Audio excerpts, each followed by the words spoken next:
Introduction.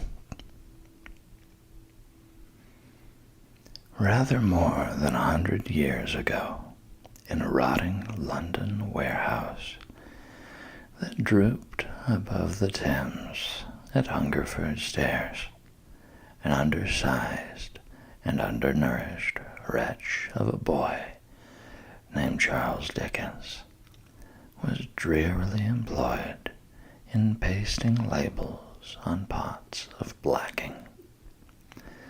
First, he would cover the pots with oiled paper and blue paper, tying them neatly, clipping the edges.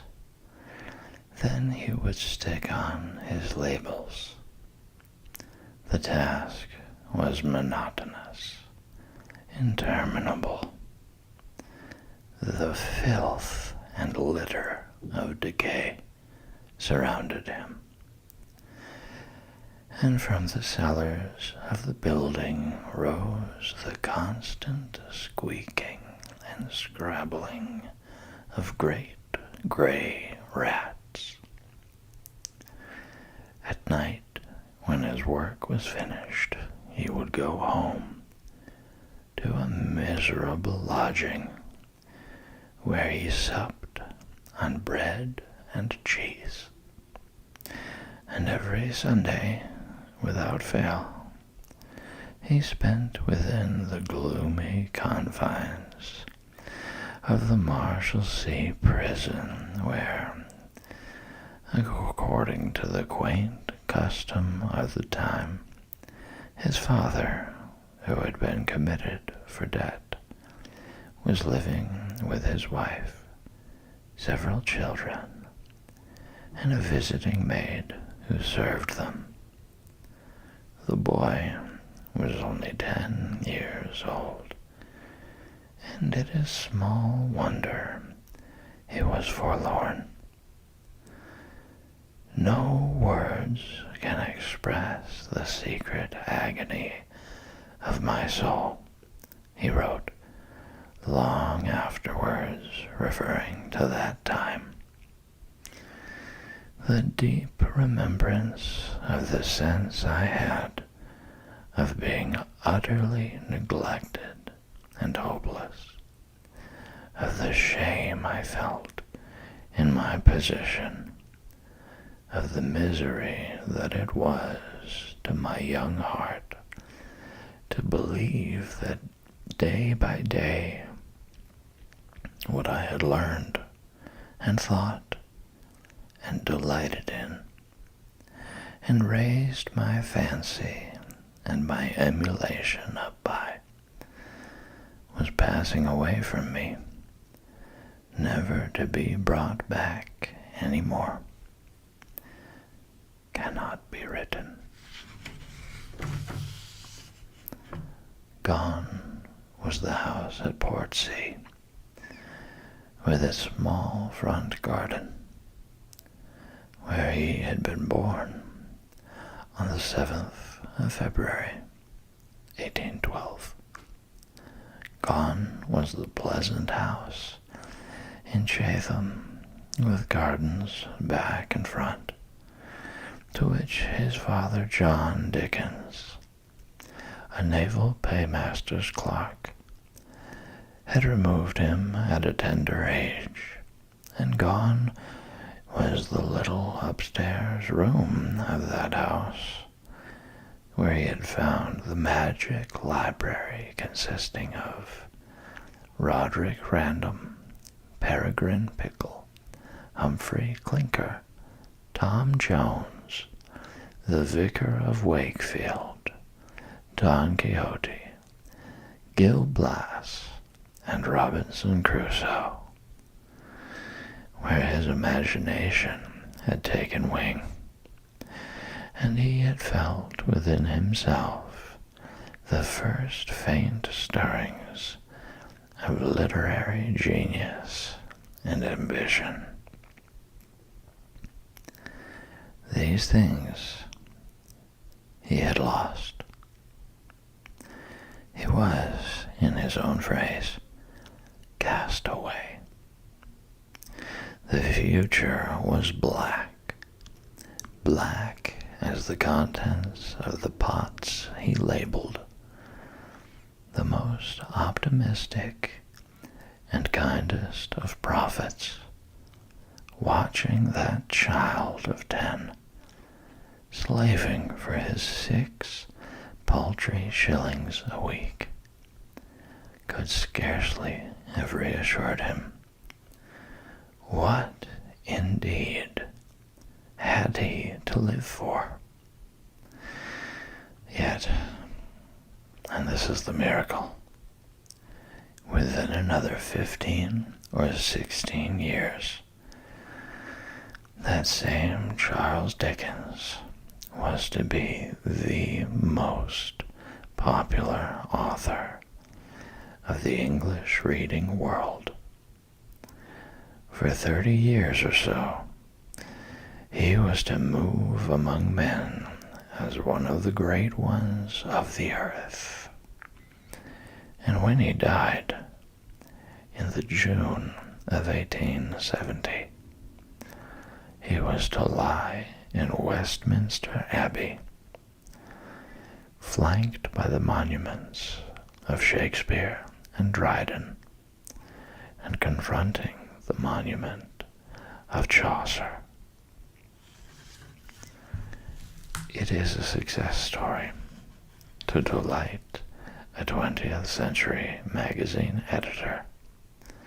Such a story as life itself consents to write but seldom. It is the story of a man whose pulse beat with the pulse of his generation, whose ideals were identical with those of his age, whose taste was the taste of the many, but of a man who was also, unlike the multitude, a supremely articulate genius, a man who could speak for millions as well as to them. Chesterton caught the truth in an epigram when he said, Dickens did not write what the people wanted.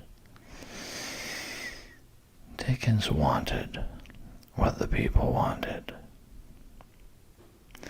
And satisfying himself, he satisfied a host, and their children after them, and their children's children.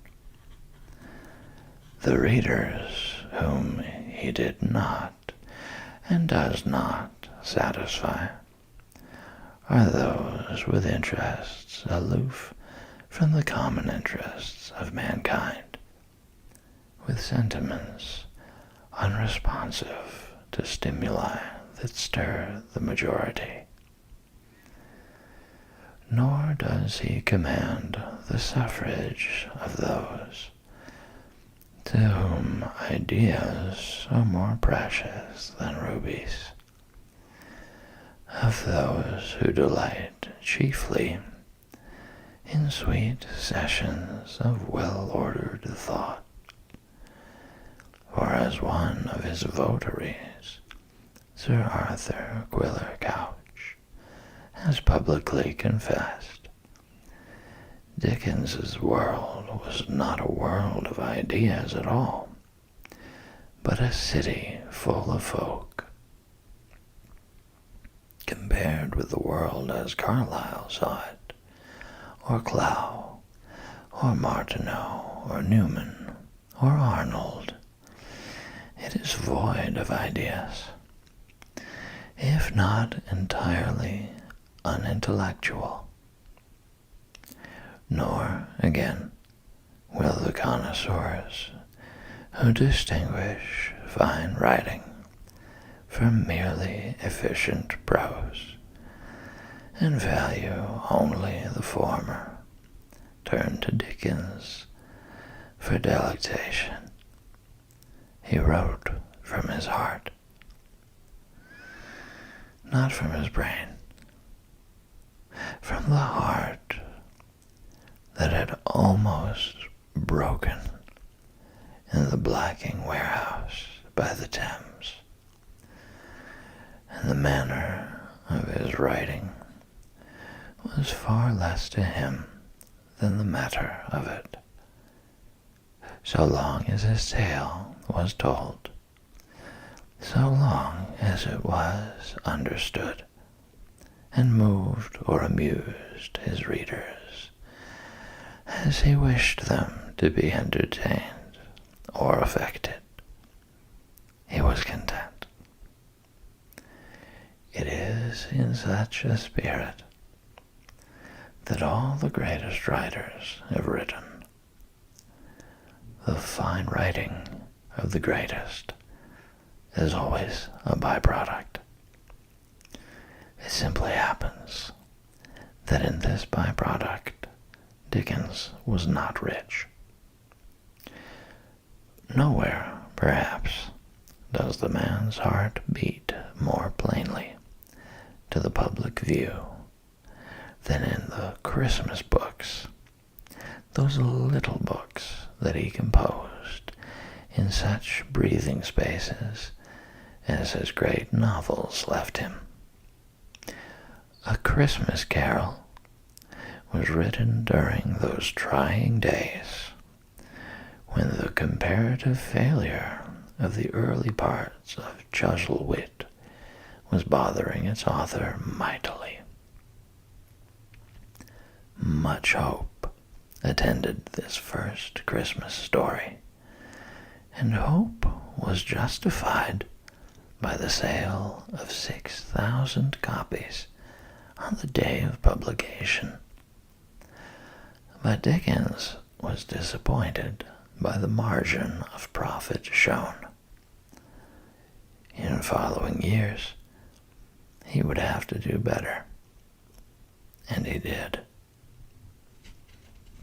For the Chimes outsold the Carol, and the Cricket on the Hearth doubled the sale of its predecessors, all of which would suggest that these stories were written to sell, which they indubitably were, but they were also sent into the world with a message meant to imbue their readers with what Dickens sincerely believed to be the true Christmas spirit, a spirit ennobling to the individual and to society at large.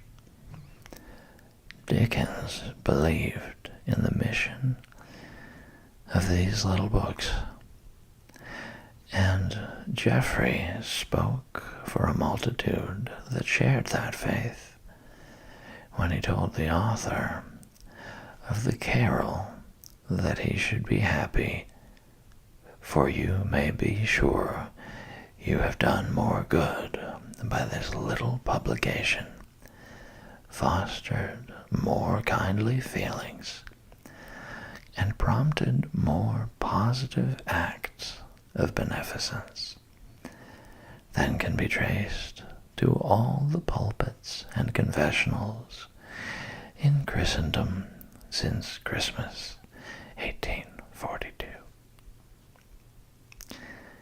If some of us demur at what we consider the excessive sentimentality of these tales, we must admit that the sentimentality is quintessentially Dickensian, and that we are simply incapable of enjoying the sentiment of Dickens in undiluted purity. But we need not feel guilty, for numberless hands will reach for the cup we put aside.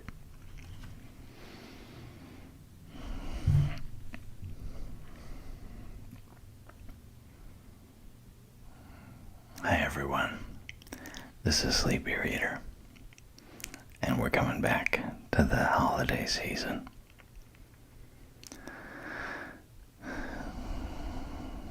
A Christmas Carol is my dad's favorite story. It so happens that this particular Christmas season is also when my dad is finally retiring.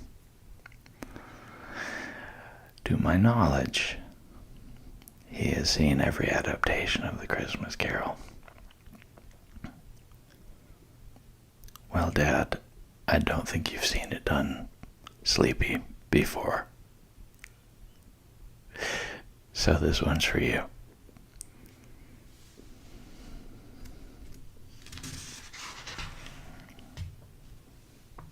A Christmas Carol in prose, being a ghost story of Christmas. Stave 1. Marley's Ghost. Marley was dead to begin with. There is no doubt whatever about that. The register of his burial was signed by the clergyman, the clerk, the undertaker, and the chief mourner. Scrooge signed it, and Scrooge's name was good upon change for anything he chose to put his hand to. Old Marley was as dead as a doornail. Mind, I don't mean to say that I know of my own knowledge what there is particularly dead about a doornail. I might have been inclined, myself, to regard a coffin nail as the deadest piece of ironmongery in the trade, but the wisdom of our ancestors is in the simile, and my unhallowed hands shall not disturb it. What the country's done for.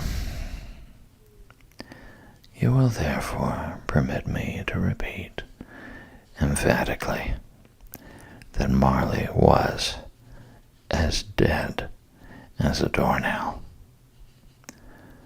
Scrooge knew he was dead? Well, of course he did. How could it be otherwise? Scrooge and he were partners for I don't know how many years.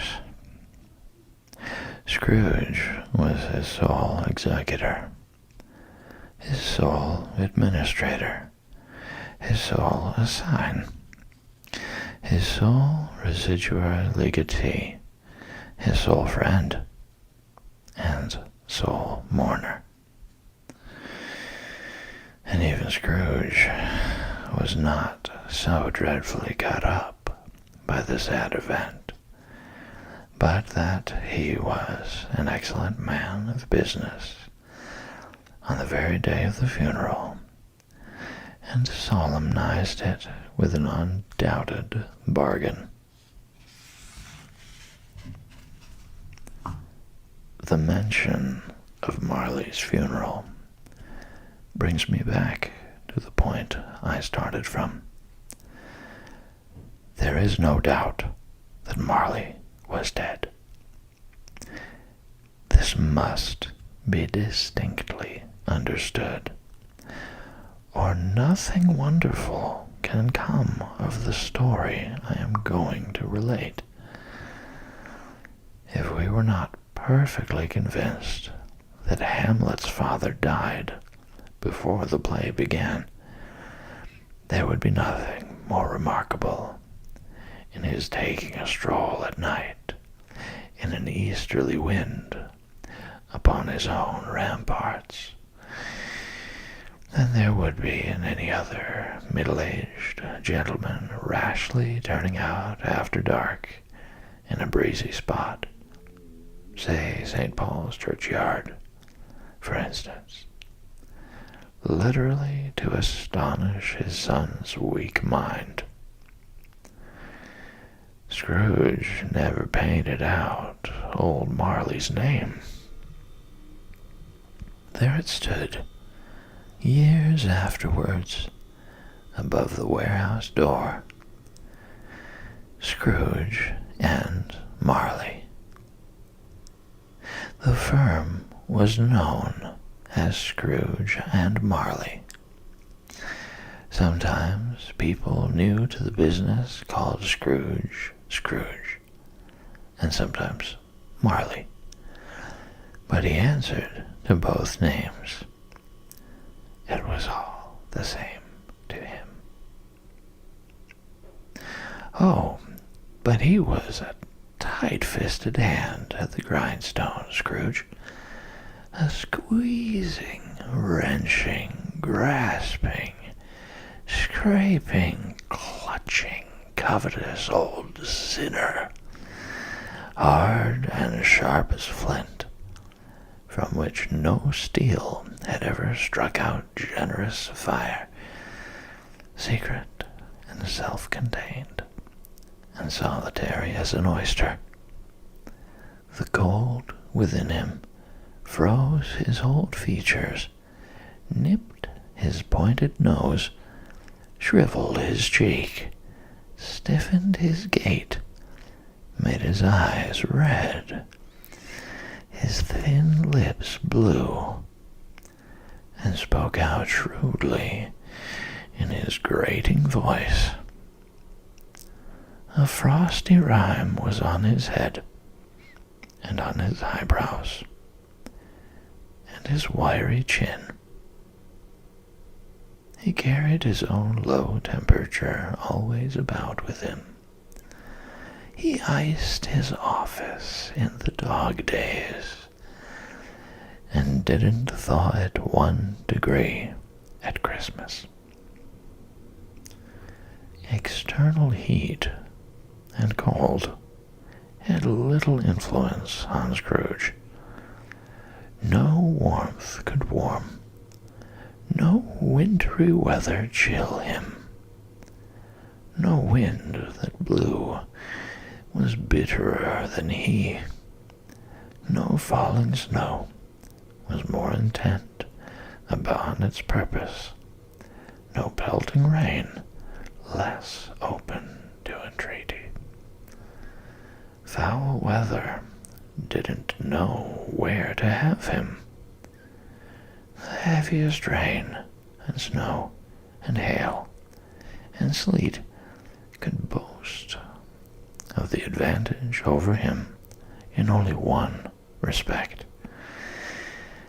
They often came down handsomely, and Scrooge never did. Nobody ever stopped him in the street to say, with gladsome looks, "My dear Scrooge, how are you? When will you come to see me?" No beggars implored him to bestow a trifle. No children asked him what it was o'clock. No man or woman ever once, in all his life, inquired the way to such and such a place of Scrooge. Even the blind men's dogs appeared to know him, and when they saw him coming on, would tug their owners into doorways and up courts, and then would wag their tails as though they said, "No eye at all is better than an evil eye, dark master." But what did Scrooge care? It was the very thing he liked, to edge his way along the crowded paths of life, warning all human sympathy to keep its distance, was what the knowing ones called nuts to Scrooge. Once upon a time, of all the good days in the year, On Christmas Eve, old Scrooge sat busy in his counting house. It was cold, bleak, biting weather, foggy withal, and he could hear the people in the court outside go wheezing up and down, beating their hands upon their breasts, and stamping their feet upon the pavement stones to warm them. The city clocks had only just gone 3, but it was quite dark already. It had not been light all day, and candles were flaring in the windows of the neighboring offices, like ruddy smears upon the palpable brown air. The fog came pouring in at every chink and keyhole, and was so dense without that although the court was of the narrowest, the houses opposite were mere phantoms. To see the dingy cloud come drooping down, obscuring everything, one might have thought that nature lived hard by and was brewing on a large scale. The door of Scrooge's counting house was open, that he might keep his eye upon his clerk, who, in a dismal little cell beyond, a sort of tank, was copying letters. Scrooge had a very small fire, but the clerk's fire was so very much smaller that it looked like 1 coal. But he couldn't replenish it, for Scrooge kept the coal box in his own room. And so surely as the clerk came in with his shovel, the master predicted that it would be necessary for them to part. Wherefore the clerk put on his white comforter and tried to warm himself at the candle, in which effort, not being a man of a strong imagination, he failed. "A Merry Christmas, Uncle! God save you!" cried a cheerful voice.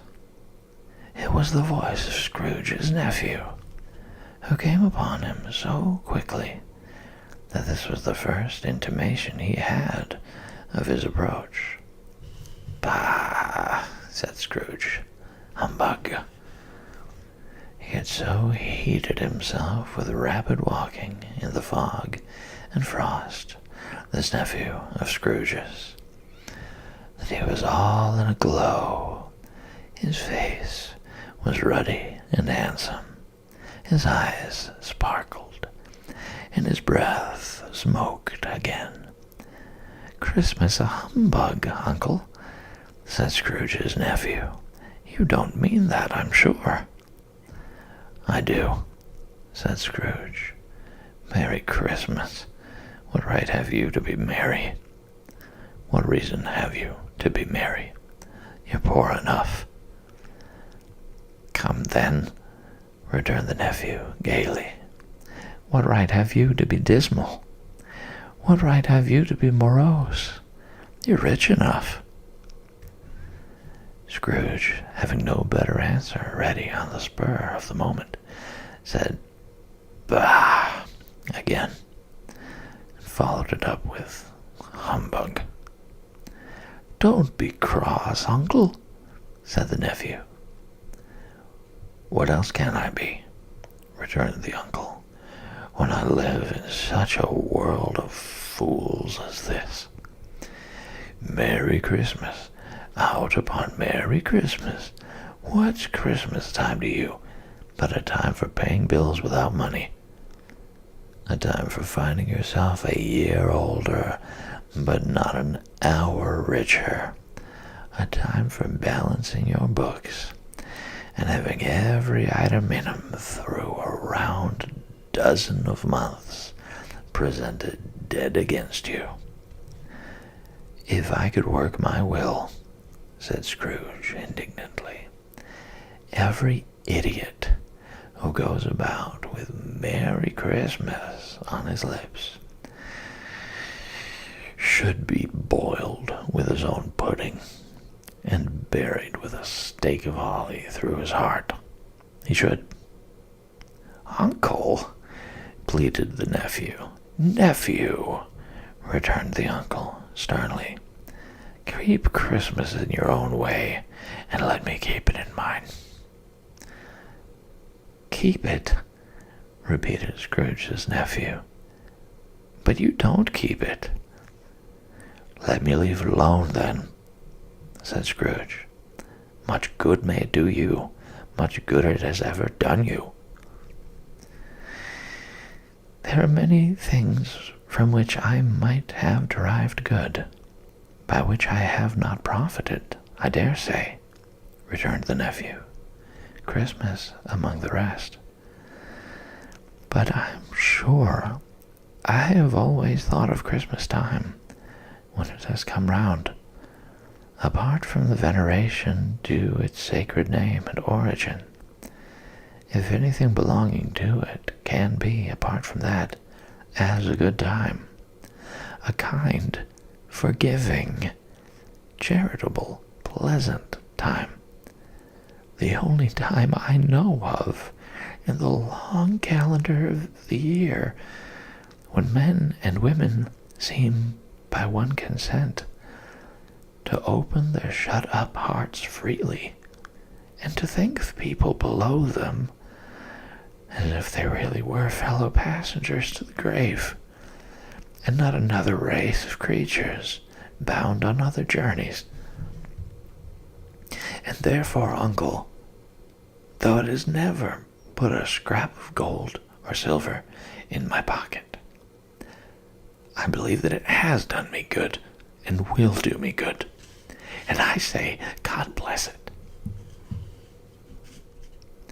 The clerk in the tank involuntarily applauded. Becoming immediately sensible of the impropriety, he poked the fire and extinguished the last frail spark forever. Let me hear another sound from you, said Scrooge, and you'll keep your Christmas by losing your situation. You're quite a powerful speaker, sir, he added, turning to his nephew. I wonder you don't go into Parliament. Don't be angry, uncle. Come, dine with us tomorrow. Scrooge said that he would see him. Yes, indeed he did. He went the whole length of the expression, and said that he would see him in that extremity first. But why? Cried Scrooge's nephew. Why? Why did you get married? Said Scrooge. Because I fell in love. Because you fell in love, growled Scrooge, as if that were the only one thing in the world more ridiculous than a Merry Christmas. Good afternoon. Nay, uncle, but you never came to see me before that happened. Why give it as a reason for not coming tomorrow? A good afternoon, said Scrooge. I want nothing from you. I ask nothing of you. Why cannot we be friends? Good afternoon, said Scrooge. I am sorry, with all my heart, to find you so resolute. We have never had any quarrel, to which I have been a party, but I have made the trial in homage to Christmas, and I'll keep my Christmas humor to the last. So a Merry Christmas, Uncle. Good afternoon, said Scrooge. And a Happy New Year. Good afternoon, said Scrooge. His nephew left the room without an angry word, notwithstanding. He stopped at the outer door to bestow the greetings of the season on the clerk, who, cold as he was warmer than Scrooge, for he returned them cordially. There's another fellow, muttered Scrooge, who overheard him. My clerk, with 15 shillings a week, and a wife and family, talking about a Merry Christmas. I'll retire to Bedlam. This lunatic, in letting Scrooge's nephew out, had let 2 other people in. They were portly gentlemen, pleasant to behold, and now stood with their hats off in Scrooge's office. They had books and papers in their hands, and bowed to him. Scrooge and Marley's, I believe, said one of the gentlemen, referring to his list. Have I the pleasure of addressing Mr. Scrooge, or Mr. Marley? Mr. Marley has been dead these 7 years, Scrooge replied. He died 7 years ago, this very night.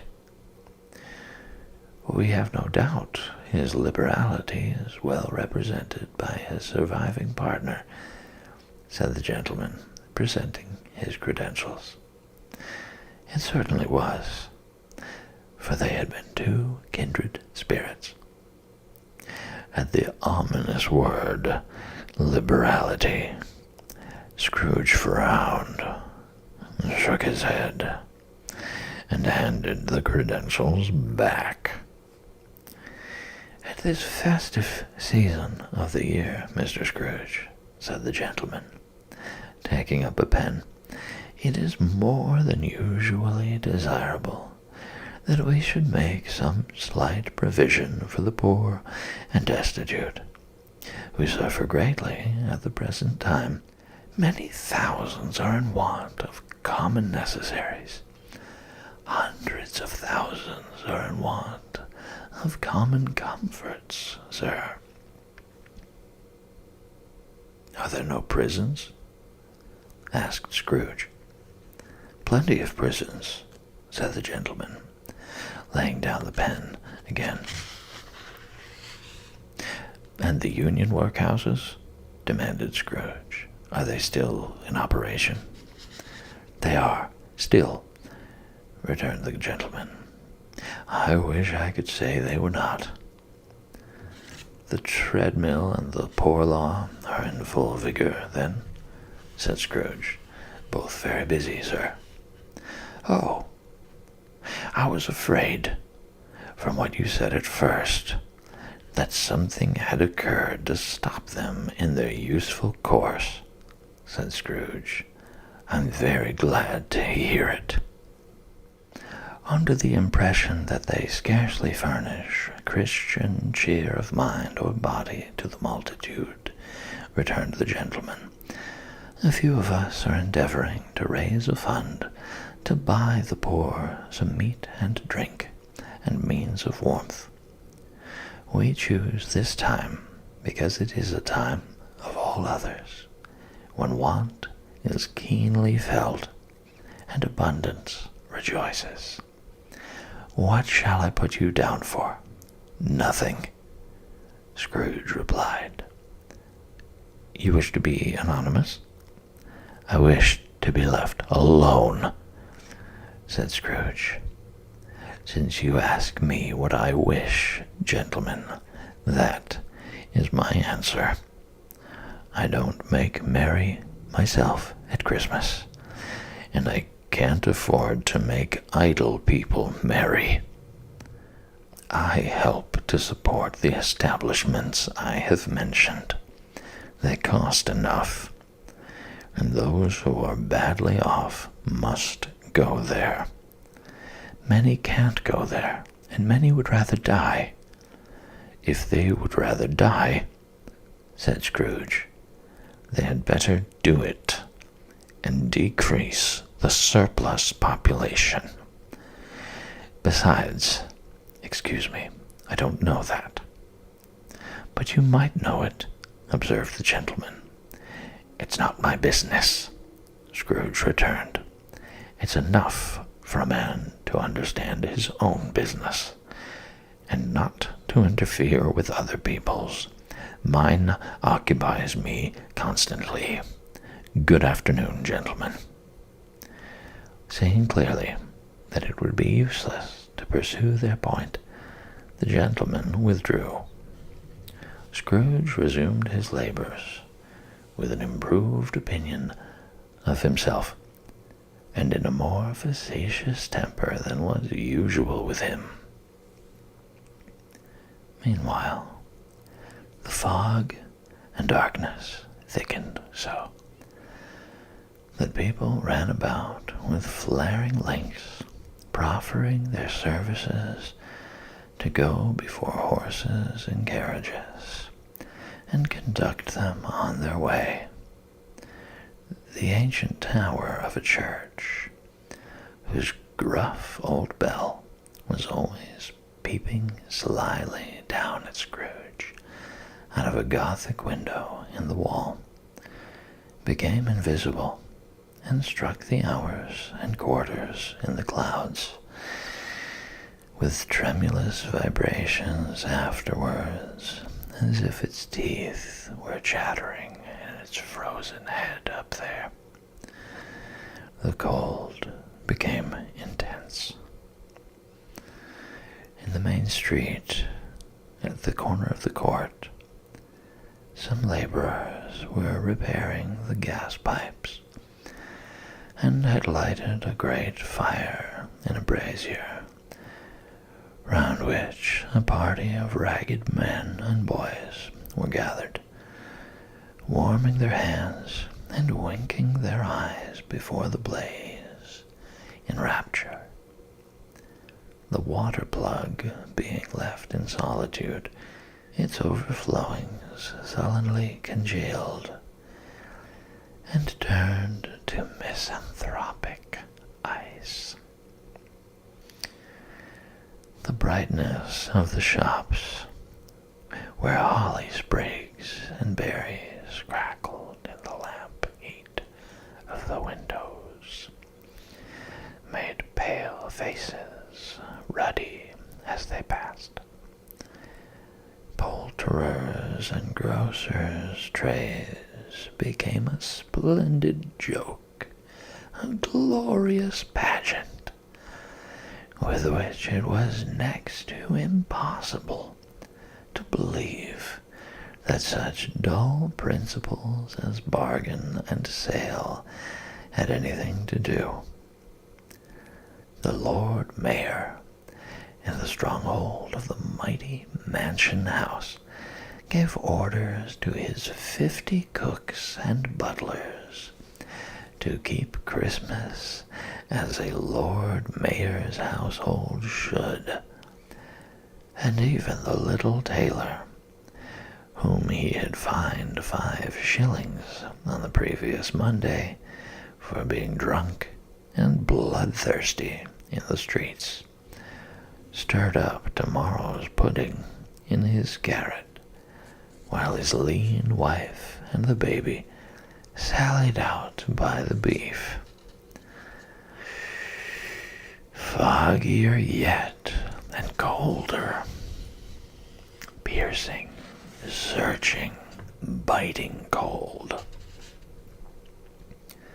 If the good Saint Dunstan had but nipped the evil spirit's nose with a touch of such weather as that, instead of using his familiar weapons, then indeed he would have roared to lusty purpose.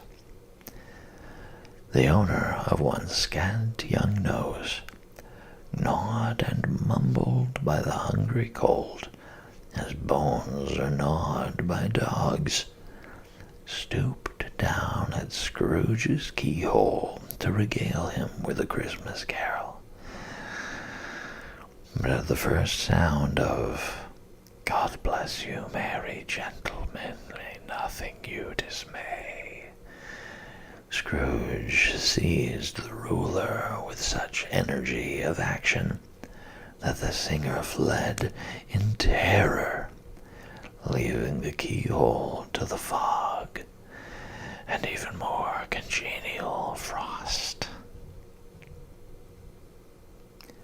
At length, the hour of shutting up the counting-house arrived. With an ill will, Scrooge dismounted from his stool and tacitly admitted the fact to the expectant clerk in the tank, who instantly snuffed his candle out and put on his hat. "You'll want all day tomorrow, I suppose," said Scrooge. "If quite convenient, sir." "It's not convenient," said Scrooge, "and it's not fair. If I was to stop half a crown for it, you'd think yourself ill-used, I'll be bound." The clerk smiled faintly. "And yet," said Scrooge, "you don't think me ill-used, when I pay a day's wages for no work." The clerk observed that it was only once a year. "A poor excuse for picking a man's pocket every 25th of December," said Scrooge, buttoning his greatcoat to the chin. "But I suppose you must have the whole day. Be here all the earlier next morning." The clerk promised that he would, and Scrooge walked out with a growl. The office was closed in a twinkling, and the clerk, with the long ends of his white comforter dangling below his waist, for he boasted no greatcoat, went down a slide on Cornhill at the end of a lane of boys 20 times in honor of its being Christmas Eve, and then ran home to Camden Town as hard as he could pelt to play at Blind Man's Bluff. Scrooge took his melancholy dinner in his usual melancholy tavern, and having read all the newspapers, and beguiled the rest of the evening with his banker's book, went home to bed. He lived in chambers which had once belonged to his deceased partner. They were a gloomy suite of rooms in a lowering pile of building up a yard, where it had so little business to be that one could scarcely help fancying it must have run there when it was a young house, playing at hide-and-seek with other houses, and forgotten the way out again.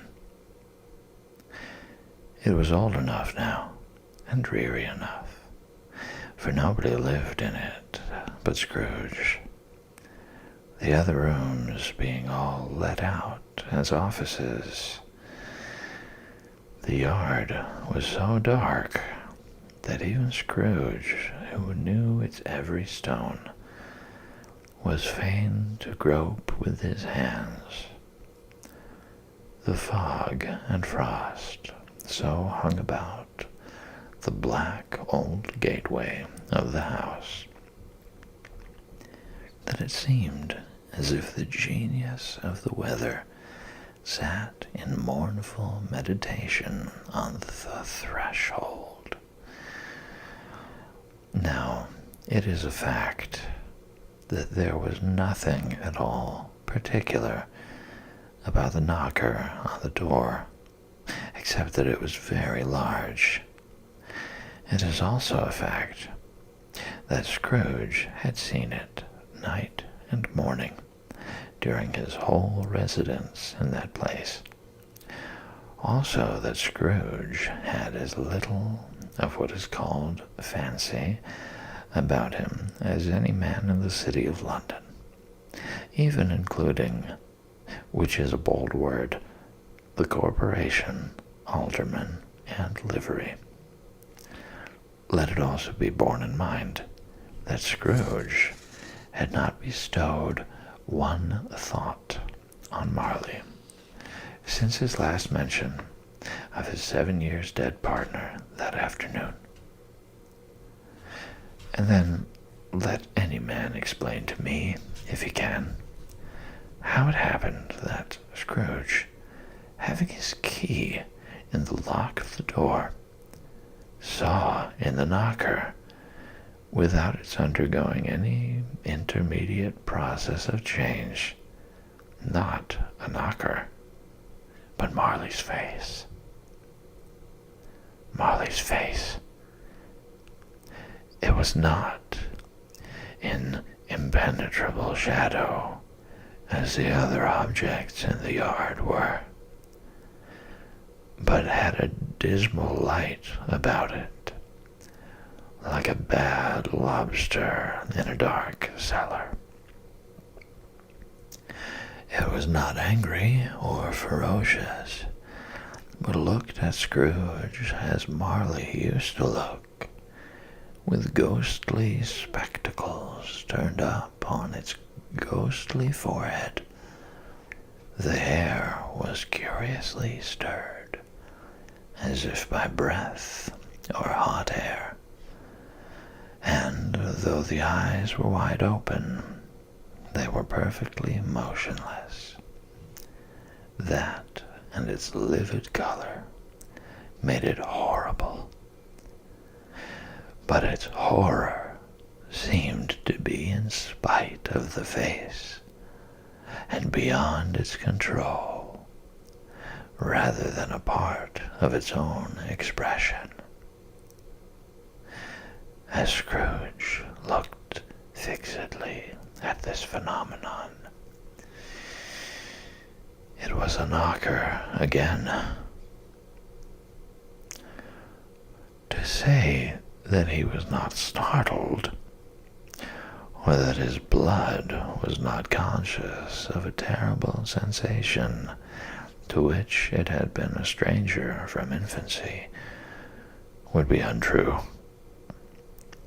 But he put his hand upon the key he had relinquished, turned it sturdily, walked in, and lighted his candle.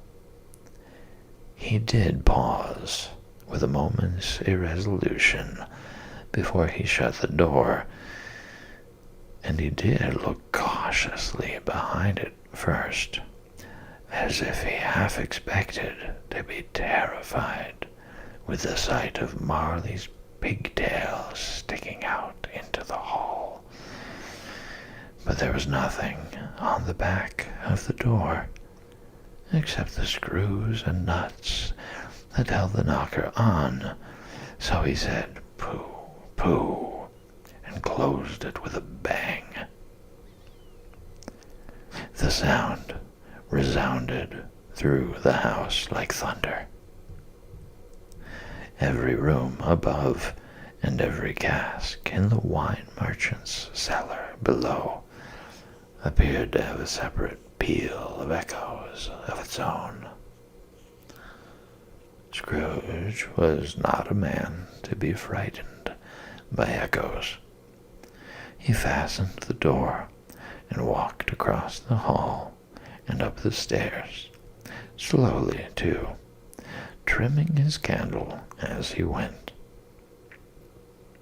You may talk vaguely about driving a coach and six up a good old flight of stairs, or through a bad young Act of Parliament, but I mean to say you might have got a hearse up that staircase and taken it broadwise, with the splinter bar towards the wall and the door towards the balustrades, and done it easy. There was plenty of width for that, and room to spare, which is perhaps the reason why Scrooge thought he saw a locomotive hearse going on before him in the gloom. Half a dozen gas lamps out of the street wouldn't have lighted the entry too well, so you may suppose that it was pretty dark with Scrooge's dip. Up Scrooge went, not caring a button for that. Darkness is cheap, and Scrooge liked it. But before he shut his heavy door, he walked through his rooms to see that all was right. He had just enough recollection of the face to desire to do that. Sitting room, bedroom, lumber room, all as they should be. Nobody under the table, nobody under the sofa. A small fire in the grate, spoon and basin ready, and a little saucepan of gruel. Scrooge had a cold in his head. Upon the hob, nobody under the bed, nobody in the closet, nobody in his dressing gown, which was hanging up in a suspicious attitude against the wall. Lumber room, as usual. Old fire guards, old shoes, 2 fish baskets, washing stand on 3 legs, and a poker. Quite satisfied, he closed his door and locked himself in. Double locked himself in, which was not his custom.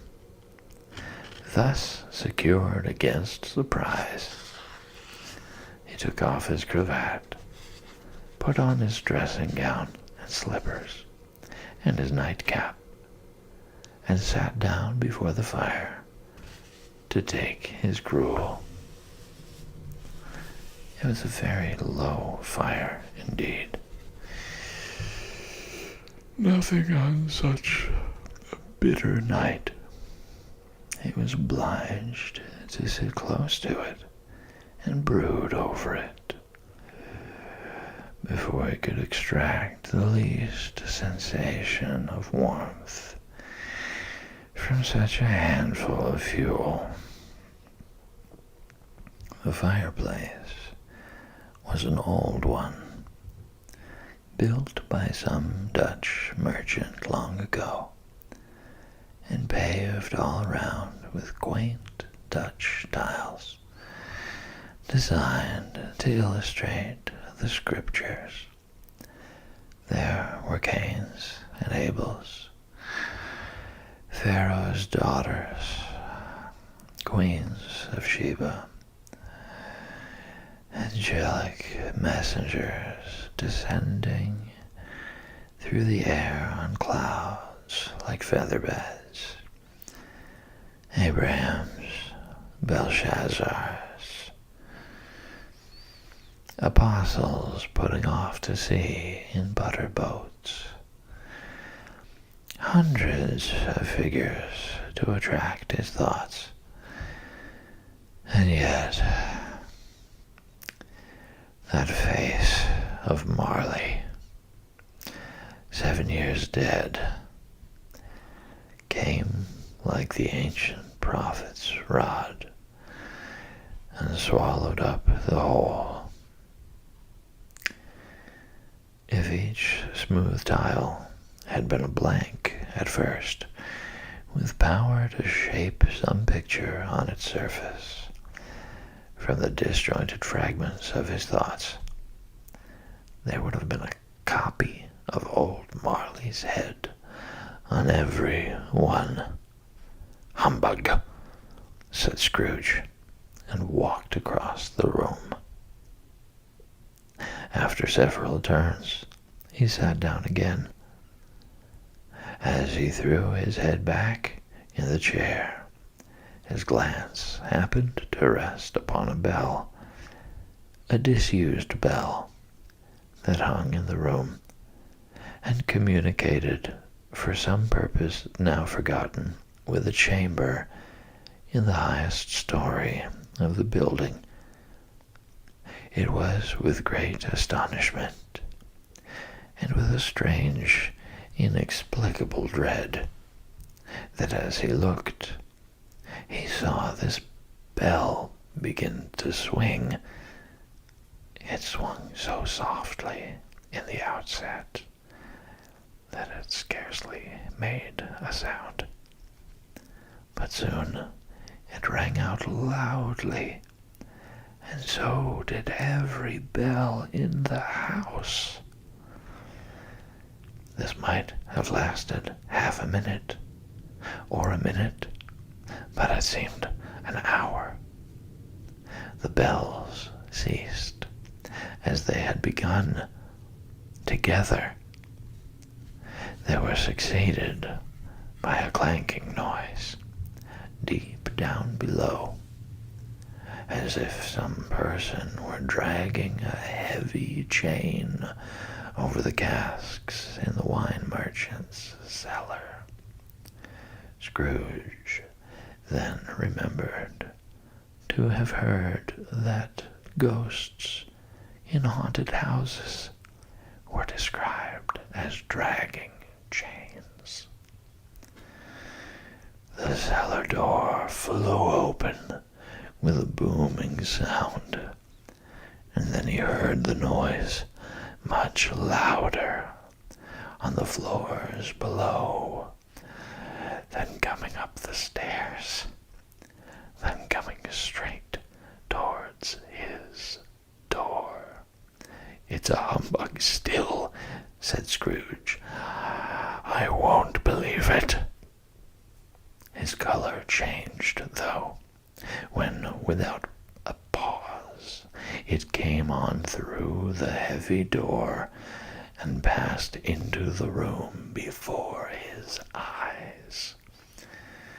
Upon its coming in, the dying flame leapt up, as though it cried, "I know him, Marley's ghost," and fell again. The same face, the very same. Marley, in his pigtail, the usual waistcoat, tights, and boots, the tassels on the latter bristling like his pigtail and his coat skirts, and the hairs upon his head.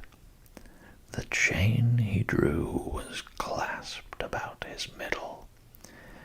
It was long and wound about him like a tail, and it was made, for Scrooge observed it closely, of cash boxes, keys, padlocks, ledgers, deeds, and heavy purses wrought in steel. His body was transparent, so that Scrooge, observing him, and looking through his waistcoat, could see the 2 buttons on his coat behind. Scrooge had often heard it said that Marley had no bowels, but he had never believed it until now. No, nor did he believe it even now, though he looked the phantom through and through, and saw it standing before him, though he felt the chilling influence of its death-cold eyes, and marked the very texture of the folded kerchief bound about its head and chin, which wrapper he had not observed before. He was still incredulous, and fought against his senses. "How now?" said Scrooge, caustic and cold as ever. "What do you want with me?" "Much." Marley's voice, no doubt about it. "Who are you?" Ask me who I was. Who were you then? Said Scrooge, raising his voice. You're particular for a shade. He was going to say, to a shade, but substituted this as more appropriate. In life, I was your partner, Jacob Marley. Can you sit down? Asked Scrooge, looking doubtfully at him. I can. Do it then. Scrooge asked the question because he didn't know whether a ghost so transparent might find himself in a condition to take a chair, and felt that in the event of its being impossible, it might involve the necessity of an embarrassing explanation.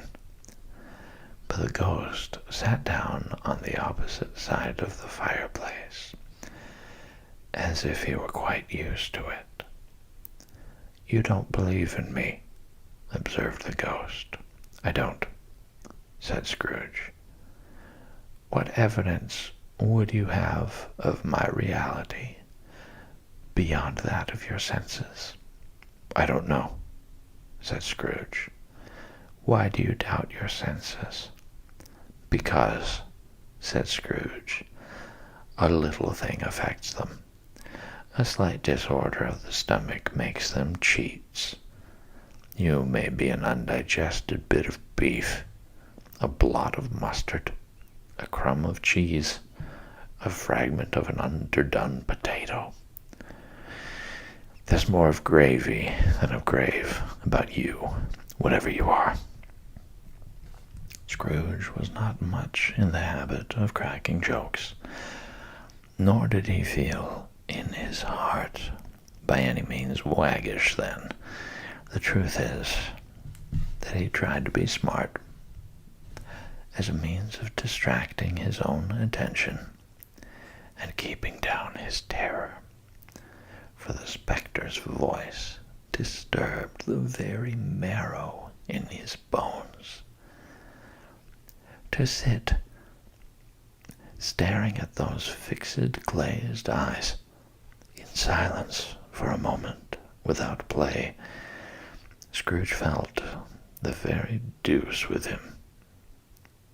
There was something very awful, too, in the spectre's being provided with an infernal atmosphere of its own.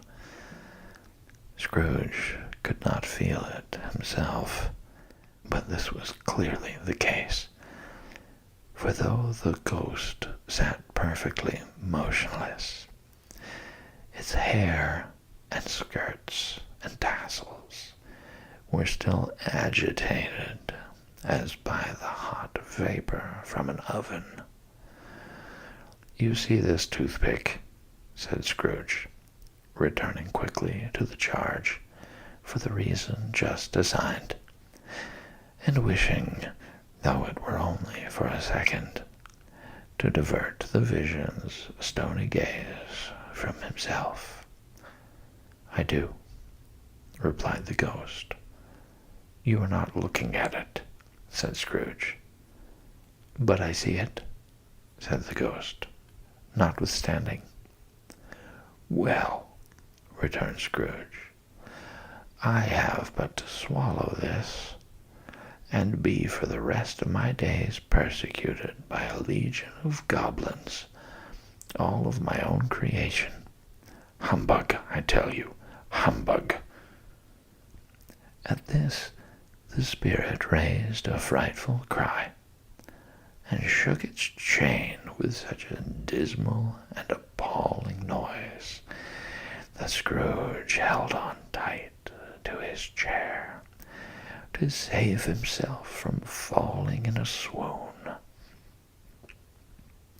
But how much greater was his horror when the phantom, taking off the bandage round its head, as if it were too warm to wear indoors, Its lower jaw dropped down upon its breast. Scrooge fell upon his knees and clasped his hands before his face. "Mercy," he said, "dreadful apparition, why do you trouble me?" "Man of the worldly mind," replied the ghost, "do you believe in me or not?" "I do," said Scrooge. "I must." "But why do spirits walk the earth? And why do they come to me?" "It is required of every man," the ghost returned, "that the spirit within him should walk abroad among his fellow men, and travel far and wide, and if that spirit goes not forth in life, it is condemned to do so after death. It is doomed to wander through the world. Woe is me, and witness what it cannot share, but might have shared on earth, and turned to happiness." Again the spectre raised a cry, and shook its chain, and wrung its shadowy hands. "You are fettered," said Scrooge, trembling. "Tell me why." "I wear the chain I forged in life," replied the ghost. "I made it, link by link, and yard by yard. I girded it on of my own free will, and of my own free will I wore it. Is its pattern strange to you?" Scrooge trembled more and more. "Or would you know," pursued the ghost, "the weight and length of the strong coil you bear yourself? It was full as heavy and as long as this, 7 Christmas Eves ago. You have labored on it since. It is a ponderous chain." Scrooge glanced about him on the floor, in the expectation of finding himself surrounded by some 50 or 60 fathoms of iron cable, but he could see nothing. "Jacob," he said, imploringly. "Old Jacob Marley, tell me more. Speak comfort to me, Jacob." "I have none to give," the ghost replied. "It comes from other regions, Ebenezer Scrooge, and is conveyed by other ministers to other kinds of men. Nor can I tell you what I would. A very little more is all permitted to me. I cannot rest. I cannot stay. I cannot linger anywhere. My spirit never walked beyond our counting-house. Mark me. In life, my spirit never roved beyond the narrow limits of our money-changing hole, and weary journeys lie before me." It was a habit with Scrooge, wherever he became thoughtful,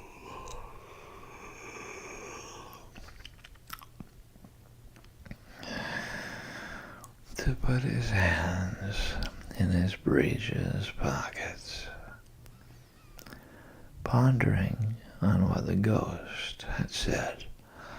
He did so now,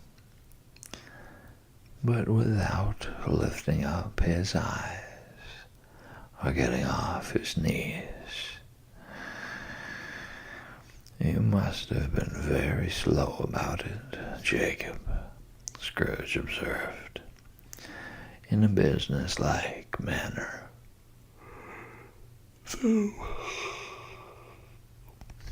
Though with humility and deference. "Slow," the ghost repeated. "7 years dead," mused Scrooge, "and traveling all the time." "The whole time," said the ghost. "No rest, no peace. Incessant torture of remorse." "You travel fast," said Scrooge. "On the wings of the wind," replied the ghost. "You might have got over a great quantity of ground in 7 years," said Scrooge. The ghost, on hearing this, set up another cry, and clanked its chain so hideously in the dead silence of the night that the ward would have been justified in indicting it for a nuisance. "Oh, captive, bound, and double-ironed," cried the phantom, "not to know what ages of incessant labor by immortal creatures, for this earth must pass into eternity before the good of which it is susceptible is all developed. Not to know that any Christian spirit working kindly in its little sphere, whatever it may be, will find its mortal life too short for its vast means of usefulness. Not to know that no space of regret can make amends for one life's opportunity misused. Yet such was I. Oh, such was I. But you were always a good man of business, Jacob," faltered Scrooge, who now began to apply this to himself. "Business!" cried the ghost, wringing its hands again. "Mankind was my business. The common welfare was my business. Charity, mercy, forbearance, and benevolence were all my business. The dealings of my trade were but a drop of water in the comprehensive ocean of my business." It held up its chain at arm's length, as if that were the cause of all its unavailing grief, and flung it heavily upon the ground again. "At this time of the rolling year," the spectre said, "I suffer most. Why did I walk through crowds of fellow beings with my eyes turned down, and never raise them to that blessed star which led the wise men to a poor abode? Were there no poor homes to which its light would have conducted me?" Scrooge was very much dismayed to hear the spectre going on at this rate, and began to quake exceedingly. "Hear me," cried the ghost. "My time is nearly gone." I will," said Scrooge, "but don't be hard upon me. Don't be flowery, Jacob, pray. How it is that I appear before you in a shape that you can see, I may not tell. I have sat invisible beside you many and many a day. It was not an agreeable idea. Scrooge shivered and wiped the perspiration from his brow. "That is no light part of my penance," pursued the ghost. "I am here tonight to warn you that you have yet a chance and hope of escaping my fate. A chance and hope of my procuring Ebenezer. You were always a good friend to me," said Scrooge. "Thank'ee." "You will be haunted," resumed the ghost, "by 3 spirits." Scrooge's countenance fell almost as low as the ghost's had done. "Is that the chance and hope you mentioned, Jacob?" he demanded, in a faltering voice. "It is." I think I'd rather not," said Scrooge. "Without their visits," said the ghost, "you cannot hope to shun the path I tread. Expect the first tomorrow, when the bell tolls 1. "Couldn't I take 'em all at once and have it over, Jacob?" hinted Scrooge. "Expect the second on the night next at the same hour, the third upon the night next, when the last stroke of 12 has ceased to vibrate. Look to see me no more, and look that, for your own sake, you remember what has passed between us."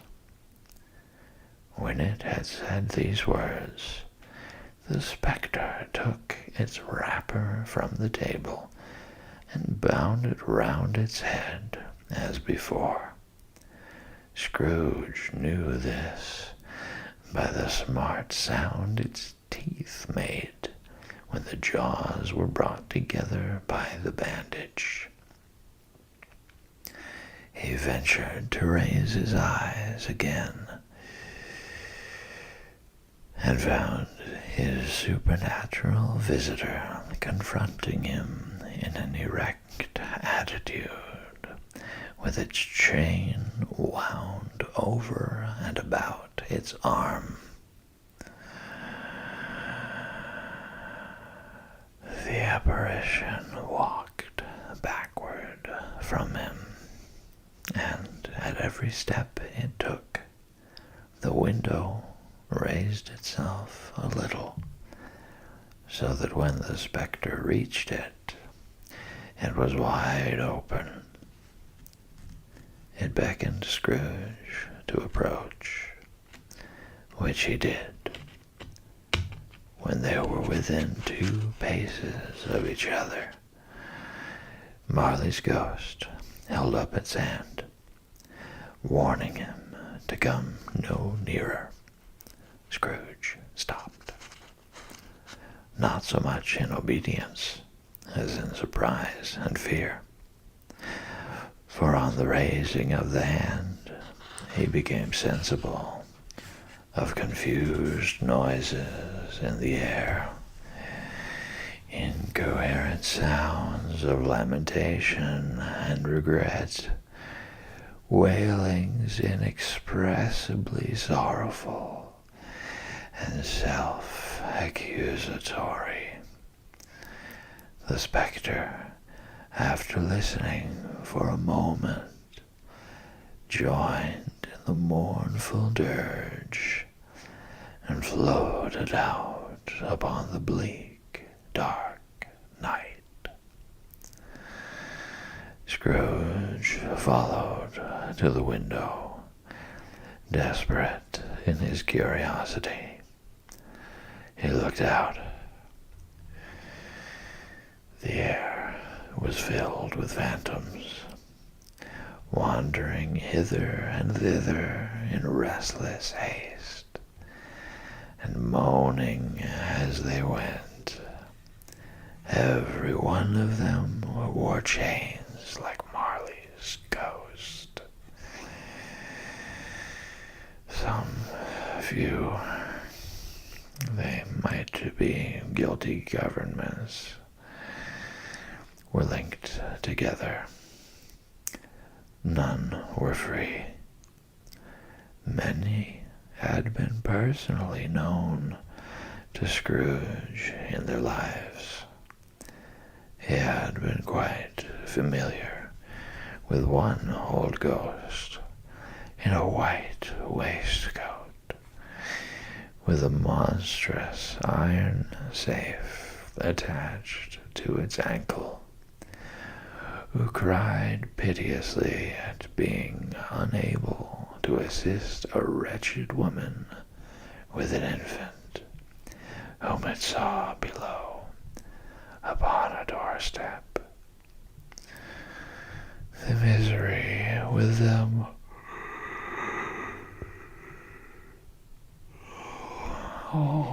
was clearly that they sought to interfere for good in human matters, and had lost the power forever. Whether these creatures faded into mist, or mist enshrouded them, he could not tell. But they and their spirit voices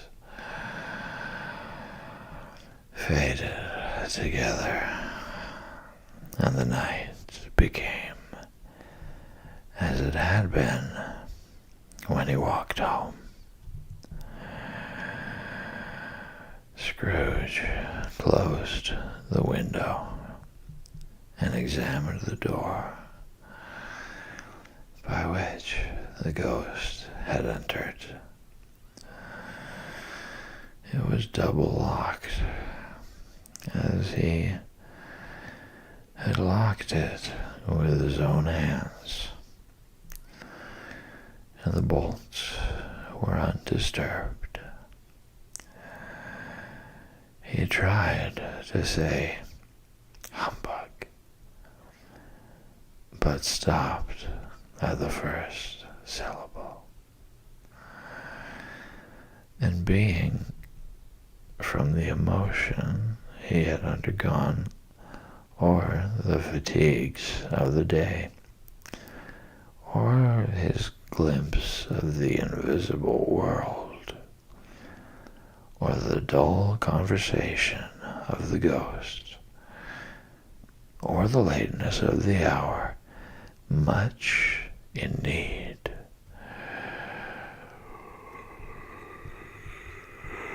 of repose,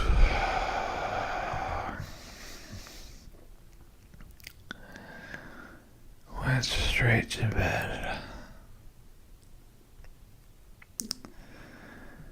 without undressing, and fell asleep upon the instant.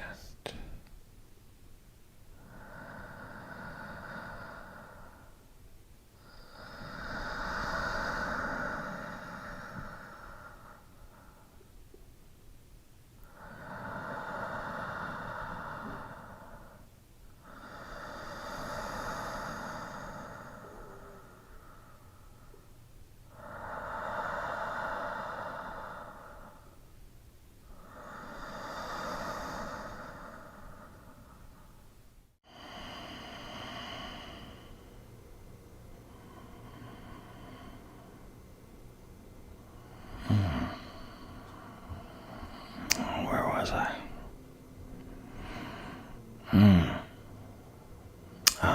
Yes. Christmas Carol, Stave 2, the first of the three spirits.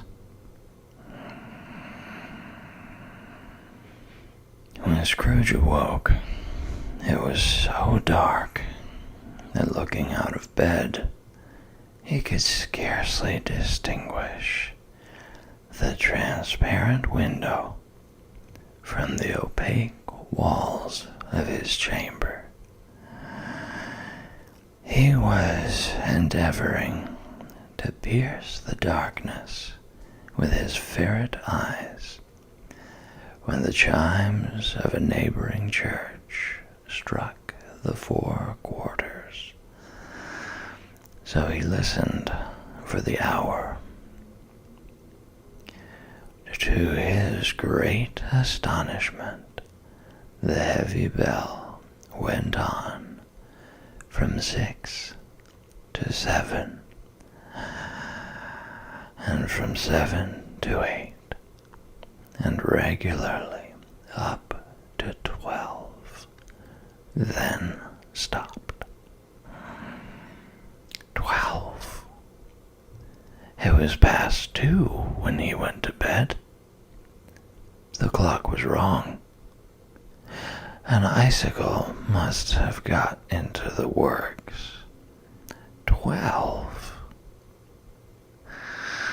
He touched the spring of his repeater to correct this most preposterous clock. Its rapid little pulse beat 12 and stopped. "Why, it isn't possible," said Scrooge, "that I can have slept through a whole day and far into another night. It isn't possible that anything has happened to the sun, and this is 12 at noon." The idea being an alarming one, he scrambled out of bed and groped his way to the window. He was obliged to rub the frost off with the sleeve of his dressing gown before he could see anything, and could see very little then. All he could make out was that it was still very foggy and extremely cold, and that there was no noise of people running to and fro and making a great stir, as there unquestionably would have been if night had beaten off bright day and taken possession of the world. This was a great relief, because 3 days after sight of this first of exchange, pay to Mr. Ebenezer Scrooge or his order, and so forth, would have become a mere United States security if there were no days to count by. Scrooge went to bed again, and thought and thought and thought it over and over and over, and could make nothing of it. The more he thought, the more perplexed he was, and the more he endeavored not to think, the more he thought. Marley's ghost bothered him exceedingly. Every time he resolved within himself, after mature inquiry, that it was all a dream, his mind flew back again like a strong spring released to its first position, and presented the same problem to be worked all through. Was it a dream or not? Scrooge lay in this state until the chime had gone 3/4 more, when he remembered, on a sudden, that the ghost had warned him of a visitation when the bell tolled 1. He resolved to lie awake until the hour was past, and considering that he could no more go to sleep than go to heaven, this was perhaps the wisest resolution in his power. The quarter was so long that he was more than once convinced he must have sunk into a doze unconsciously and missed the clock. At length it broke upon his listening ear. Ding dong. 1/4 past, said Scrooge, counting. Ding dong. 1/2 past, said Scrooge. Ding dong. 1/4 to it, said Scrooge. Ding dong. The hour itself, said Scrooge triumphantly, and nothing else. He spoke before the hour bell sounded, which it now did with a deep, dull, hollow, melancholy 1. Light flashed up in the room upon the instant, and the curtains of his bed were drawn. The curtains of his bed were drawn aside, I tell you, by a hand. Not the curtains at his feet, nor the curtains at his back, but those to which his face was addressed.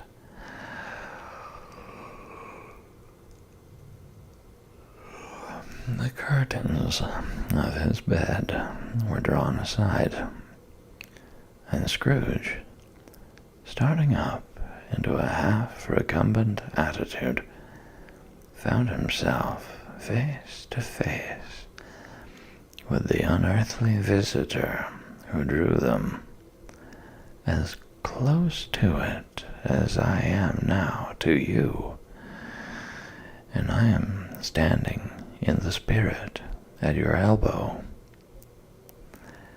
It was a strange figure, like a child, yet not so like a child as like an old man, viewed through some supernatural medium, which gave him the appearance of having receded from the view and being diminished to a child's proportions. Its hair, which hung about its neck and down its back, was white as if with age, and yet the face had not a wrinkle in it, and the tenderest bloom was on the skin. The arms were very long and muscular, the hands the same.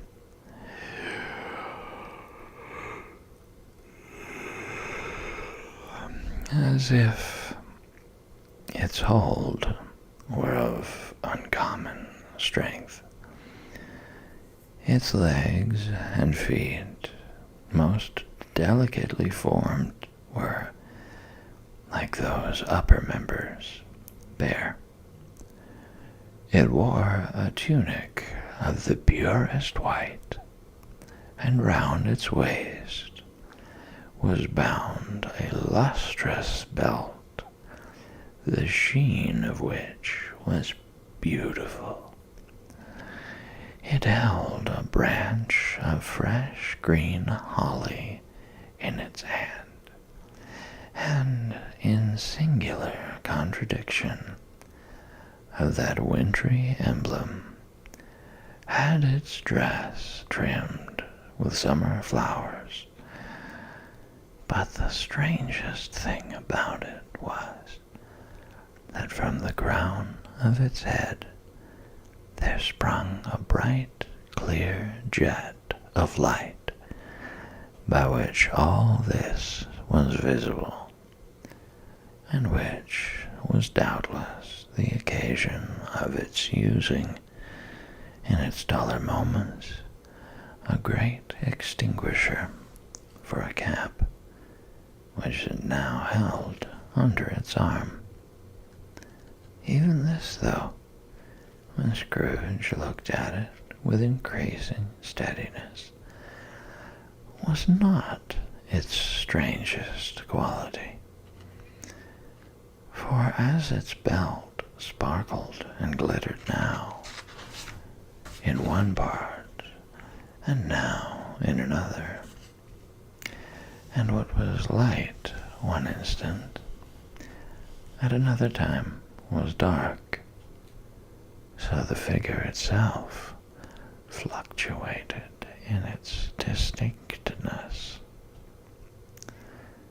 being now a thing with one arm, now with one leg, now with 20 legs, now a pair of legs without a head, now a head without a body, of which dissolving parts no outline would be visible in the dense gloom wherein they melted away. And in the very wonder of this, it would be itself again distinct and clear as ever. "Are you the spirit, sir, whose coming was foretold to me?" asked Scrooge. "I am." The voice was soft and gentle, singularly low, as if instead of being so close beside him, it were at a distance. "Who and what are you?" Scrooge demanded. "I am the ghost of Christmas past." "Long past?" inquired Scrooge, observant of its dwarfish stature. "No, your past." Perhaps Scrooge could not have told anybody why, if anybody could have asked him, but he had a special desire to see the spirit in his cap, and begged him to be covered. "What!" exclaimed the ghost. "Would you so soon put out with worldly hands the light I give? Is it not enough that you are of those whose passions made this cap, and forced me through whole trains of years to wear it low upon my brow?" Scrooge reverently disclaimed all intention to offend, or any knowledge of having wilfully bonneted the spirit at any period of his life. He then made bold to inquire what business brought him there. "Your welfare," said the ghost. Scrooge expressed himself much obliged, but could not help thinking that a night of unbroken rest would have been more conducive to that end. The spirit must have heard him thinking, for it said immediately, "Your reclamation, then, take heed." It put out its strong hand as it spoke, and clasped him gently by the arm. "Rise and walk with me." It would have been in vain for Scrooge to plead that the weather and the hour were not adapted to pedestrian purposes. That bed was warm, and the thermometer a long way below freezing, that he was clad but lightly in his slippers, dressing gown, and nightcap, and that he had a cold upon him at that time.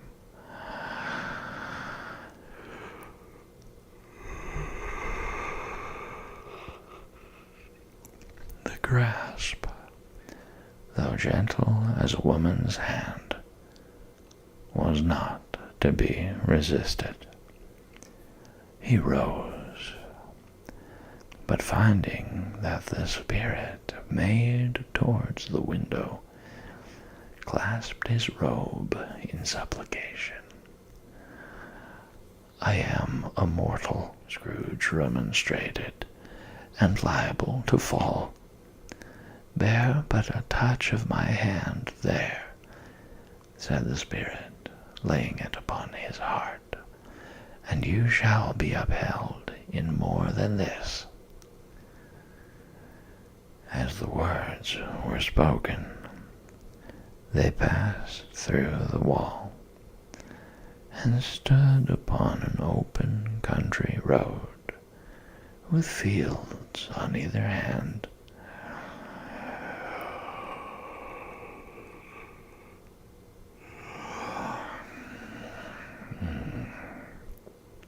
The city had entirely vanished. Not a vestige of it was to be seen.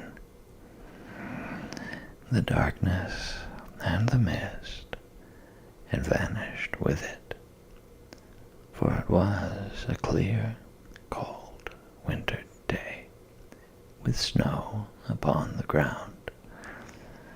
"Good heaven!" said Scrooge, clasping his hands together as he looked about him. "I was bred in this place. I was a boy here." The spirit gazed upon him mildly. Its gentle touch, though it had been light and instantaneous, appeared still present to the old man's sense of feeling. He was conscious of 1,000 odors floating in the air, each one connected with 1,000 thoughts and hopes and joys and cares long, long forgotten. "Your lip is trembling," said the ghost. "And what is that upon your cheek?" Scrooge muttered with an unusual catching in his voice that it was a pimple, and begged the ghost to lead him where he would. "You recollect the way?" inquired the spirit. "Remember it?" cried Scrooge with fervor. "I could walk it blindfold." "Strange to have forgotten it for so many years," observed the ghost. "Let us go on." They walked along the road, Scrooge recognizing every gate and post and tree, until a little market town appeared in the distance, with its bridge, its church, and winding river. Some shaggy ponies now were seen trotting towards them, with boys upon their backs, who called to other boys in country gigs and carts, driven by farmers. All these boys were in great spirits, and shouted to each other, until the broad fields were so full of merry music that the crisp air laughed to hear it. "These are but shadows of the things that have been," said the ghost. "They have no consciousness of us." The jocund travelers came on, and as they came, Scrooge knew and named them every one. Why was he rejoiced beyond all bounds to see them? Why did his cold eye glisten, and his heart leap up as they went past? Why was he filled with gladness when he heard them give each other Merry Christmas as they parted at crossroads and byways for their several homes? What was Merry Christmas to Scrooge? Out upon Merry Christmas, what good had it ever done to him? "The school is not quite deserted," said the ghost. "A solitary child, neglected by his friends, is left there still." Scrooge said he knew it, and he sobbed. They left the high road by a well-remembered lane, and soon approached a mansion of dull red brick, with a little weathercock-surmounted cupola on the roof, and a bell hanging from it, and a bell hanging in it. It was a large house, but one of broken fortunes, for the spacious offices were little used. Their walls were damp and mossy, their windows broken, and their gates decayed. Fowls clucked and strutted in the stables, and the coach houses and sheds were overrun with grass. Nor was it more retentive of its ancient state within, for entering the dreary hall and glancing through the open doors of many rooms, they found them poorly furnished, cold, and vast. There was an earthy savor in the air, a chilly bareness in the place, which associated itself somehow with too much getting up by candlelight and not too much to eat. They went, the ghost and Scrooge, across the hall to a door at the back of the house.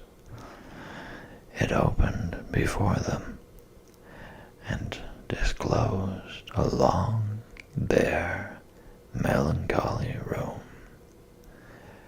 made barer still by lines of plain deal forms and desks. At one of these, a lonely boy was reading near a feeble fire, and Scrooge sat down upon a form and wept to see his poor, forgotten self as he used to be. Not a latent echo in the house, not a squeak and scuffle from the mice behind the paneling, not a drip from the half-thawed water-spout in the dull yard behind, not a sigh among the leafless boughs of one despondent poplar, not the idle swinging of an empty storehouse door, no, not a clicking in the fire, but fell upon the heart of Scrooge with a softening influence, and gave a freer passage to his tears. The spirit touched him on the arm and pointed to his younger self, intent upon his reading. Suddenly a man in foreign garments, wonderfully real and distinct to look at, stood outside the window with an axe stuck in his belt, and leading by the bridle an ass laden with wood. "Why, it's Ali Baba!" Scrooge exclaimed in ecstasy. "It's dear old honest Ali Baba. Yes, yes, I know. One Christmas time, when yonder solitary child was left here all alone, he did come, for the first time, just like that. Poor boy. And Valentine," said Scrooge, "and his wild brother Orson. There they go. And what's his name, who was put down in his drawers asleep at the gate of Damascus? Don't you see him?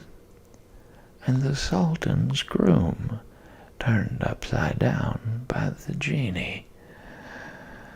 There he is upon his head. Serve him right. I'm glad of it. What business had he to be married to the princess?" To hear Scrooge expending all the earnestness of his nature on such subjects in a most extraordinary voice, between laughing and crying, and to see his heightened and excited face, would have been a surprise to his business friends in the city, indeed. "There's the parrot!" cried Scrooge. "Green body and yellow tail, with a thing like a lettuce growing out of the top of his head. There he is. Poor Robin Crusoe, he called him, when he came home again after sailing round the island. Poor Robin Crusoe! Where have you been, Robin Crusoe?" The man thought he was dreaming, but he wasn't. It was the parrot, you know. "There goes Friday, running for his life to the little creek. Hallo, hoop, halloo!" Then, with a rapidity of transition very foreign to his usual character, he said, in pity for his former self, "Poor boy," and cried again.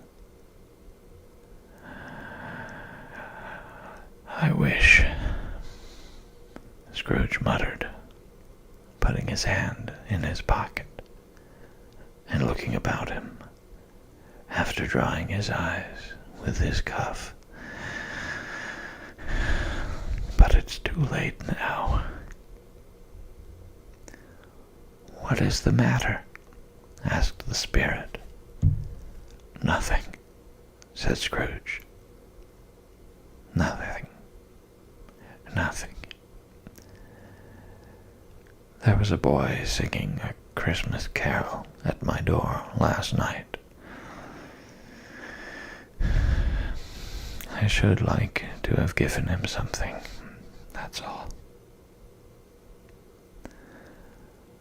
The ghost smiled thoughtfully and waved its hand, saying as it did so, "Let us see another Christmas." Scrooge's former self grew larger at the words, and the room became a little darker and more dirty. The panels shrunk, the windows cracked, fragments of plaster fell out of the ceiling, and the naked laths were shown instead. But how all this was brought about, Scrooge knew no more than you do. He only knew that it was quite correct, that everything had happened so, that there he was, alone again, when all the other boys had gone home for the jolly holidays. He was not reading now, but walking up and down despairingly. Scrooge looked at the ghost, and with a mournful shaking of his head, glanced anxiously towards the door.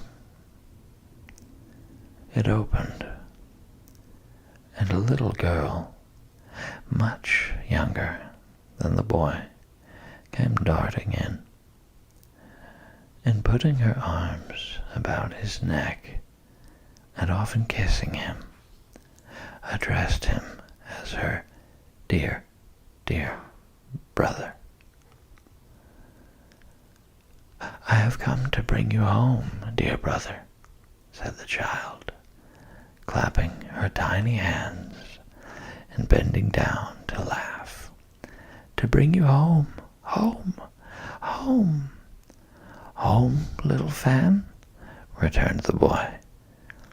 "Yes," said the child, brimful of glee. "Home for good and all. Home for ever and ever. Father is so much kinder than he used to be, that home's like heaven. He spoke so gently to me one dear night when I was going to bed, that I was not afraid to ask him once more if you might come home. And he said yes, you should, and sent me in a coach to bring you. And you're to be a man," said the child, opening her eyes, "and are never to come back here. But first, we're to be together all the Christmas long, and have the merriest time in all the world. You're quite a woman, little Fan, exclaimed the boy.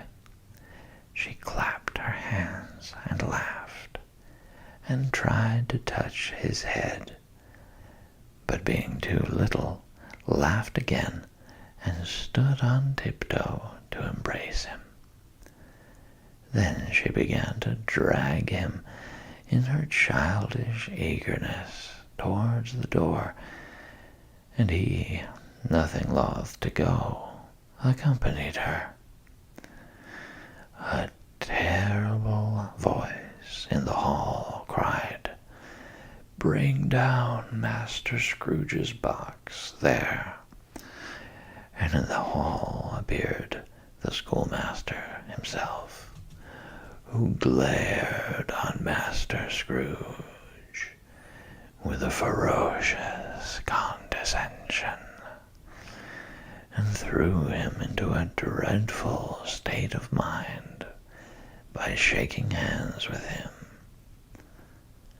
He then conveyed him and his sister into the veriest old well of a shivering best parlor that ever was seen, where the maps upon the wall and the celestial and terrestrial globes in the windows were waxy with cold. Here he produced a decanter of curiously light wine, and a block of curiously heavy cake, and administered installments of those dainties to the young people, at the same time sending out a meager servant to offer a glass of something to the post-boy, who answered that he thanked the gentleman, but if it was the same tap as he had tasted before, he had rather not. Master Scrooge's trunk being by this time tied on to the top of the chaise, the children bade the schoolmaster good-bye right willingly, and getting into it, drove gaily down the garden sweep, the quick wheels dashing the hoar frost and snow from off the dark leaves of the evergreens like spray. Always a delicate creature, whom a breath might have withered, said the ghost, but she had a large heart. So she had, cried Scrooge. You're right. I will not gainsay it, spirit. God forbid. She died a woman, said the ghost, and had, as I think, children. One child, Scrooge returned. True, said the ghost. Your nephew. Scrooge seemed uneasy in his mind, and answered briefly, yes.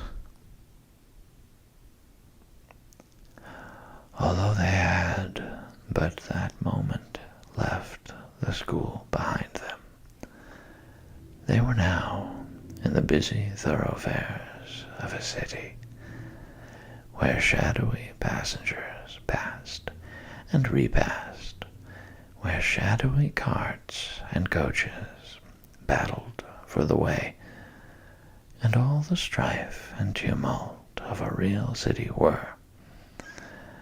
It was made plain enough by the dressings of the shops that here too it was Christmas time again. But it was evening, and the streets were lighted up. The ghost stopped at a certain warehouse door and asked Scrooge if he knew it. Know it, said Scrooge. Was I apprenticed here? they went in.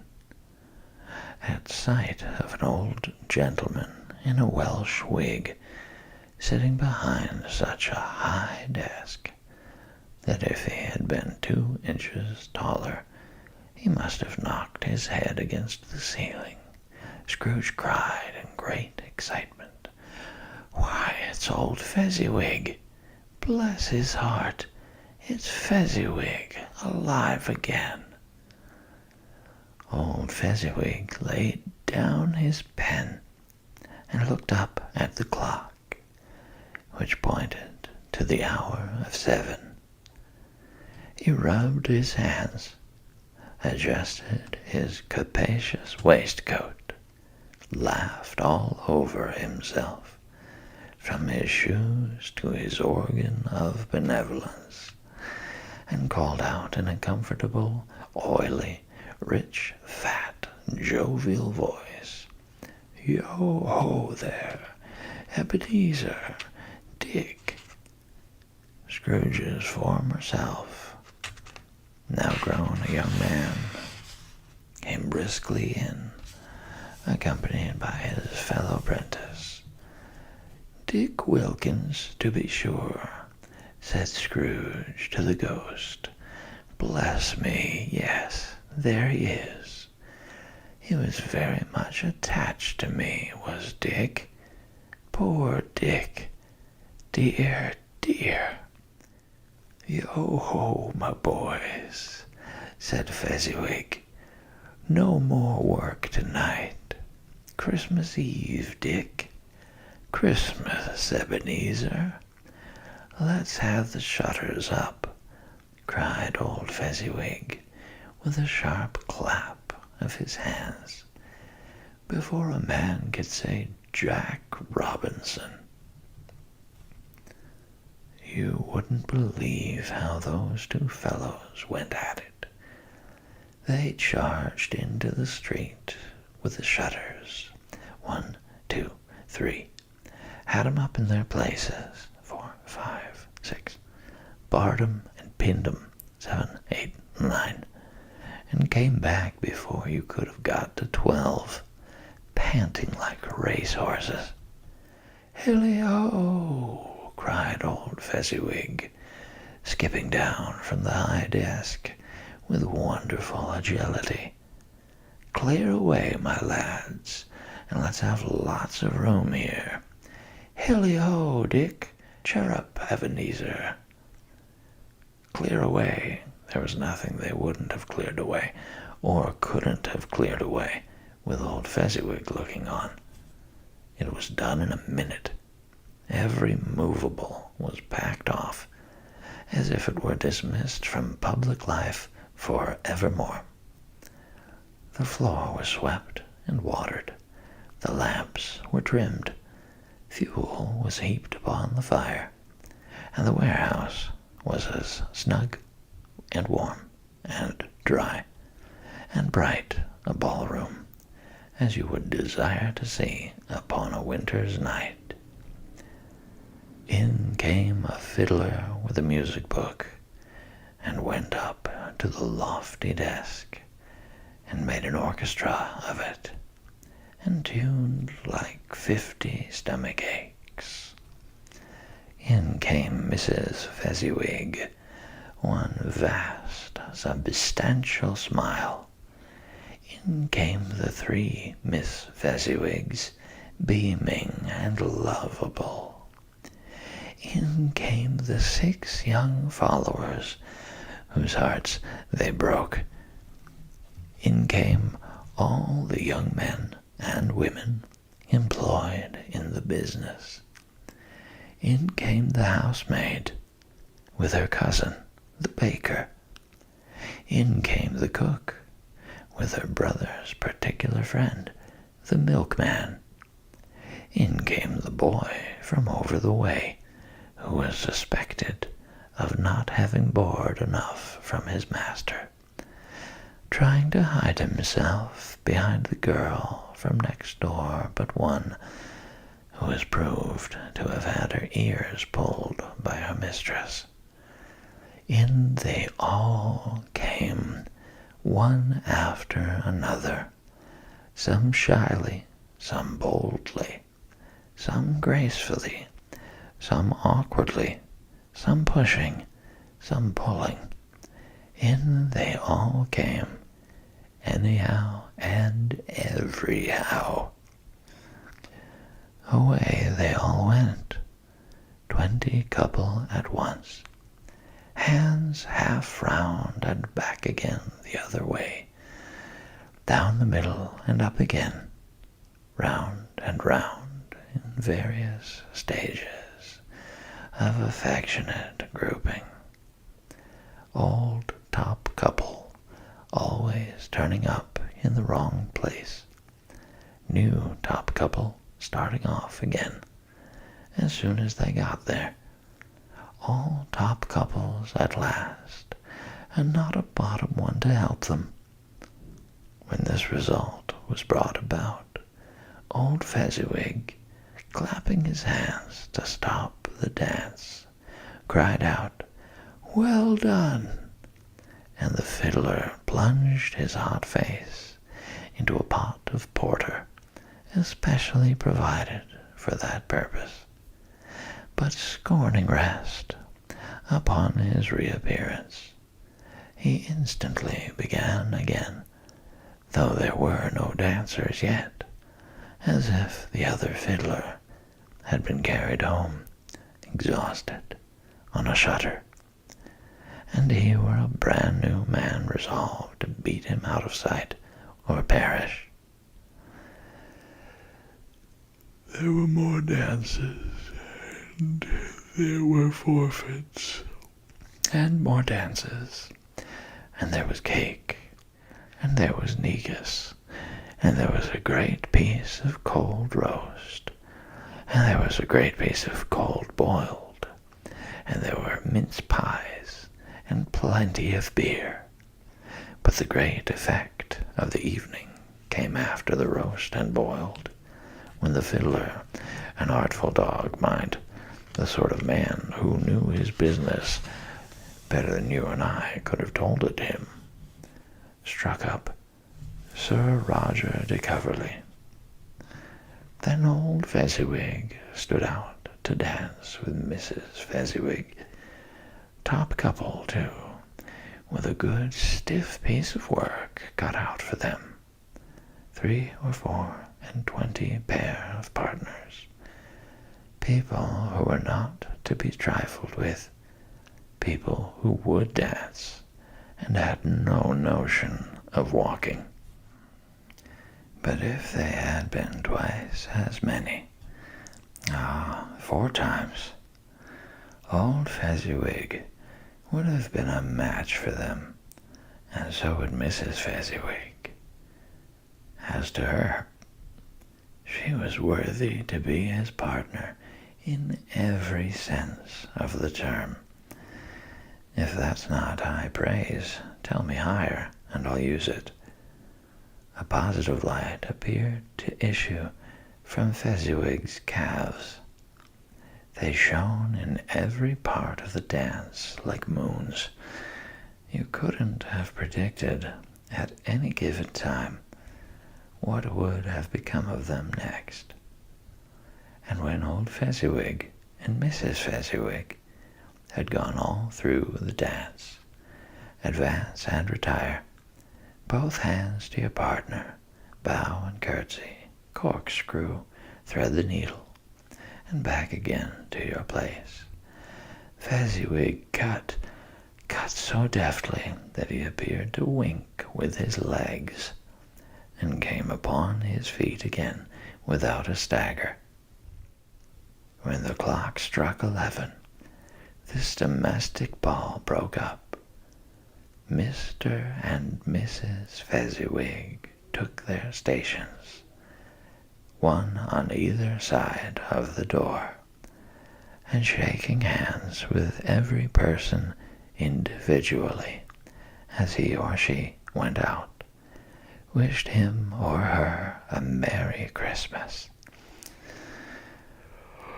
When everybody had retired but the 2 prentices, they did the same to them, and thus the cheerful voices died away, and the lads were left to their beds, which were under a counter in the back shop. During the whole of this time, Scrooge had acted like a man out of his wits. His heart and soul were in the scene, and with his former self. He corroborated everything, remembered everything, enjoyed everything, and underwent the strangest agitation.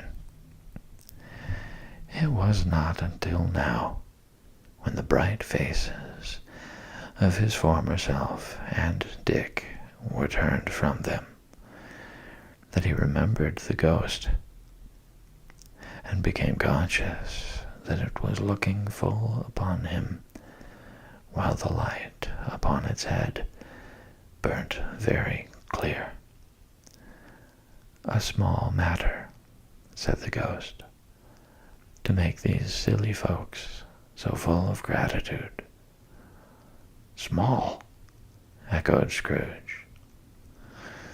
The spirit signed to him to listen to the two apprentices who were pouring out their hearts in praise of Fezziwig, and when he had done so, said, "Why, is it not? He has spent but a few pounds of your mortal money, 3 or 4, perhaps. Is that so much that he deserves this praise?" "It isn't that," said Scrooge, heated by the remark, and speaking unconsciously like his former, not his latter, self. "It isn't that, Spirit. He has the power to render us happy or unhappy, to make our service light or burdensome, a pleasure or a toil. Say that his power lies in words and looks, in things so slight and insignificant that it is impossible to add and count 'em up. What then? The happiness he gives is quite as great as if it cost a fortune." He felt the spirit's glance and stopped. "What is the matter?" asked the ghost. "Nothing particular," said Scrooge. "Something, I think?" the ghost insisted. "No," said Scrooge. "No, I should like to be able to say a word or two to my clerk just now, that's all." His former self turned down the lamps as he gave utterance to the wish, and Scrooge and the ghost again stood side by side in the open air. "My time grows short," observed the spirit. "Quick." This was not addressed to Scrooge, or to anyone whom he could see, but it produced an immediate effect. For again Scrooge saw himself. He was older now, a man in the prime of life. His face had not the harsh and rigid lines of later years, but it had begun to wear the signs of care and avarice. There was an eager, greedy, restless motion in the eye, which showed the passion that had taken root, and where the shadow of the growing tree would fall. He was not alone, but sat by the side of a fair young girl in a mourning dress, in whose eyes there were tears, which sparkled in the light that shone out of the ghost of Christmas past. "It matters little," she said softly, "to you very little. Another idol has displaced me, and if it can cheer and comfort you, in time to come, as I would have tried to do, I have no just cause to grieve. What idol has displaced you? He rejoined. A golden one. This is the evil-handed dealing of the world, he said. There is nothing on which it is so hard as poverty, and there is nothing it professes to condemn with such severity as the pursuit of wealth. You fear the world too much, she answered gently. All your other hopes have merged into the hope of being beyond the chance of its sordid reproach. I have seen your nobler aspirations fall off one by one, until the master passion, gain, engrosses you. Have I not? What then? He retorted. Even if I have grown so much wiser, what then? I am not changed towards you. She shook her head. Am I? Our contract is an old one. It was made when we were both poor and content to be so, until in good season we could improve our worldly fortune by our patient industry. You are changed. When it was made, you were another man. I was a boy, he said impatiently. Your own feeling tells you that you are not what you are, she returned. I am. That which promised happiness when we were one in heart is fraught with misery now that we are two. How often and how keenly I have thought of this, I will not say. It is enough that I have thought of it and can release you. Have I ever sought release? In words, no, never. In what then?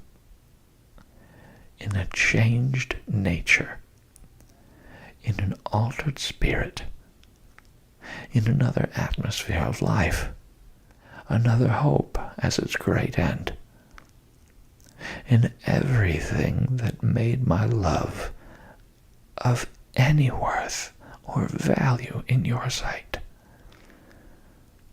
If this had never been between us, said the girl, looking mildly, but with steadiness, upon him, tell me, would you seek me out and try to win me now? No. He seemed to yield to the justice of this supposition in spite of himself, but he said with a struggle, You think not. I would gladly think otherwise, if I could, she answered. Heaven knows. When I have learned a truth like this, I know how strong and irresistible it must be. But if you were free today, tomorrow, yesterday, can even I believe that you would choose a dowerless girl? You who, in your very confidence with her, weigh everything by gain. Or choosing her, if for a moment you were false enough to your one guiding principle to do so, do I not know that your repentance and regret would surely follow? I do, and I release you with a full heart for the love of him you once were.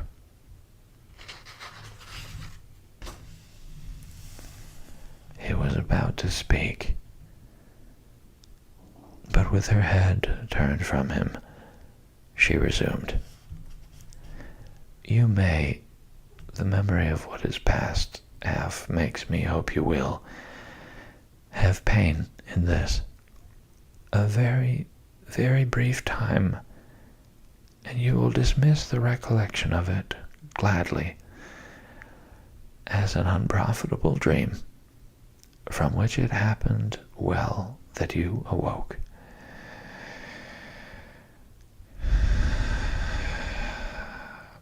May you be happy in the life you have chosen.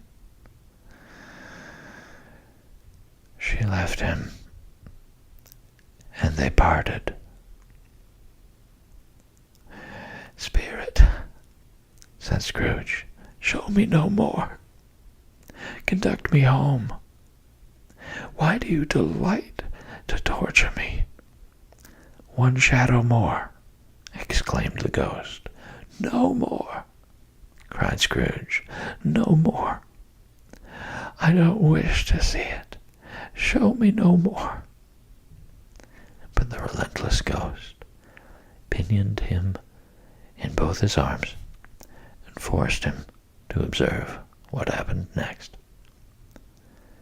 They were in another scene and place, a room not very large or handsome, but full of comfort.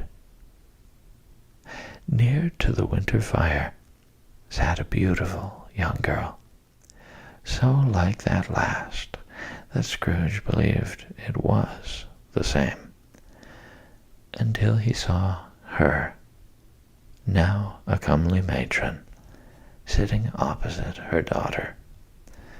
The noise in this room was perfectly tumultuous, for there were more children there than Scrooge, in his agitated state of mind, could count. And unlike the celebrated herd in the poem, they were not 40 children conducting themselves like one, but every child was conducting itself like 40.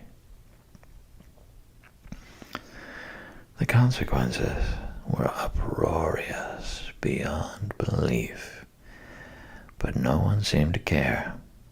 On the contrary, the mother and daughter laughed heartily and enjoyed it very much, and the latter, soon beginning to mingle in the sports, got pillaged by the young brigands most ruthlessly. What would I not have given to be one of them? Though I never could have been so rude. No, no. I wouldn't for the wealth of all the world have crushed that braided hair and torn it down. And for the precious little shoe, I wouldn't have plucked it off. God bless my soul. To save my life. As to measuring her waist in sport, as they did, bold young brood, I couldn't have done it. I should have expected my arm to have grown round it for a punishment, and never come straight again. And yet, I should have dearly liked, I own, to have touched her lips, to have questioned her, that she might have opened them, to have looked upon the lashes of her downcast eyes, and never raised a blush, to have let loose waves of hair, an inch of which would be a keepsake beyond price. In short, I should have liked, I do confess, to have had the lightest license of a child, and yet to have been man enough to know its value. But now a knocking at the door was heard, and such a rush immediately ensued that she, with laughing face and plundered dress, was borne towards it, in the center of a flushed and boisterous group, just in time to greet the father. Came home attended by a man laden with Christmas toys and presents.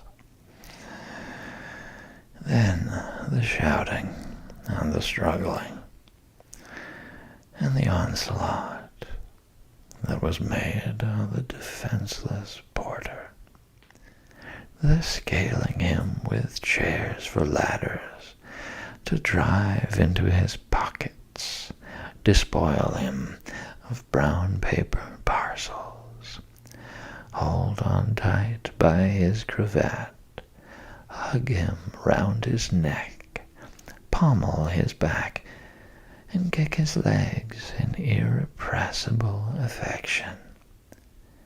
The shouts of wonder and delight with which the development of every package was received.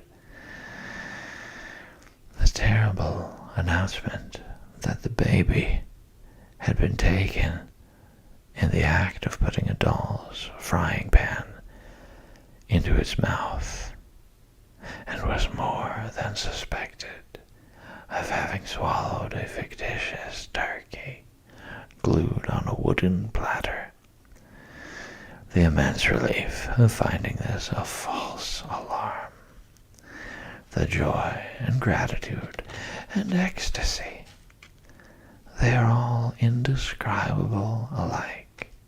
It is enough that by degrees the children and their emotions got out of the parlor, and by one stair at a time, up to the top of the house, where they went to bed, and so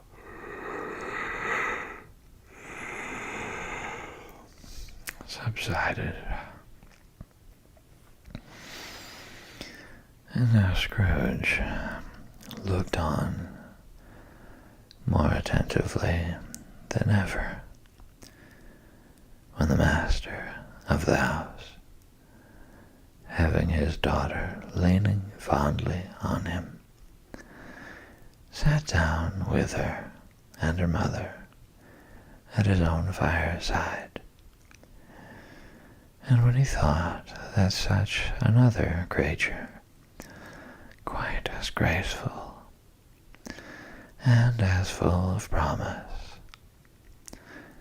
might have called him father, and been a springtime in the haggard winter of his life, his sight grew very dim indeed. "Belle," said the husband, turning to his wife with a smile, "I saw an old friend of yours this afternoon." "Who was it?" "Guess." "How can I?" "Don't I know?" she added in the same breath, laughing as he laughed. "Mr. Scrooge. Mr. Scrooge it was.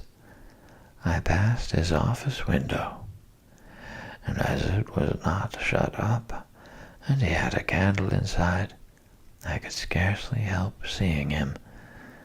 His partner lies upon the point of death, I hear, and there he sat alone. Quite alone in the world, I do believe." "Spirit," said Scrooge in a broken voice, "remove me from this place. I told you these were shadows of the things that have been," said the ghost. "That they are what they are.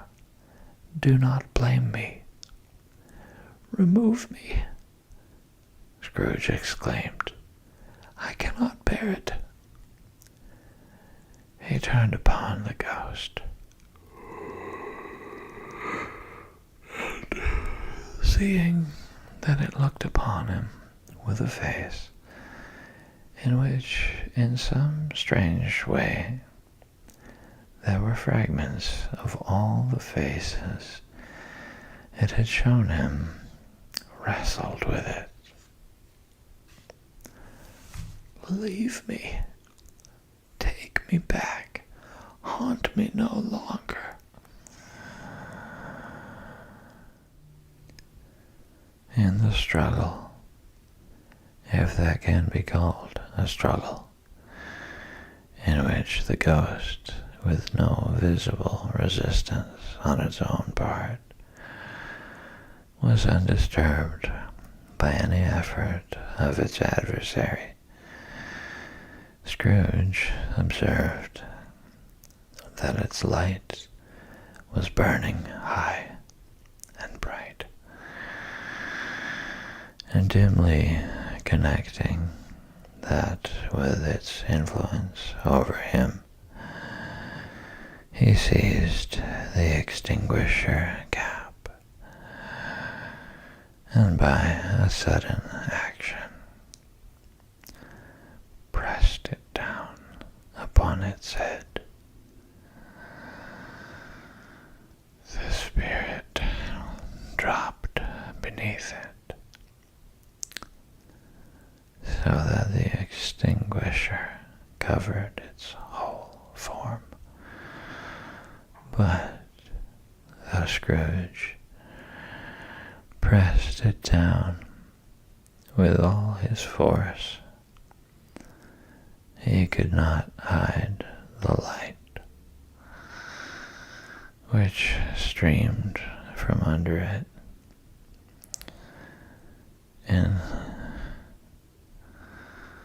an unbroken flood upon the ground. He was conscious of being exhausted and overcome by an irresistible drowsiness, and further, of being in his own bedroom.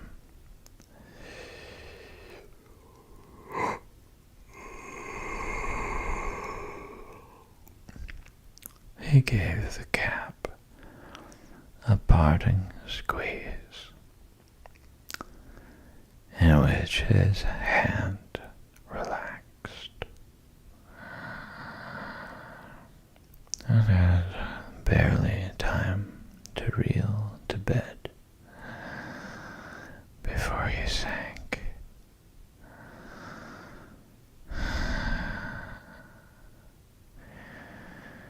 into a heavy sleep.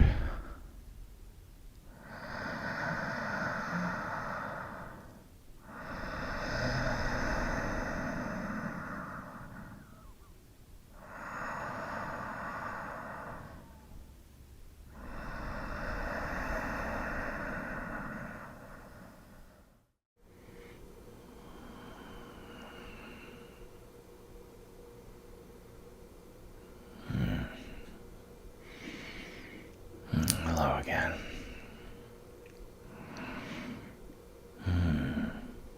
A Christmas Carol, Stave 3, the second of the three spirits. Awaking in the middle of a prodigiously tough snore, and sitting up in bed to get his thoughts together, Scrooge had no occasion to be told that the bell was again upon the stroke of 1. He felt that he was restored to consciousness in the right nick of time for the especial purpose of holding a conference with the second messenger dispatched to him through Jacob Marley's intervention. But finding that he turned uncomfortably cold when he began to wonder which of his curtains this new spectre would draw back, he put them every one aside with his own hands, and lying down again, established a sharp lookout all round the bed, for he wished to challenge the spirit on the moment of its appearance, and did not wish to be taken by surprise and made nervous.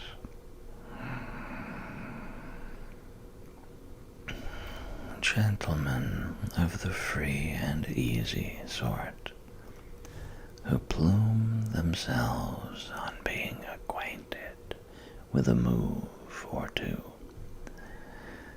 and being usually equal to the time of day, express the wide range of their capacity for adventure by observing that they are good for anything, from pitch and toss to manslaughter, between which opposite extremes, no doubt, there lies a tolerably wide and comprehensive range of subjects.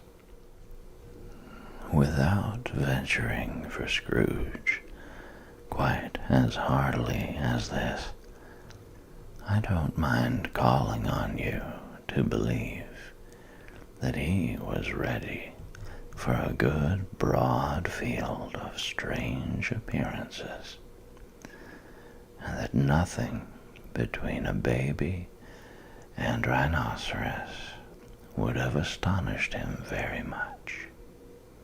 Now, being prepared for almost anything, he was not by any means prepared for nothing, and consequently, when the bell struck 1, and no shape appeared, he was taken with a violent fit of trembling. 5 minutes, 10 minutes, a quarter of an hour went by, yet nothing came. All this time he lay upon his bed, the very core and center of a blaze of ruddy light, which streamed upon it when the clock proclaimed the hour, and which, being the only light, was more alarming than a dozen ghosts, as he was powerless to make out what it meant, or would be at, and was sometimes apprehensive that he might be at that very moment an interesting case of spontaneous combustion, without having the consolation of knowing it. At last, however, he began to think, as you or I would have thought at first,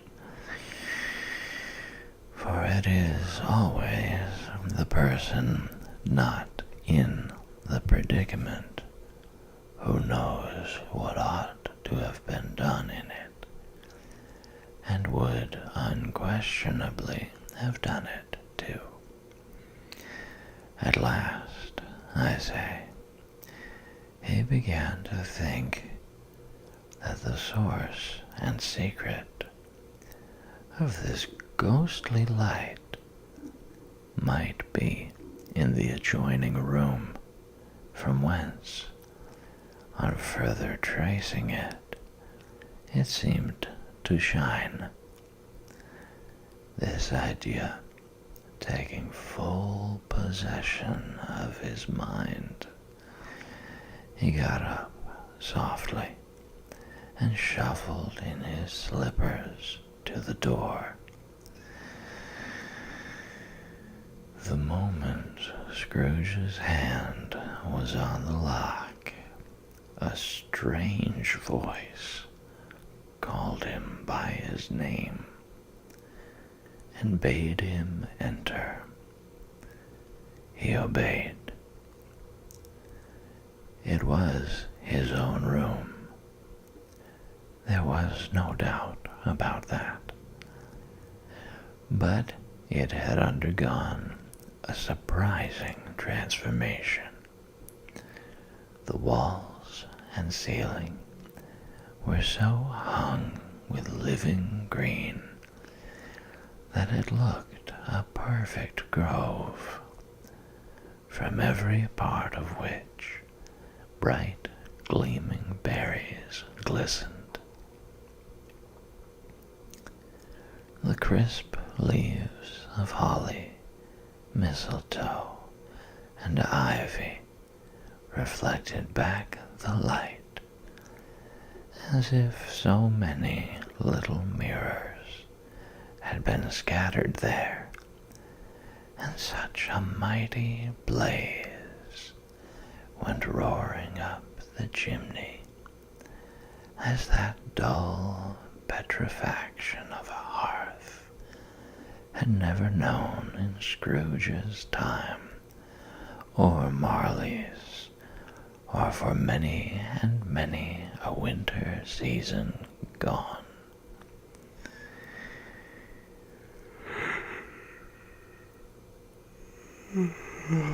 Heaped up on the floor to form a kind of throne were turkeys, geese, game, poultry, brawn, great joints of meat, sucking pigs, long wreaths of sausages, mince pies, plum puddings, barrels of oysters, red-hot chestnuts, cherry-cheeked apples, juicy oranges, luscious pears, immense 12th cakes, and seething bowls of punch that made the chamber dim with their delicious steam.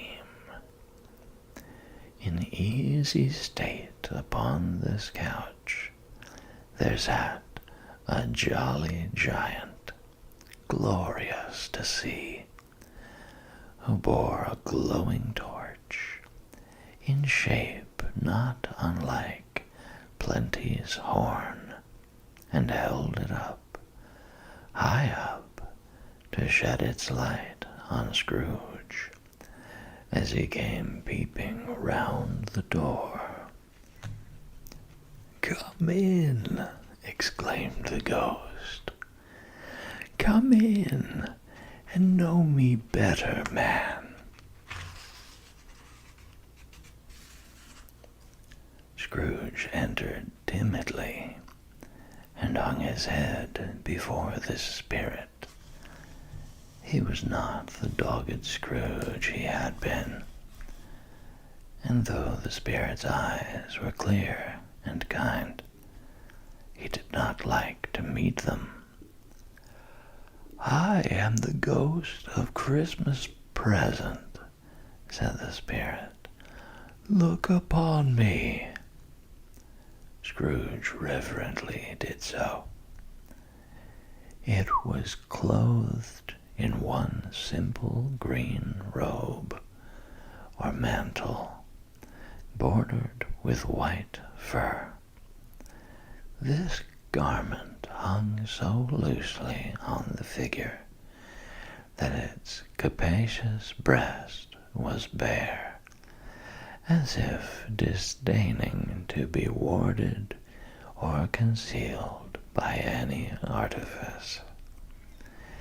Its feet, observable beneath the ample folds of the garment were also bare, and on its head it wore no other covering than a holly wreath, set here and there with shining icicles.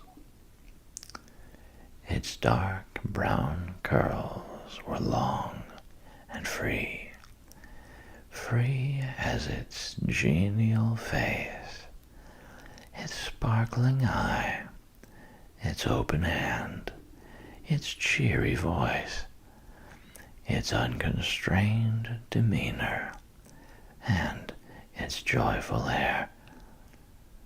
Girded round its middle was an antique scabbard, but no sword was in it, and the ancient sheath was eaten up with rust.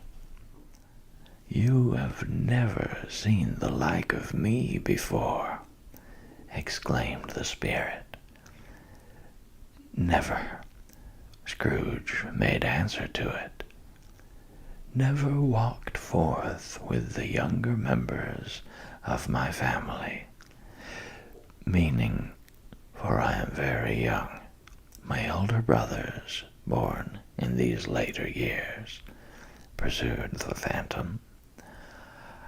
"I don't think I have," said Scrooge. "I am afraid I have not." "Have you had many brothers, Spirit?" "More than 1,800, said the ghost. "A tremendous family to provide for," muttered Scrooge. The ghost of Christmas Present rose.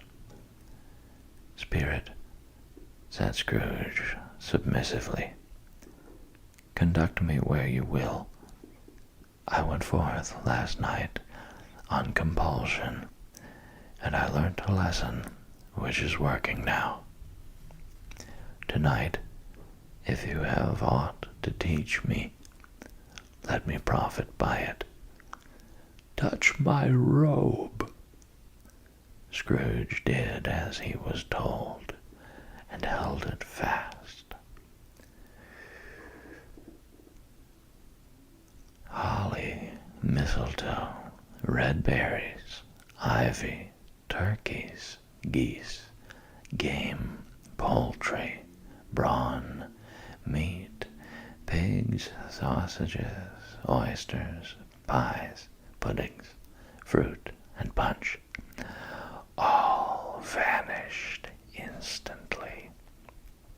So did the room, the fire, the ruddy glow, the hour of night, and they stood in the city streets on Christmas morning, where, for the weather was severe, the people made a rough but brisk and not unpleasant kind of music in scraping the snow from the pavement in front of their dwellings and from the tops of their houses, whence it was mad delight to the boys to see it come plumping down into the road below and splitting into artificial little snowstorms. The house fronts looked black enough, and the windows blacker, contrasting with the smooth white sheet of snow upon the roofs, and with the dirtier snow upon the ground, which last deposit had been plowed up in deep furrows by the heavy wheels of carts and wagons, furrows that crossed and recrossed each other hundreds of times, where the great streets branched off and made intricate channels, hard to trace in the thick yellow mud and ice water. The sky was gloomy shortest streets were choked up with a dingy mist, half thawed, half frozen, whose heavier particles descended in a shower of sooty atoms, as if all the chimneys in Great Britain had, by one consent, caught fire, and were blazing away to their dear hearts' content.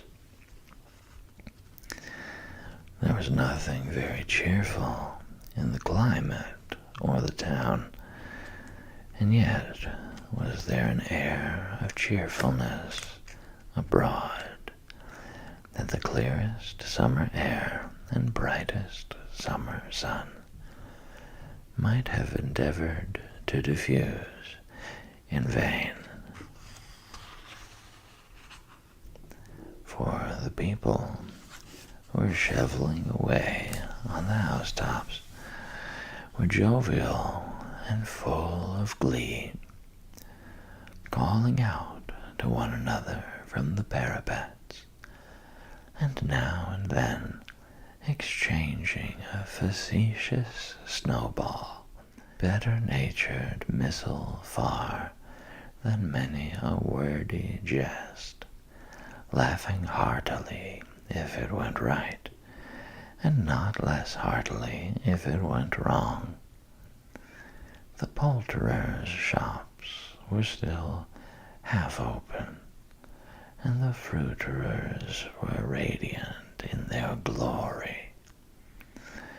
There were great, round, pot-bellied baskets of chestnuts, shaped like the waistcoats of jolly old gentlemen, lolling at the doors and tumbling out into the street in their apoplectic opulence. There were ruddy, brown-faced, broad-girthed Spanish onions, shining in the fatness of their growth, like Spanish friars, and winking from their shelves in wanton slyness at the girls as they went by, and glanced demurely at the hung-up mistletoe. There were pears and apples, clustered high in blooming pyramids. There were bunches of grapes made in the shopkeeper's benevolence to dangle from conspicuous hooks, that people's mouths might water gratis as they passed. There were piles of filberts, mossy and brown, recalling in their fragrance ancient walks among the woods and pleasant shufflings ankle deep through withered leaves.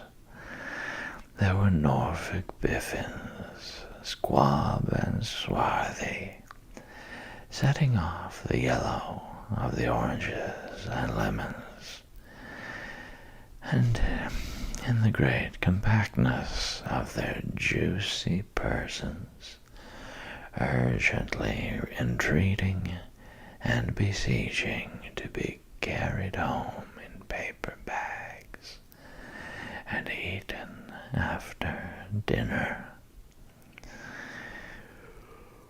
The very gold and silver fish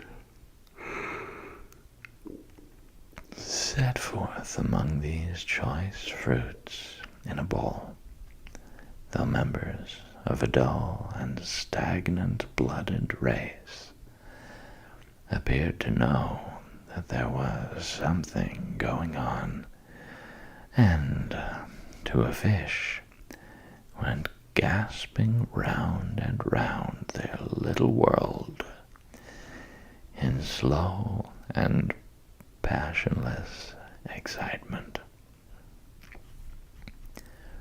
The grocers, oh, the grocers, nearly closed, with perhaps 2 shutters down or 1. But through those gaps, such glimpses! It was not alone that the scales descending on the counter made a merry sound, or that the twine and roller parted company so briskly, or that the canisters were rattled up and down like juggling tricks, or even that the blended scents of tea and coffee were so grateful to the nose, or even that the raisins were so plentiful and rare, the almonds so extremely white, the sticks of cinnamon so long and straight, the other spices so delicious, the candied fruits so caked and spotted with molten sugar as to make the coldest lookers-on feel faint and subsequently bilious. Nor was it that the figs were moist and pulpy, or that the French plums blushed in modest tartness from their highly decorated boxes, or that everything was good to eat and in its Christmas dress. But the customers were all so hurried and so eager in the hopeful promise of the day that they tumbled up against each other at the door, crashing their wicker baskets wildly, and left their purchases upon the counter, and came running back to fetch them, and committed hundreds of the like mistakes in the best humor possible, while the grocer and his people were so frank and fresh that the polished hearts with which they fastened their aprons behind might have been their own, worn outside for general inspection, and for Christmas daws to peck at if they chose. But soon the steeples called good people all to church and chapel, and away they came, flocking through the streets in their best clothes and with their gayest faces, and at the same time there emerged from scores of by-streets, lanes, and nameless turnings innumerable people carrying their dinners to the bakers' shops. The sight of these poor revelers appeared to interest the spirit very much, for he stood with Scrooge behind him in a baker's doorway, and taking off the covers as their bearers passed, sprinkled incense on their dinners from his torch. And it was a very uncommon kind of torch, for once or twice, when there were angry words between some dinner carriers who had jostled each other, he shed a few drops of water on them from it, and their good humor was restored directly. For they said it was a shame to quarrel upon Christmas Day. And so it was. God love it, so it was. In time, the bells ceased, and the bakers were shut up, and yet there was a congenial shadowing forth of all these dinners, and the progress of their cooking in the thawed blotch of wet above each baker's oven, where the pavement smoked as if its stones were cooking too.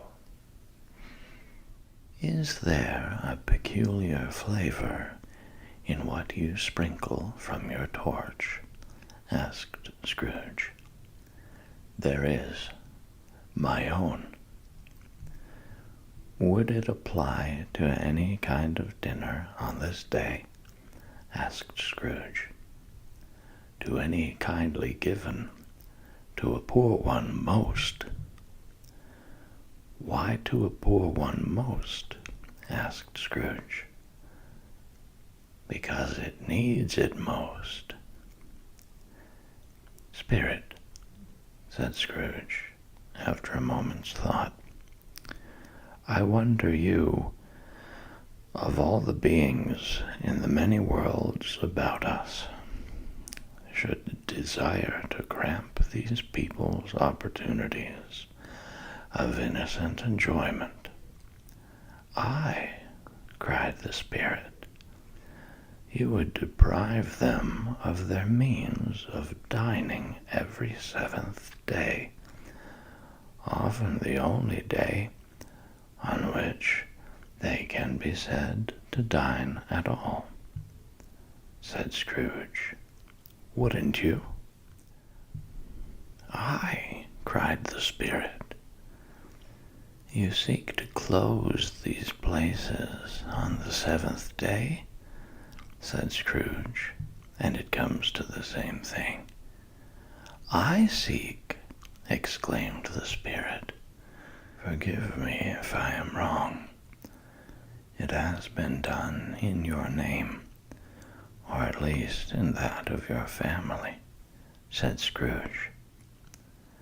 There are some upon this earth of yours, returned the Spirit, who lay claim to know us, and who do their deeds of passion, pride, ill will, hatred, envy, bigotry, and selfishness in our name, who are as strange to us and all our kith and kin as if they had never lived. Remember that, and charge their doings on themselves, not us. Scrooge promised that he would, and they went on, invisible, as they had been before, into the suburbs of the town. It was a remarkable quality of the ghost, which Scrooge had observed at the baker's, that notwithstanding his gigantic size, he could accommodate himself to any place with ease, and that he stood beneath a low roof quite as gracefully and like a supernatural creature as it was possible he could have done in any lofty hall. And perhaps it was the pleasure the good Spirit had in showing off this power of his, or else it was his own kind, generous, hearty nature, and his sympathy with all poor men, that led him straight to Scrooge's clerk, for there he went, and took Scrooge with him, holding to his robe. And on the threshold of the door the spirit smiled, and stopped to bless Bob Cratchit's dwelling with the sprinklings of his torch. Think of that. Bob had but 15 bob a week himself. He pocketed on Saturdays but 15 copies of his Christian name. And yet the ghost of Christmas Present blessed his 4-roomed house. Then up rose Mrs. Cratchit, Cratchit's wife, dressed out but poorly in a twice-turned gown, but brave in ribbons, which are cheap and make a goodly show for sixpence. And she laid the cloth, assisted by Belinda Cratchit, second of her daughters, also brave in ribbons, while Master Peter Cratchit plunged a fork into the saucepan of potatoes, and getting the corners of his monstrous shirt collar, Bob's private property, conferred upon his son and heir in honor of the day, into his mouth, rejoiced to find himself so gallantly attired, and yearned to show his linen in the fashionable parks. And now 2 smaller Cratchits, boy and girl, came tearing in, screaming that outside the baker's they had smelt the goose, and known it for their own, and basking in luxurious thoughts of sage and onion, these young Cratchits danced about the table, and exalted Master Peter Cratchit to the skies, while he, not proud, although his collars nearly choked him, blew the fire until the slow potatoes bubbling up knocked loudly at the saucepan lid to be let out and peeled. "What has ever got your precious father, then?" said Mrs. Cratchit. "And your brother, Tiny Tim, and Martha weren't as late last Christmas Day by half an hour." "Here's Martha, mother," said a girl, appearing as she spoke. "Here's Martha, mother," cried the 2 young Cratchits. "Hurrah! There's such a goose, Martha." "Why, bless your heart alive, my dear, how late you are," said Mrs. Cratchit, kissing her a dozen times, and taking off her shawl and bonnet for her with officious zeal. "We'd a deal of work to finish up last night," replied the girl, "and had to clear away this morning, mother." "Well, never mind so long as you are come," said Mrs. Cratchit. "Sit ye down before the fire, my dear, and have a warm, Lord bless ye." "No, no, there's father coming," cried the 2 young Cratchits, who were everywhere at once. "Hide, Martha, hide." So Martha hid herself, and in came little Bob, the father, with at least 3 feet of comforter, exclusive of the fringe, hanging down before him. and his threadbare clothes darned up and brushed to look seasonable, and Tiny Tim upon his shoulder. Alas for Tiny Tim, he bore a little crutch, and had his limbs supported by an iron frame. "Why, where's our Martha?" cried Bob Cratchit, looking around. "Not coming," said Mrs. Cratchit. "Not coming," said Bob, with a sudden declension in his high spirits, for he had been Tim's blood horse all the way from church, and had come home rampant. "Not coming upon Christmas Day." Martha didn't like to see him disappointed, if it were only in joke, so she came out prematurely from behind the closet door and ran into his arms, while the two young Cratchits hustled Tiny Tim and bore him off into the wash-house, that he might hear the pudding singing in the copper. "And how did little Tim behave?" asked Mrs. Cratchit, when she had rallied Bob on his credulity, and Bob had hugged his daughter to his heart's content. "As good as gold," said Bob, "and better. Somehow he gets thoughtful, sitting by himself so much, and thinks the strangest things you ever heard.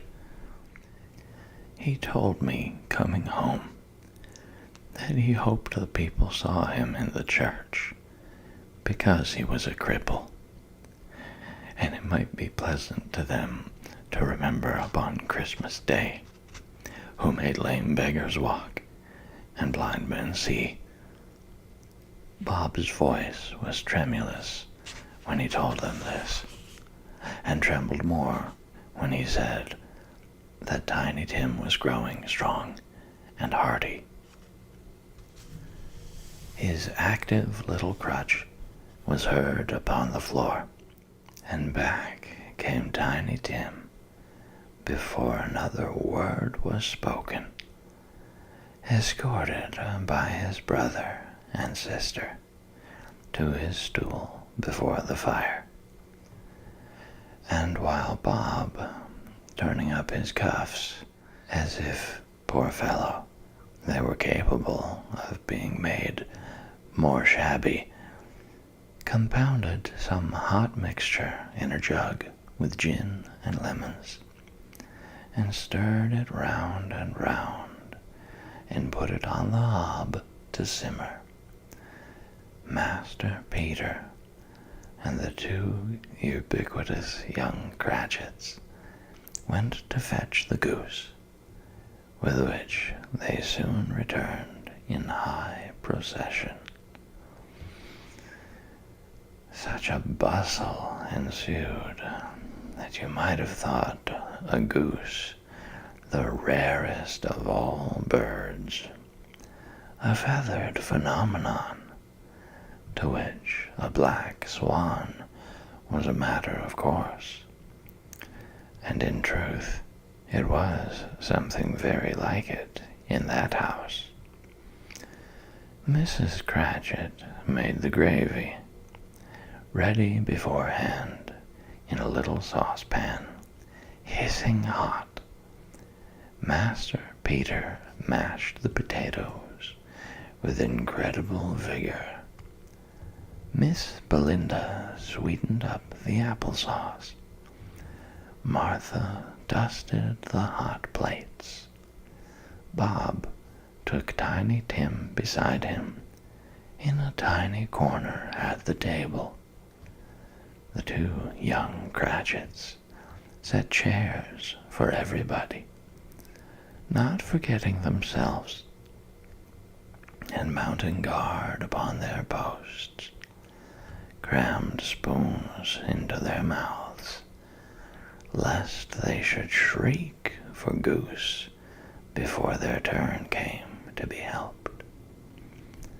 At last the dishes were set on, and grace was said. It was succeeded by a breathless pause as Mrs. Cratchit, looking slowly all along the carving knife, prepared to plunge it in the breast. But when she did, and when the long-expected gush of stuffing issued forth, one murmur of delight arose all round the board, and even Tiny Tim, excited by the two young Cratchits, beat on the table with the handle of his knife, and feebly cried, "Hurrah! There never was such a goose." Bob said he didn't believe there ever was such a goose cooked. Its tenderness and flavor, size and cheapness, were the themes of universal admiration. Elked out by applesauce and mashed potatoes, it was a sufficient dinner for the whole family. Indeed, as Mrs. Cratchit said with great delight, surveying one small atom of a bone upon the dish, they hadn't ate it all at last. Yet everyone had had enough, and the youngest Cratchits in particular were steeped in sage and onion to the eyebrows. But now, the plates being changed by Miss Belinda, Mrs. Cratchit left the room alone, too nervous to bear witness, to take the pudding up and bring it in. Suppose it should not be done enough? Suppose it should break in turning out?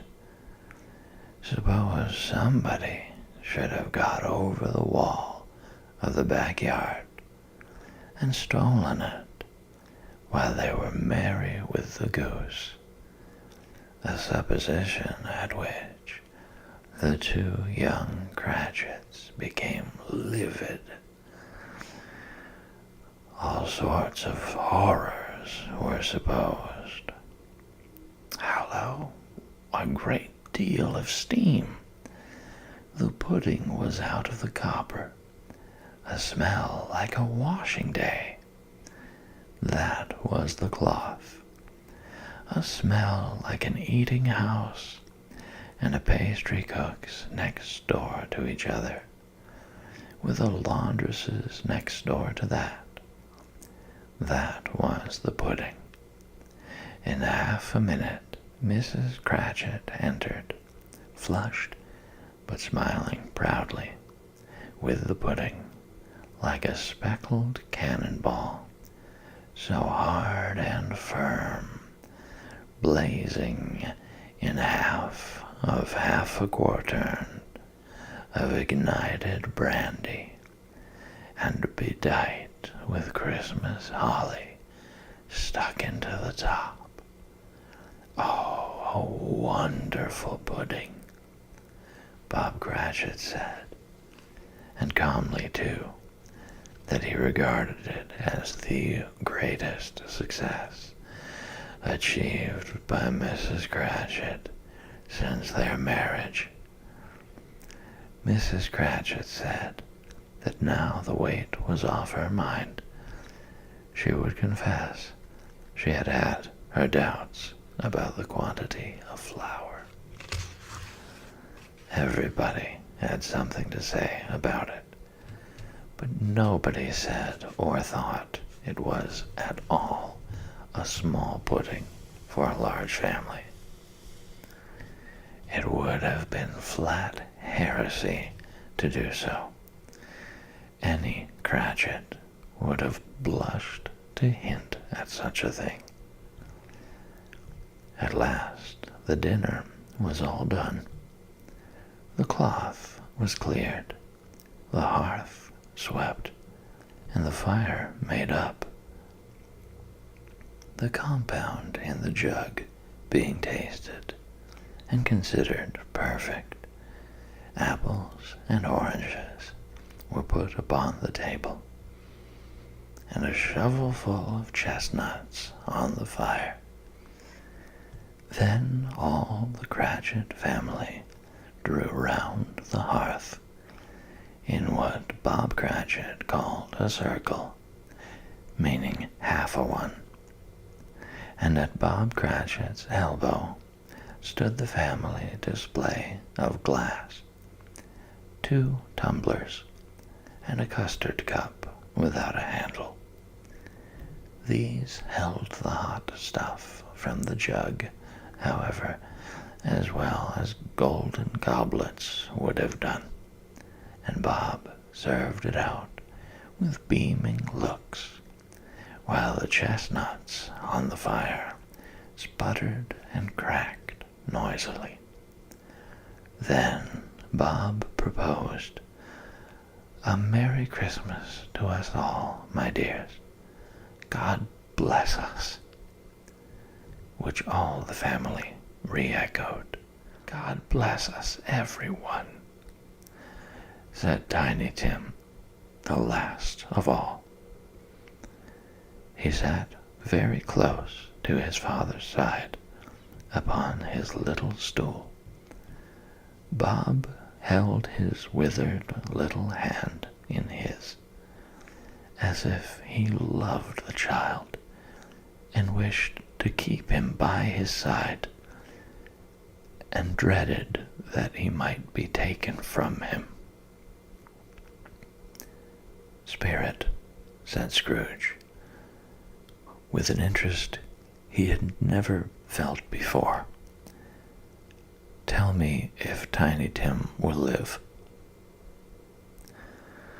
"I see a vacant seat," replied the ghost, "in the poor chimney corner, and a crutch without an owner, carefully preserved. If these shadows remain unaltered by the future, the child will die." "No, no," said Scrooge. "Oh, no, kind spirit. Say he will be spared." "If these shadows remain unaltered by the future, none other of my race," returned the ghost, "will find him here." "What then?" "If he be like to die, he had better do it, and decrease the surplus population." Scrooge hung his head to hear his own words quoted by the spirit, and was overcome with penitence and grief.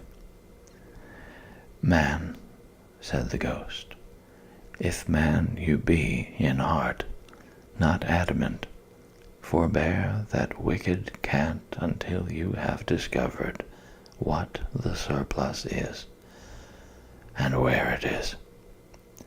Will you decide what men shall live, what men shall die? It may be that in the sight of heaven you are more worthless and less fit to live than millions like this poor man's child. O God, to hear the insect on the leaf pronouncing on the too much life among his hungry brothers in the dust." Scrooge bent before the ghost's rebuke, and trembling cast his eyes upon the ground. but he raised them speedily on hearing his own name. "Mr. Scrooge," said Bob. "I'll give you Mr. Scrooge, the founder of the feast." "The founder of the feast, indeed!" cried Mrs. Cratchit, reddening. "I wish I had him here. I'd give him a piece of my mind to feast upon, and I hope he'd have a good appetite for it." "My dear," said Bob, "the children, Christmas Day." "It should be Christmas Day, I am sure," said she, "on which one drinks the health of such an odious, stingy, hard, unfeeling man as Mr. Scrooge. You know he is, Robert. Nobody knows it better than you do, poor fellow."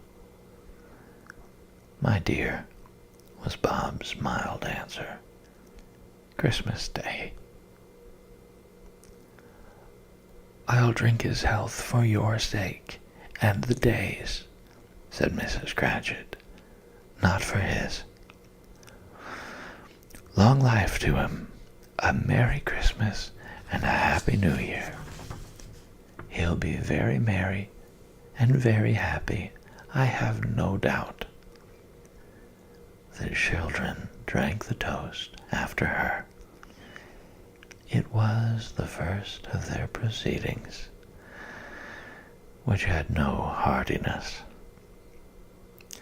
Tiny Tim drank it last of all, but he didn't care twopence for it.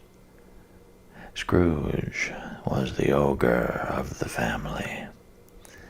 The mention of his name cast a dark shadow on the party, which was not dispelled for full 5 minutes.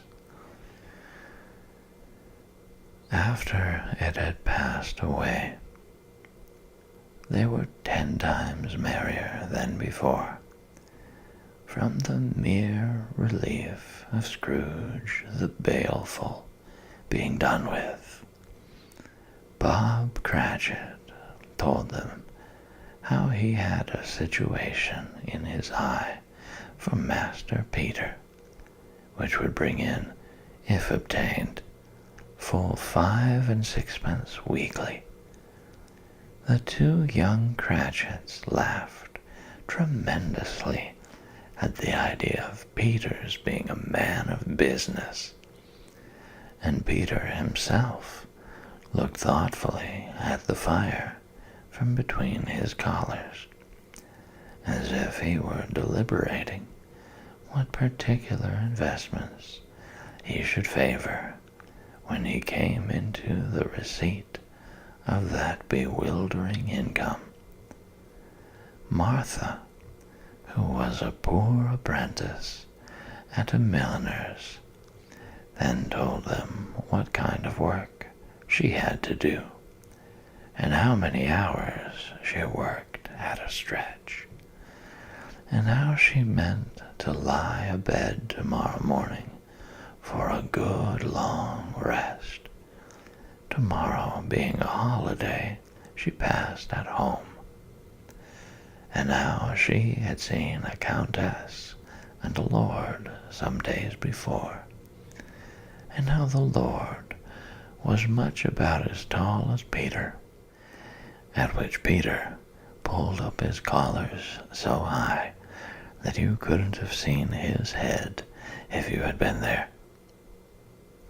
All this time the chestnuts and the jug went round and round, and by they had a song about a lost child traveling in the snow, from Tiny Tim, who had a plaintive little voice and sang it very well indeed.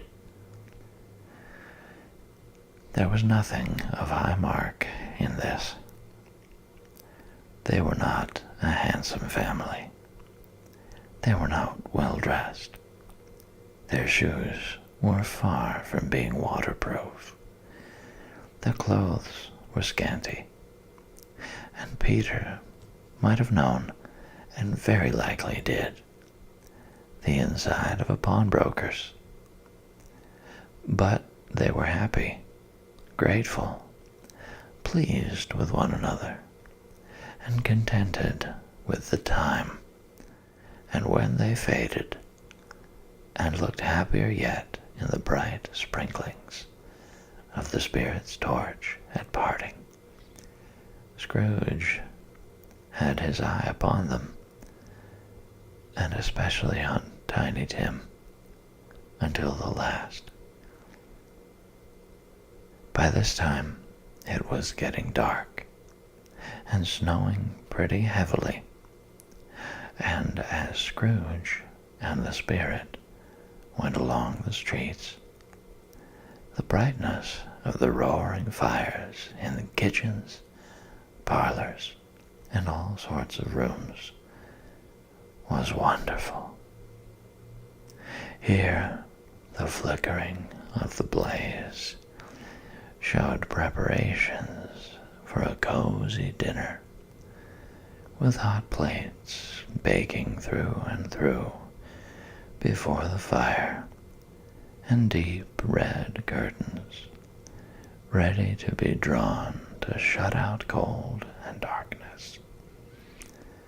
There all the children of the house were running out into the snow to meet their married sisters, brothers, cousins, uncles, aunts, and be the first to greet them. Here, again, were shadows on the window blind of guests assembling, and there a group of handsome girls, all hooded and fur-booted, and all chattering at once, tripped lightly off to some near neighbor's house, where woe upon the single man who saw them enter. Artful witches, well they knew it, in a glow. But if you had judged from the numbers of people on their way to friendly gatherings, you might have thought that no one was at home to give them welcome when they got there, instead of every house expecting company, and piling up its fires half chimney high. Blessings on it, how the ghost exulted, how it bared its breadth of breast, and opened its capacious palm, and floated on, outpouring with a generous hand its bright and harmless mirth on everything within its reach. The very lamplighter who ran on before, dotting the dusky street with specks of light, and who was dressed to spend the evening somewhere, laughed out loudly as the Spirit passed, though little kenned the lamplighter that he had any company but Christmas.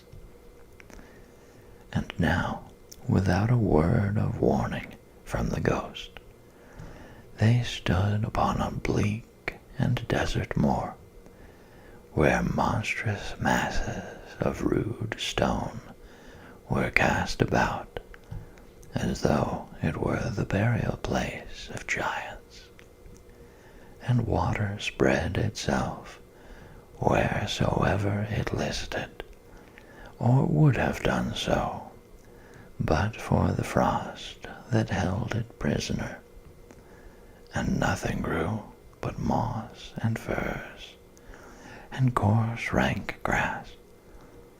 Down in the west the setting sun had left a streak of fiery red, which glared upon the desolation for an instant, like a sullen eye, and frowning lower, lower, lower yet, was lost in the thick gloom of darkest night. "What place is this?" asked Scrooge. "A place where miners live, who labor in the bowels of the earth," returned the spirit. "But they know me. See!" A light shone from the window of a hut, and swiftly they advanced towards it. Passing through the wall of mud and stone, they found a cheerful company assembled round a glowing fire. An old man and woman, with their children and their children's children, and another generation beyond that, all decked out gaily in their holiday attire. The old man, in a voice that seldom rose above the howling of the wind upon the barren waste, was singing them a Christmas song. It had been a very old song when he was a boy, and from time to time they all joined in the chorus. So surely as they raised their voices, the old man got quite blithe and loud, and so surely as they stopped, his vigor sank again. The spirit did not tarry here, but bade Scrooge hold his robe, and passing on above the moor, sped whither? Not to see. To see. To Scrooge's horror, looking back, he saw the last of the land, a frightful range of rocks behind them, and his ears were deafened by the thundering of water as it rolled and roared and raged among the dreadful caverns it had worn, and fiercely tried to undermine the earth. Built upon a dismal reef of sunken rocks, some league or so from the shore, on which the waters chafed and dashed the wild year through, there stood a solitary lighthouse. Great heaps of seaweed clung to its base, and storm birds, born of the wind, one might suppose, as seaweed of the water, rose and fell about it, like the waves they skimmed. But even here, two men who watched the light had made a fire that through the loophole in the thick stone wall shed out a ray of brightness on the awful sea.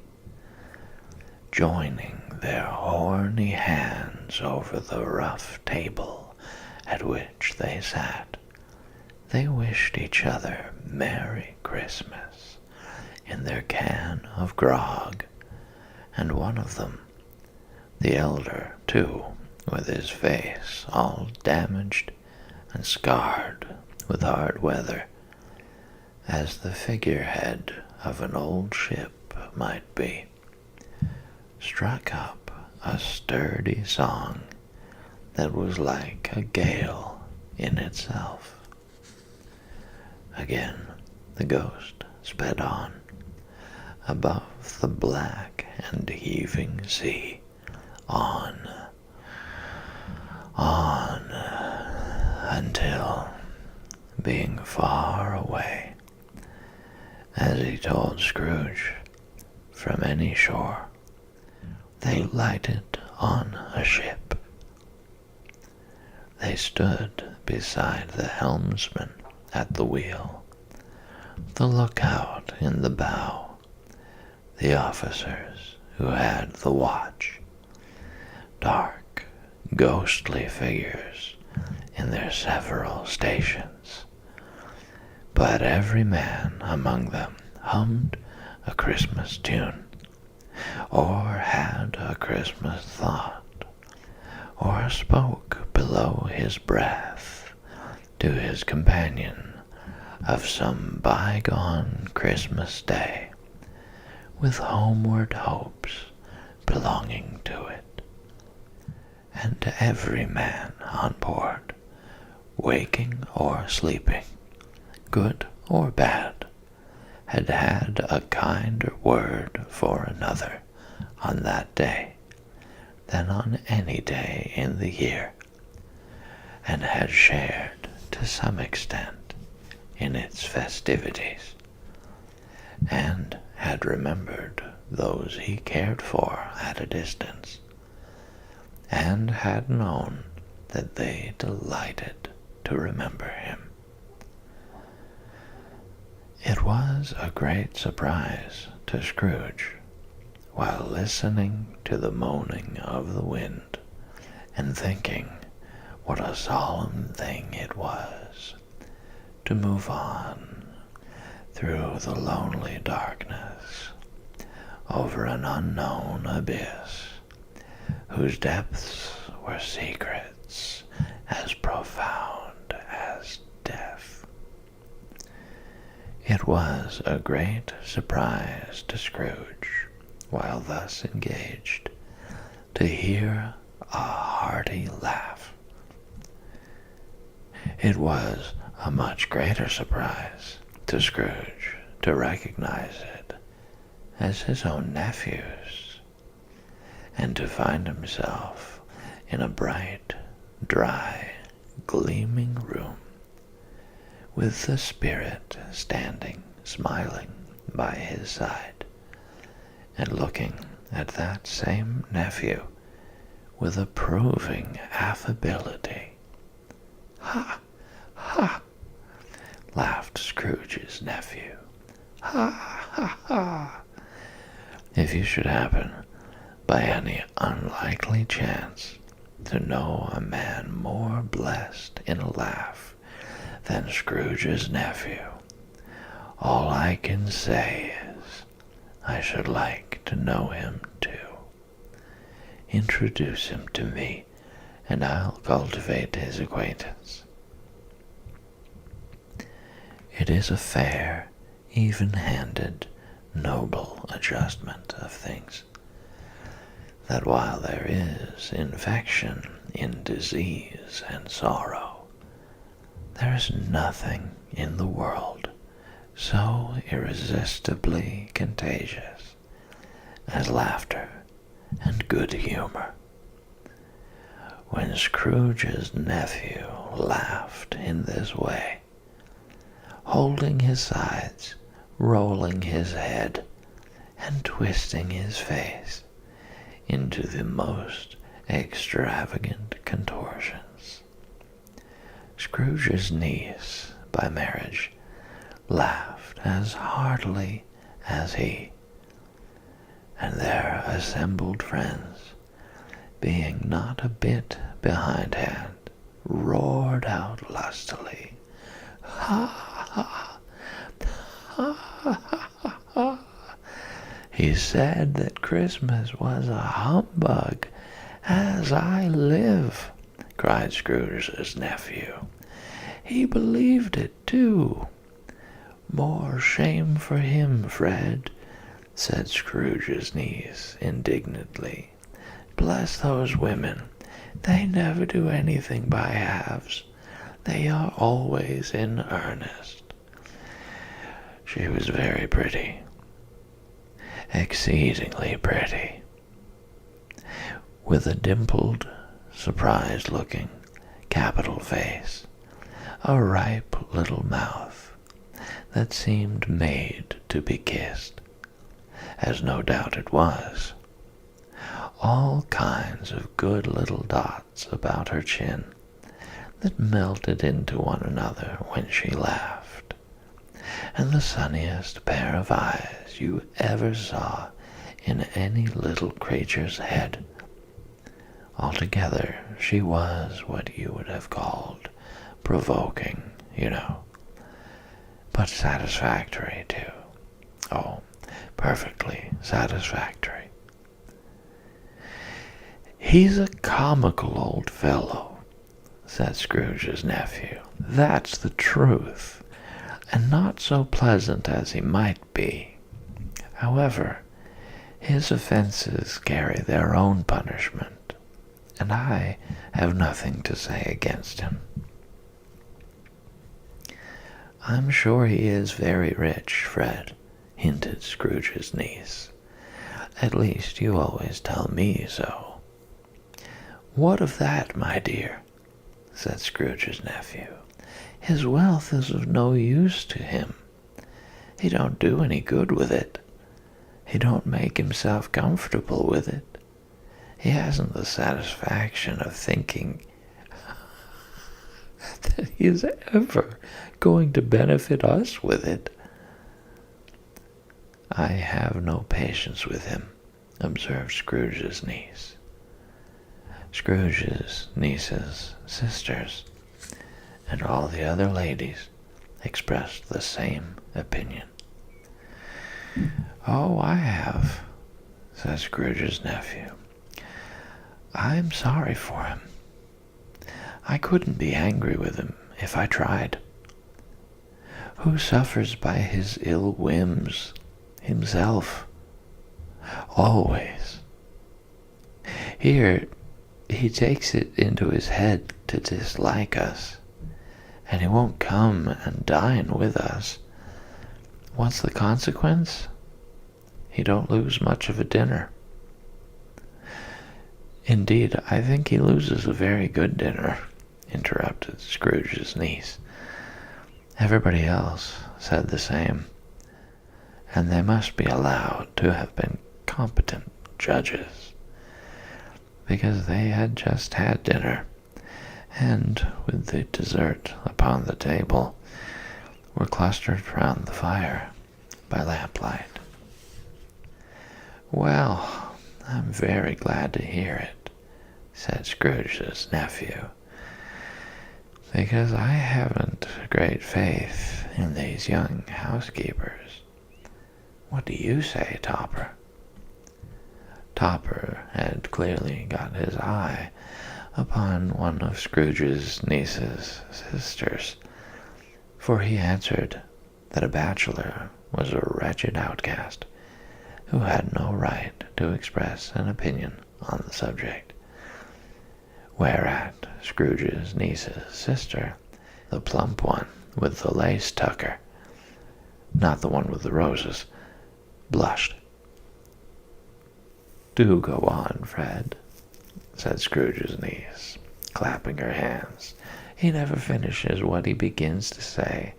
He is such a ridiculous fellow."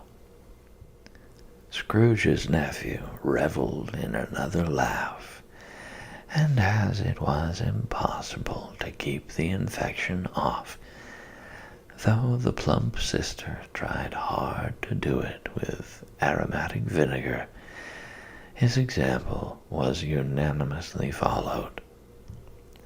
"I was only going to say," said Scrooge's nephew, "that the consequence of his taking a dislike to us, and not making merry with us, is, as I think, that he loses some pleasant moments, which could do him no harm.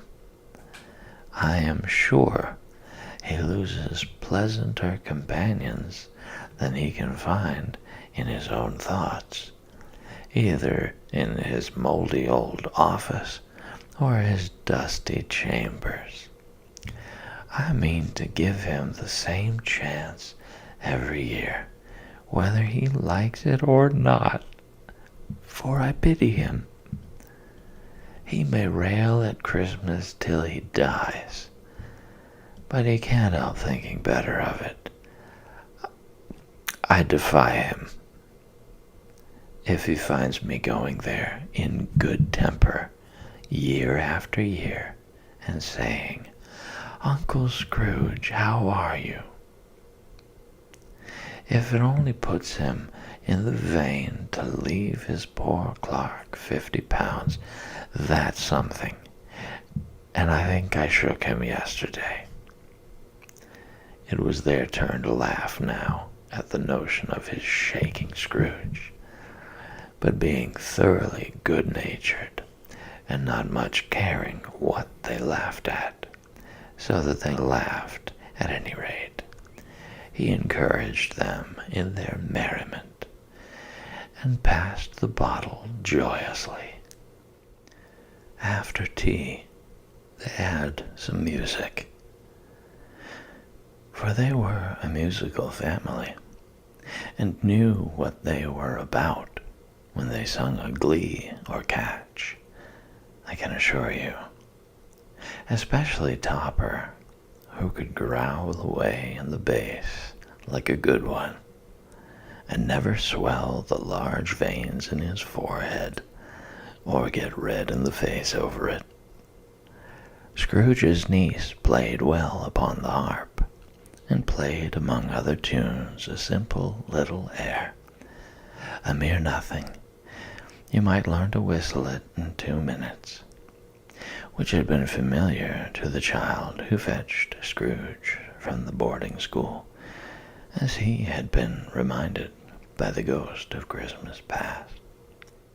When this strain of music sounded, all the things that ghost had shown him came upon his mind.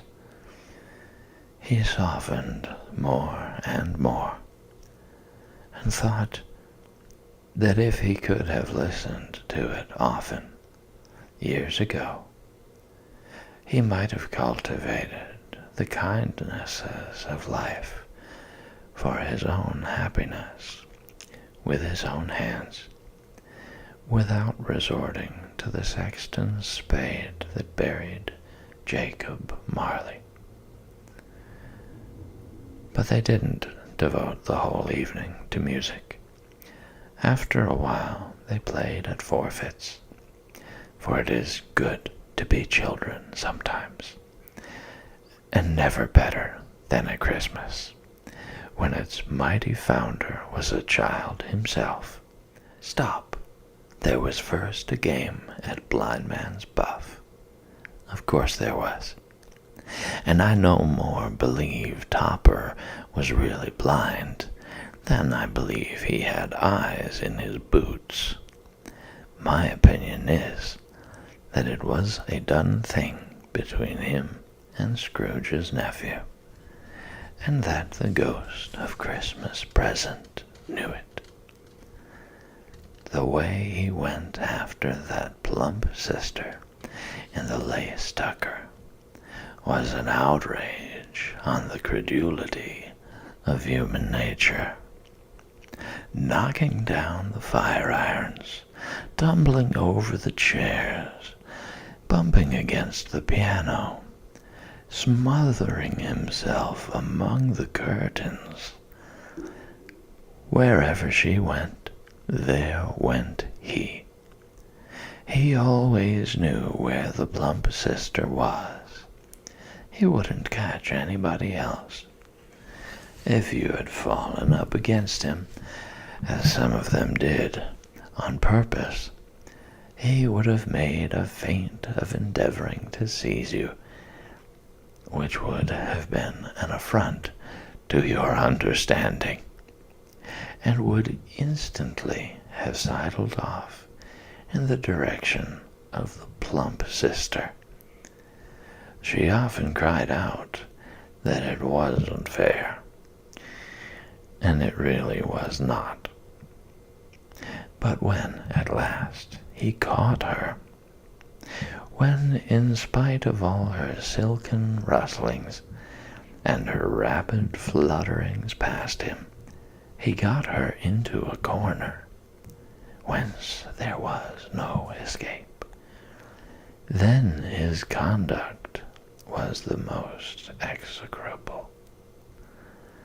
For his pretending not to know her, his pretending that it was necessary to touch her headdress, and further, to assure himself of her identity by pressing a certain ring upon her finger and a certain chain about her neck, was vile, monstrous. No doubt she told him her opinion of it, when another blind man being in office, they were so very confidential together behind the curtains. Scrooge's niece was not one of the blind man's buff party, but was made comfortable with a large chair and a footstool in a snug corner, where the ghost and Scrooge were close behind her. But she joined in the forfeits, and loved her love to admiration with all the letters of the alphabet. Likewise, at the game of how, when, and where, she was very great, and to the secret joy of Scrooge's nephew, beat her sisters hollow, though they were sharp girls too, as Topper could have told you. There might have been 20 people there, young and old, but they all played, and so did Scrooge, for wholly forgetting, in the interest he had in what was going on, that his voice made no sound in their ears. He sometimes came out with his guess quite loud, and very often guessed quite right, too. For the sharpest needle, best Whitechapel, warranted not to cut in the eye, was not sharper than Scrooge, blunt as he took it in his head to be. The ghost was greatly pleased to find him in this mood, and looked upon him with such favor that he begged like a boy to be allowed to stay until the guests departed. But this, the spirit said, could not be done. "Here is a new game," said Scrooge. "1 half-hour, spirit, only one. It is a game called Yes and No, where Scrooge's nephew had to think of something, and the rest must find out what. He only answering to their questions yes or no, as the case was.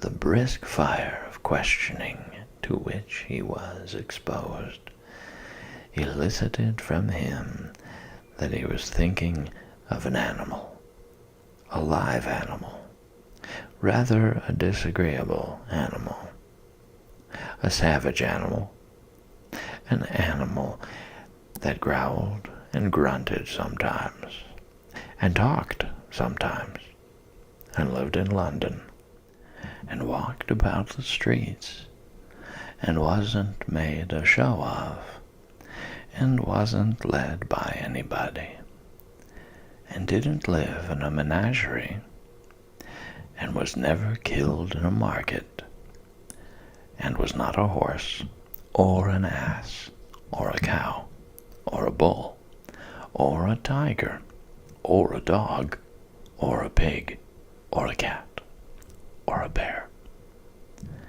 At every fresh question that was put to him, this nephew burst into a fresh roar of laughter, and was so inexpressibly tickled that he was obliged to get up off the sofa and stamp. At last, the plump sister, falling into a similar state, cried out, "I have found it out. I know what it is, Fred. I know what it is." "What is it?" cried Fred. "It's your Uncle Scrooge," which it certainly was. Admiration was the universal sentiment, though some objected that the reply to "Is it a bear?" ought to have been yes, inasmuch as an answer in the negative was sufficient to have diverted their thoughts from Mr. Scrooge, supposing they had ever had any tendency that way. "He has given us plenty of merriment, I am sure," said Fred, "and it would be ungrateful not to drink his health.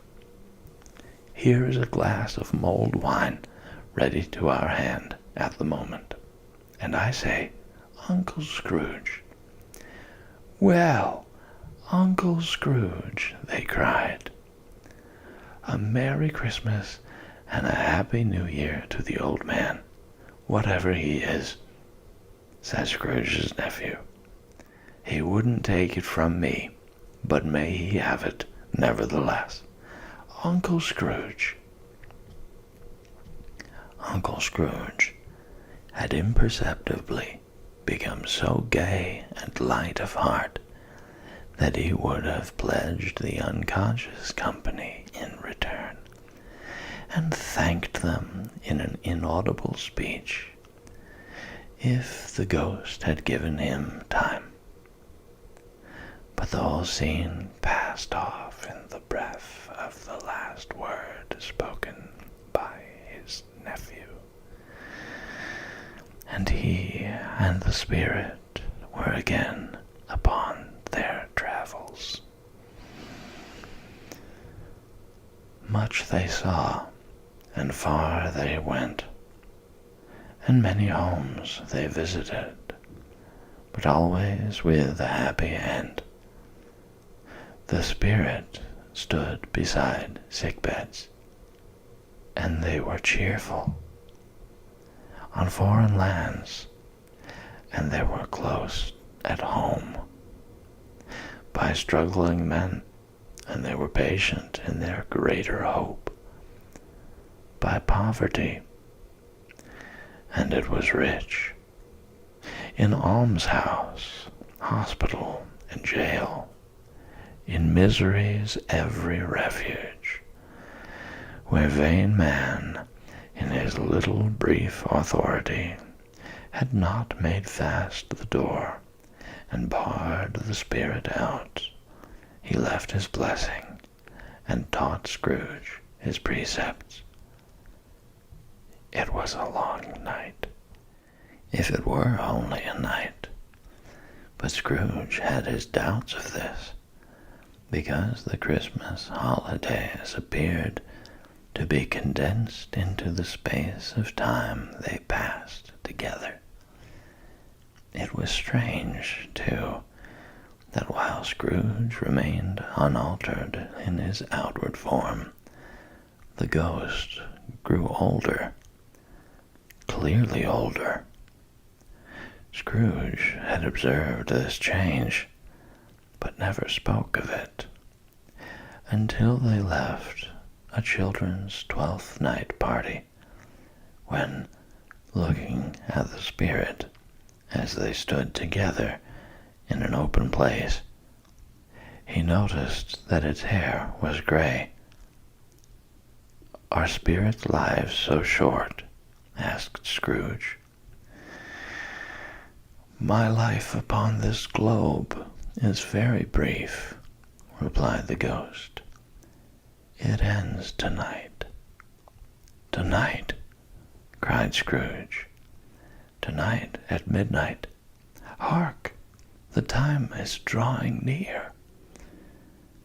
The chimes were ringing the 3/4 past 11 at that moment.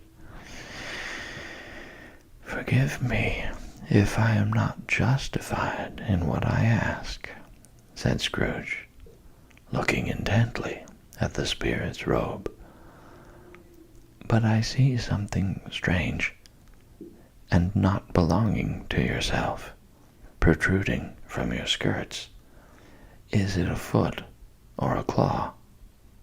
"It might be a claw, for the flesh there is upon it," was the spirit's sorrowful reply.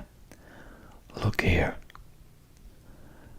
From the foldings of its robe, it brought 2 children, wretched, abject, frightful, hideous, miserable.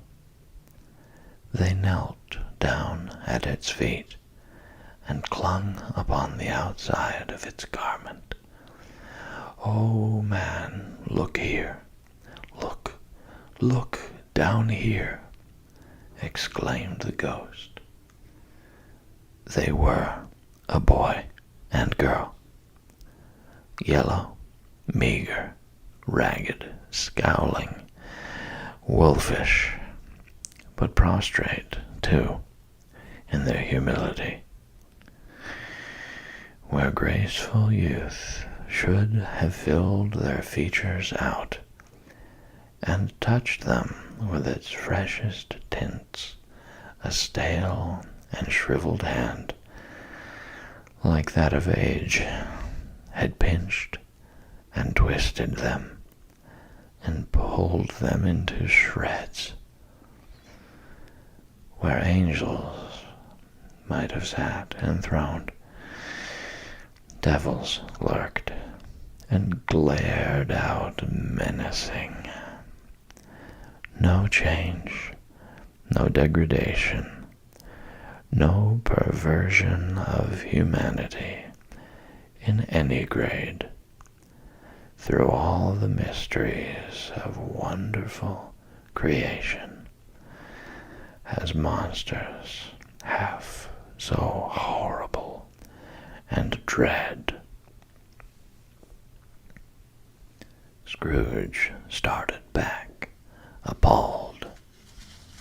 Having them shown to him in this way, he tried to say they were fine children,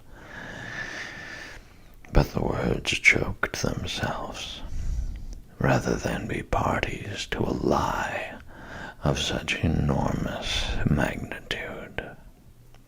"Spirit, are they yours?" Scrooge could say no more. "They are man's," said the spirit, looking down upon them, "and they cling to me, appealing from their fathers.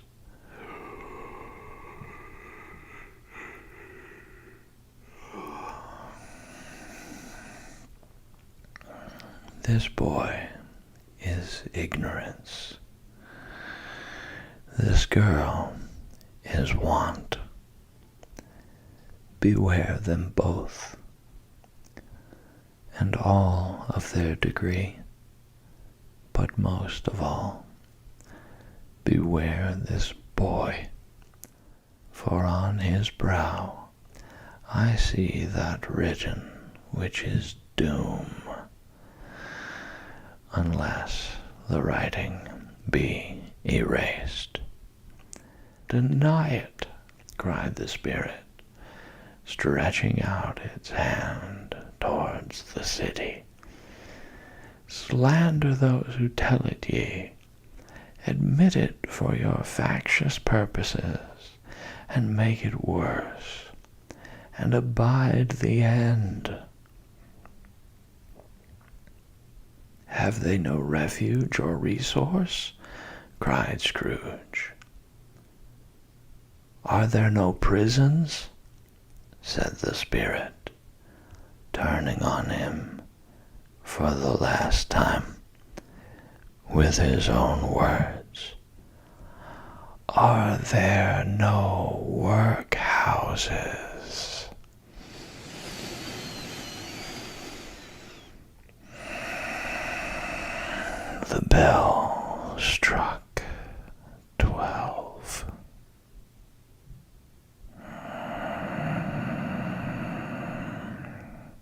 Scrooge looked about him for the ghost and saw it not. As the last stroke ceased to vibrate, he remembered the prediction of old Jacob Marley, and lifting up his eyes, beheld a solemn phantom, draped and hooded, coming like a mist along the ground towards him.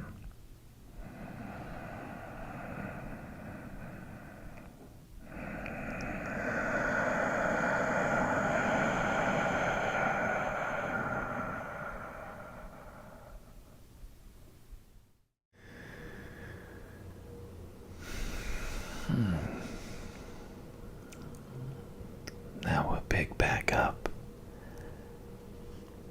in A Christmas Carol with Stave 4, the last of the spirits. The phantom slowly, gravely, silently approached. When it came near him, Scrooge bent down upon his knee, for in the very air through which this spirit moved, it seemed to scatter gloom and mystery. It was shrouded in a deep black garment, which concealed its head, its face, its form, and left nothing of it visible, save one outstretched hand. But for this, it would have been difficult to detach its figure from the night and separate it from the darkness by which it was surrounded. He felt that it was tall and stately when it came beside him, and that its mysterious presence filled him with a solemn dread. He knew no more, for the spirit neither spoke nor moved. "I am in the presence of the ghost of Christmas yet to come," said Scrooge. The spirit answered not, but pointed onward with its hand. "You are about to show me shadows of the things that have not happened, but will happen in the time before us," Scrooge pursued. "Is that so, spirit?" The upper portion of the garment was contracted for an instant in its folds, as if the spirit had inclined its head. That was the only answer he received. Although well used to ghostly company by this time, Scrooge feared the silent shape so much that his legs trembled beneath him, and he found that he could hardly stand when he prepared to follow it. The spirit paused a moment, as observing his condition and giving him time to recover. But Scrooge was all the worse for this.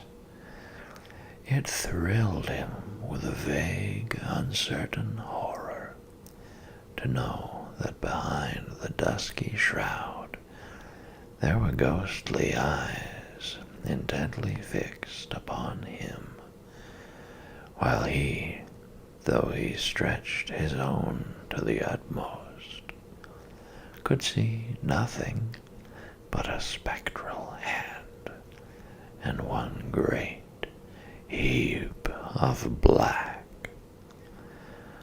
"Ghost of the future," he exclaimed, "I fear you more than any spectre I have seen. But as I know your purpose is to do me good, and as I hope to live to be another man from what I was, I am prepared to bear your company, and do it with a thankful heart. Will you not speak to me?" It gave him no reply. The hand was pointed straight before them. "Lead on," said Scrooge. "Lead on. The night is waning fast, and it is precious time to me, I know. Lead on, spirit." The phantom moved away as it had come towards him. Scrooge followed in the shadow of its dress, which bore him up, he thought, and carried him along. They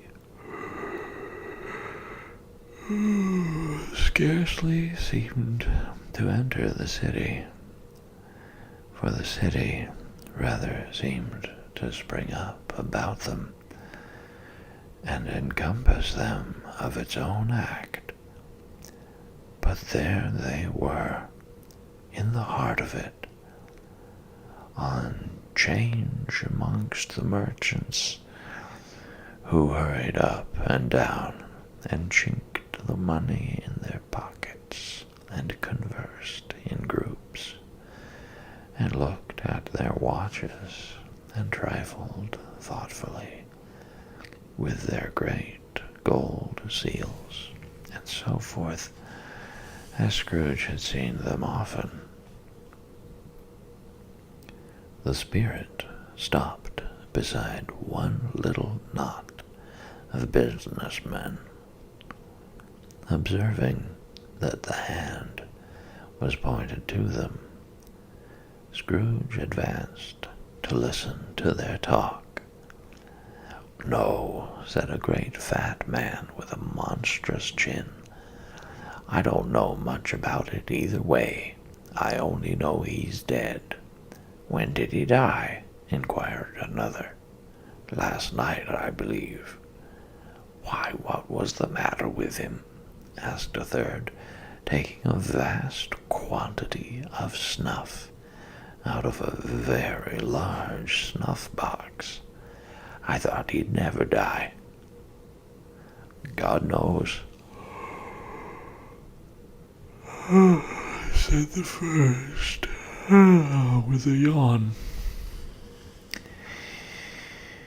"What has he done with his money?" asked a red-faced gentleman with a pendulous excrescence on the end of his nose that shook like the gills of a turkey-cock.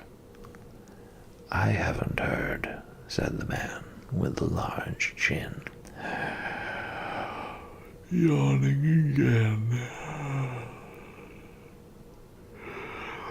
"Left it to his company, perhaps. He hasn't left it to me.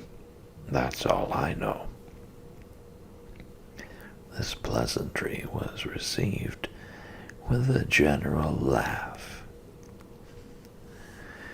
"It's likely to be a very cheap funeral," said the same speaker, "for upon my life I don't know of anybody to go to it. Suppose we make up a party and volunteer. "I don't mind going, if a lunch is provided," observed the gentleman with the excrescence on his nose.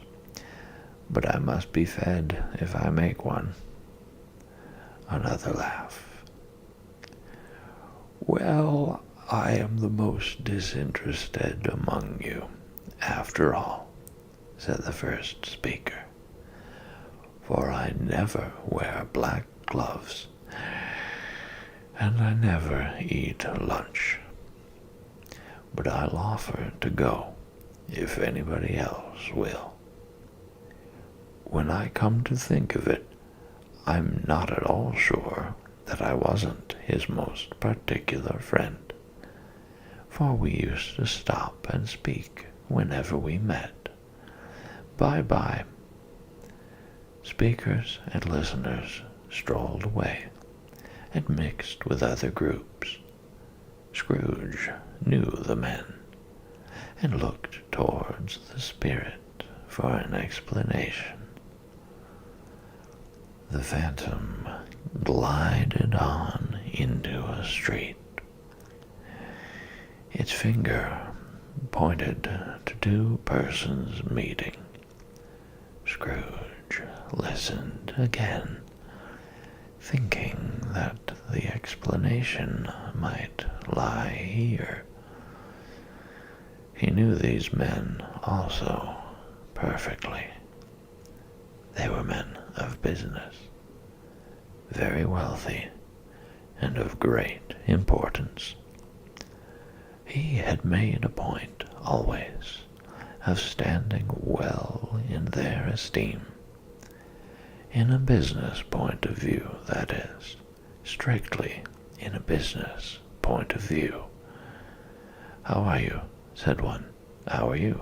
returned the other.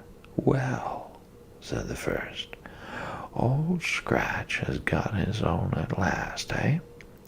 "So I'm told," returned the second. "Cold, isn't it?" "Seasonable for Christmas time. You're not a skater, I suppose?" "No, no. Something else to think of. Good morning." Not another word. That was their meeting, their conversation, and their parting.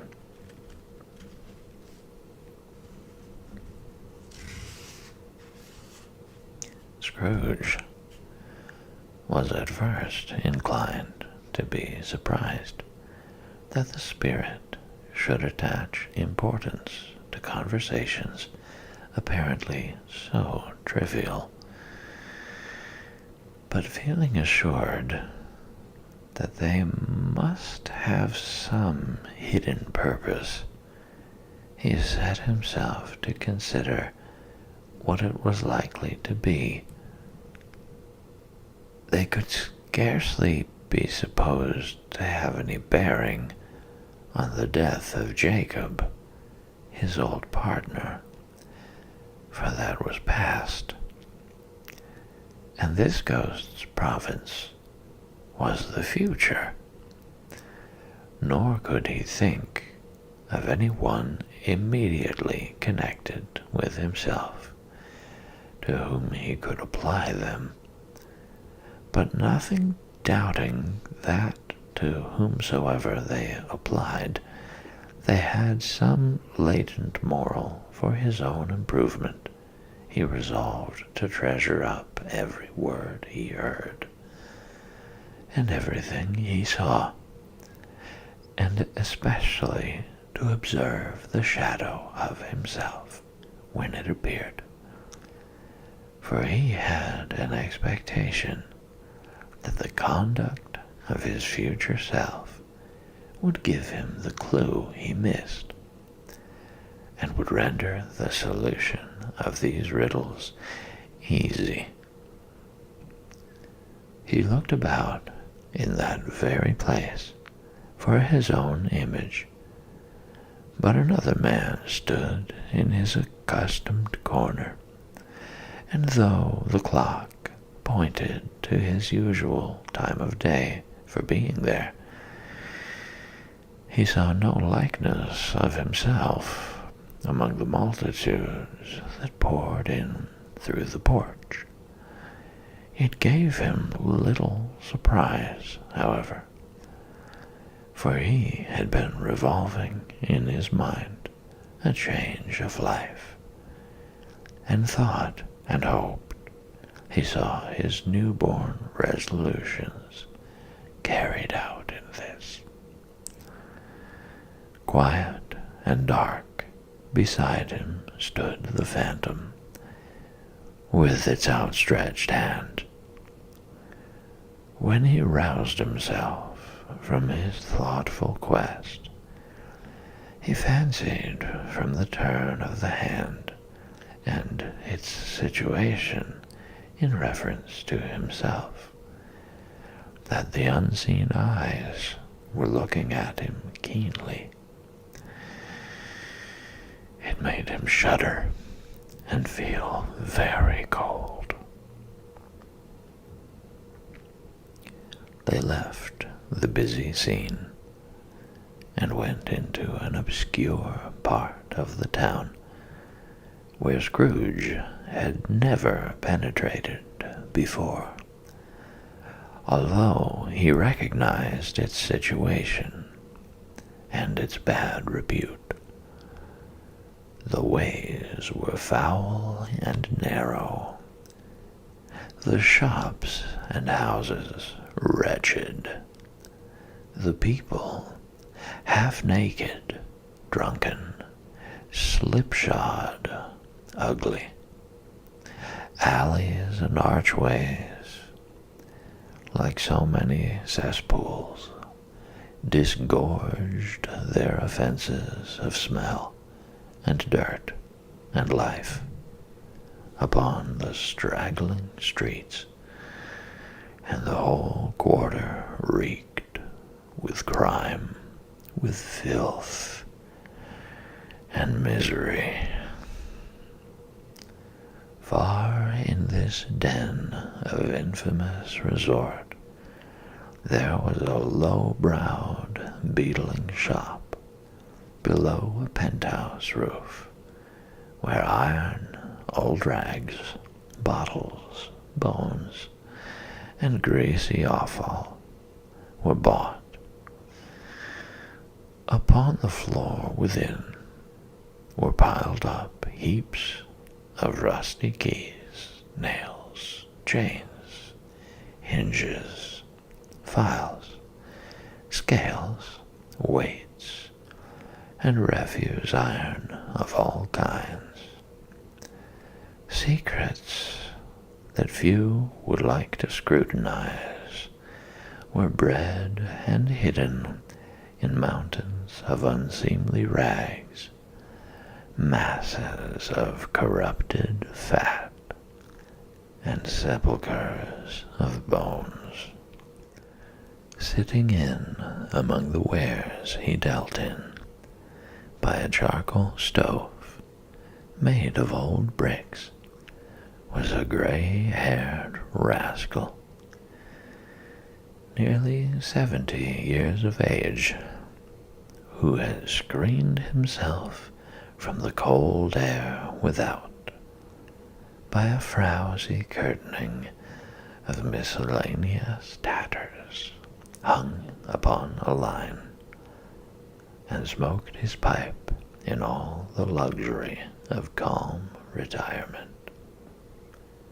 Scrooge and the Phantom came into the presence of this man, just as a woman with a heavy bundle slunk into the shop.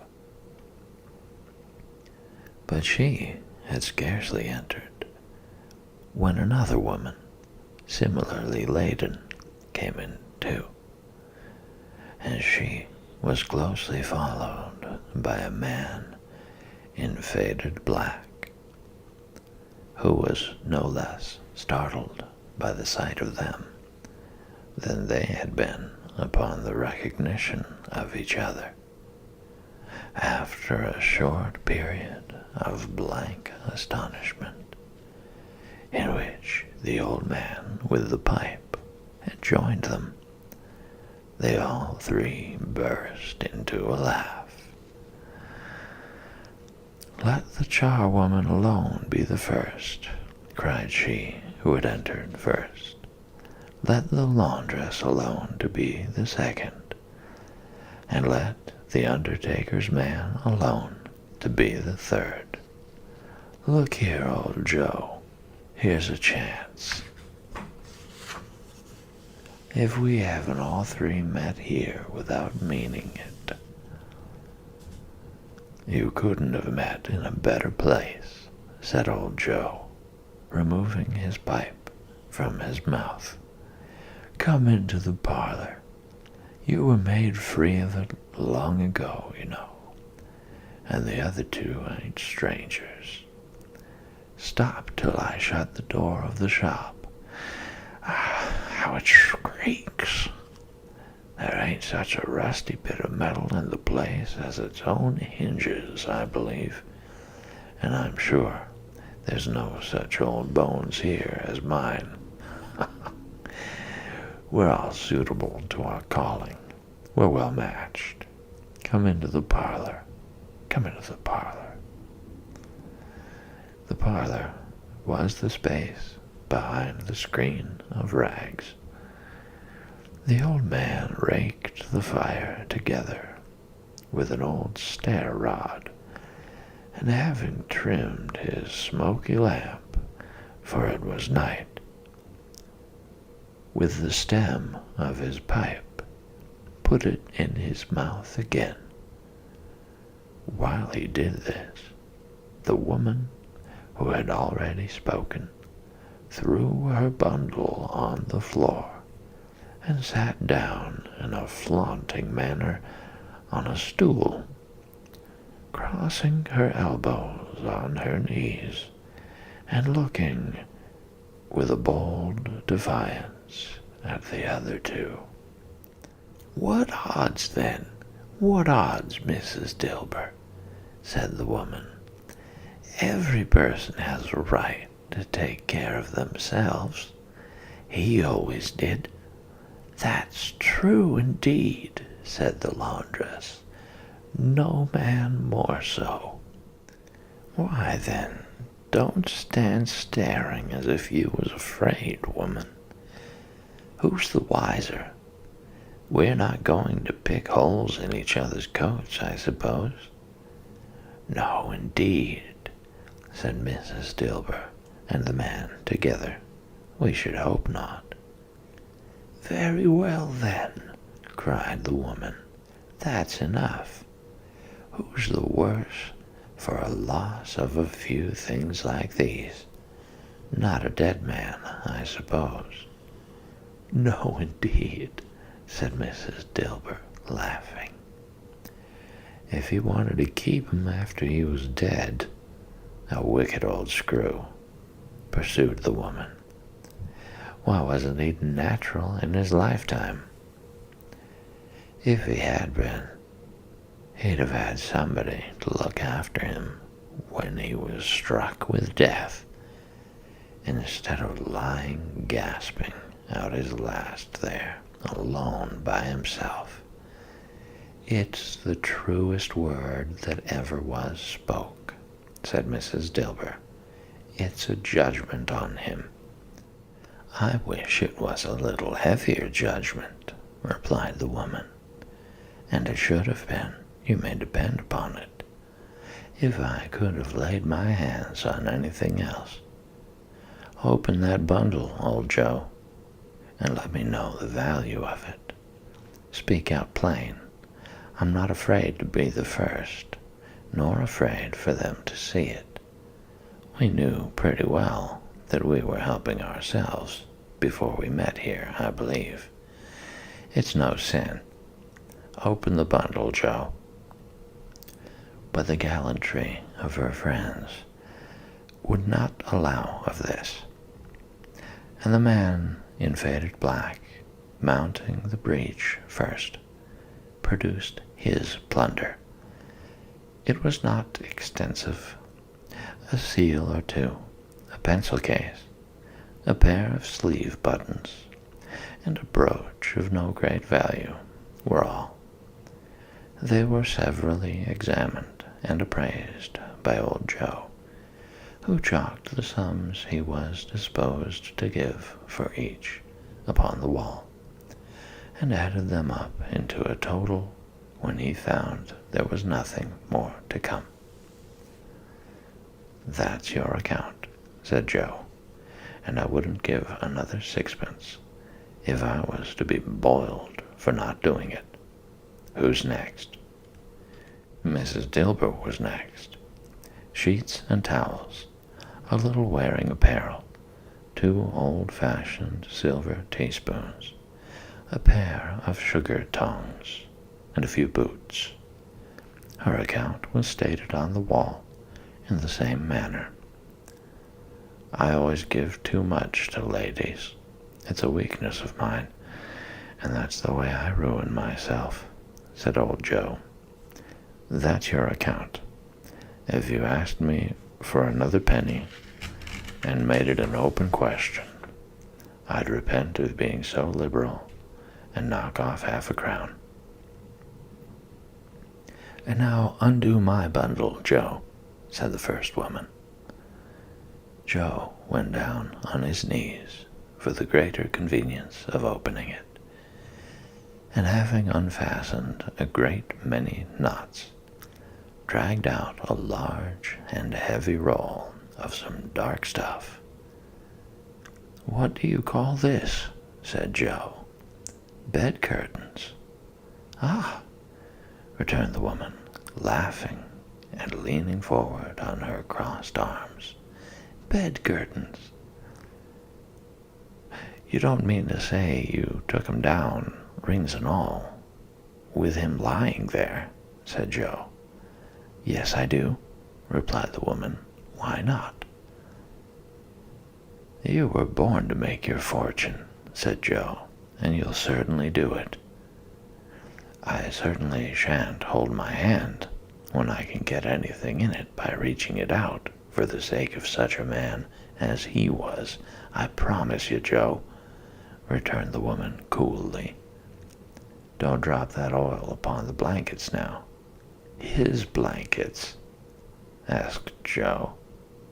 "Whose else's do you think?" replied the woman. "He isn't likely to take cold without 'em, I dare say."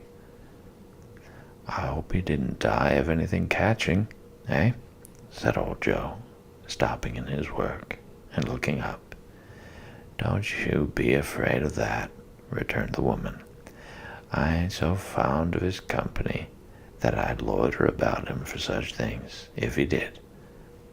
Ah, you may look through that shirt till your eyes ache, but you won't find a hole in it, not a threadbare place.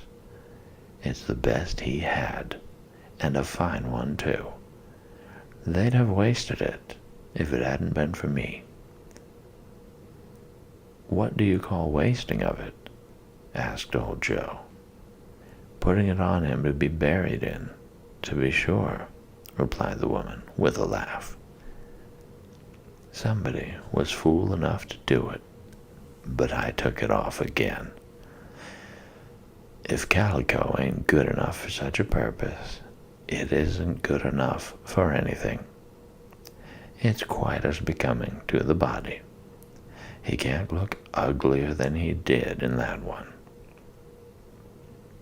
Scrooge listened to this dialogue in horror. As they sat grouped about their spoil, in the scanty light afforded by the old man's lamp, he viewed them with a detestation and disgust which could hardly have been greater, though they had been obscene demons marketing the corpse itself. "Ha, ha!" laughed the same woman, when old Joe, producing a flannel bag with money in it, told out their several gains upon the ground. "This is the end of it, you see.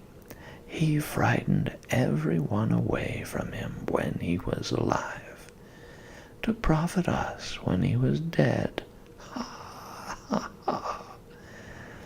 spirit," said Scrooge, shuddering from head to foot. I see. The case of this unhappy man might be my own. My life tends that way now. Merciful heaven, what is this?"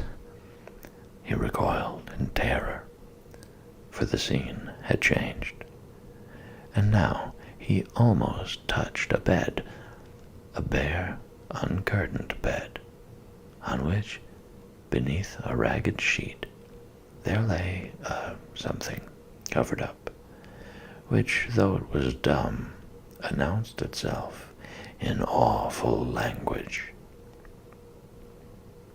The room was very dark, too dark to be observed with any accuracy, though Scrooge glanced round it in obedience to a secret impulse, anxious to know what kind of room it was. A pale light, rising in the outer air, fell straight upon the bed, and on it, plundered and bereft, unwatched, unwept, uncared for, was the body of this man. Scrooge glanced towards the phantom. Its steady hand was pointed to the head. The cover was so carelessly adjusted that the slightest raising of it, the motion of a finger upon Scrooge's part, would have disclosed the face. He thought of it, felt how easy it would be to do so, and longed to do it, but had no more power to withdraw the veil than to dismiss the spectre at his side. Oh, cold, cold, rigid, dreadful death, set up thine altar here, and dress it with such terrors as thou hast at thy command, for this is thy dominion. But of the loved, revered, and honored head, thou canst not turn one hair to thy dread purposes, or make one feature odious. It is not that the hand is heavy, and will fall down when released. It is not that the heart and pulse are still, but that the hand was open, generous, and true, the heart brave, warm, and tender, and the pulse a man's. Strike, shadow, strike, and see his good deeds springing from the wound, to sow the world with life immortal. No voice pronounced these words in Scrooge's ears, and yet he heard them when he looked upon the bed. He thought, if this man could be raised up now, what would be his foremost thoughts? Avarice, hard dealing, griping cares. They have brought him to a rich end, truly. He lay in the dark, empty house, with not a man, a woman, or a child to say that he was kind to me in this or that, and for the memory of one kind word I will be kind to him. A cat was tearing at the door, and there was a sound of gnawing rats beneath the hearthstone. What they wanted in the room of death, and why they were so restless and disturbed, Scrooge did not dare to think. "Spirit," he said, "this is a fearful place. In leaving it, I shall not leave its lesson, trust me. Let us go." Still the ghost pointed with an unmoved finger to the head. "I understand you," Scrooge returned, "and I would do it if I could. But I have not the power, Spirit. I have not the power."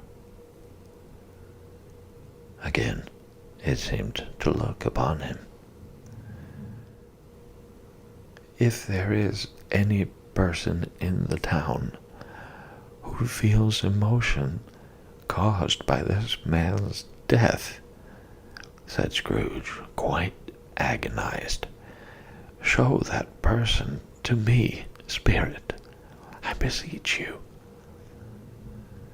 The phantom spread its dark robe before him for a moment like a wing, and withdrawing it, revealed a room by daylight, where a mother and her children were. She was expecting someone, and with anxious eagerness, for she walked up and down the room, started at every sound, looked out from the window, glanced at the clock, tried, but in vain, to work with her needle, and could hardly bear the voices of the children in their play.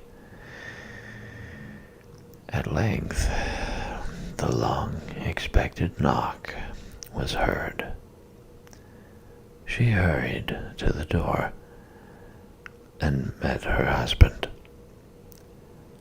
a man whose face was careworn and depressed, though he was young. There was a remarkable expression in it now, a kind of serious delight of which he felt ashamed, and which he struggled to repress. He sat down to the dinner that had been hoarding for him by the fire, and when she asked him faintly what news, which was not until after a long silence, he appeared embarrassed how to answer.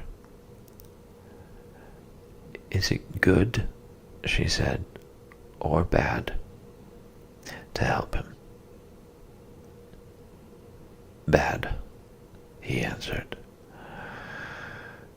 "We are quite ruined?" "No. There is hope yet, Caroline."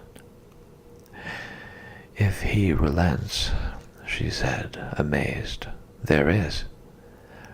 Nothing is past hope if such a miracle has happened." "He is past relenting," said her husband. "He is dead." She was a mild and patient creature, if her face spoke truth, but she was thankful in her soul to hear it, and she said so with clasped hands.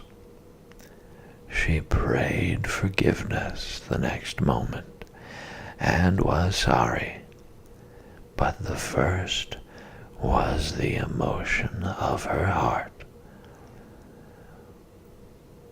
What the half-drunken woman whom I told you of last night said to me when I tried to see him and obtain a week's delay, and what I thought was a mere excuse to avoid me, turns out to have been quite true. He was not only very ill, but dying then. To whom will our debt be transferred? I don't know. But before that time, we shall be ready with the money. And even though we were not, it would be a bad fortune indeed to find so merciless a creditor in his successor. We may sleep tonight with light hearts, Caroline. Yes, soften it as they would, their hearts were lighter. The children's faces, hushed and clustered round, to hear what they so little understood, were brighter. And it was a happier house for this man's death. The only emotion that the ghost could show him, caused by the event, was one of pleasure. Let me see some tenderness connected with a death, said Scrooge, or that dark chamber spirit which we left just now will be forever present to me. The ghost conducted him through several streets familiar to his feet, and as they went along, Scrooge looked here and there to find himself, but nowhere was he to be seen. They entered poor Bob Cratchit's house, the dwelling he had visited before, and found the mother and the children seated round the fire.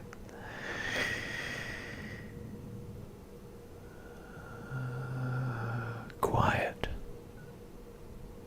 Very quiet. The noisy little Cratchits were as still as statues in one corner, and sat looking up at Peter, who had a book before him. The mother and her daughters were engaged in sewing, but surely they were very quiet. And he took a child and set him in the midst of them. Where had Scrooge heard those words? He had not dreamed them. The boy must have read them out as he and the spirit crossed the threshold. Why did he not go on? The mother laid her work upon the table and put her hand up to her face. The color hurts my eyes, she said. The color. Oh, poor Tiny Tim. They're better now again, said Cratchit's wife. It makes them weak by candlelight, and I wouldn't show weak eyes to your father when he comes home, for the world. It must be near his time. Past it, rather, Peter answered, shutting up his book. But I think he has walked a little slower than he used to these few last evenings, Mother. They were very quiet again.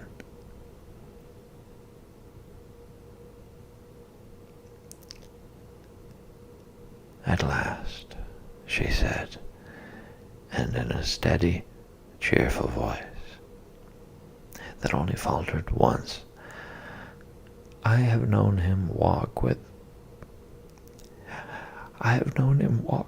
Tiny Tim upon his shoulder, very fast indeed. And so have I, cried Peter, often. "And so have I," exclaimed another. So had all. "But he was very light to carry," she resumed, intent upon her work. "And his father loved him so that it was no trouble.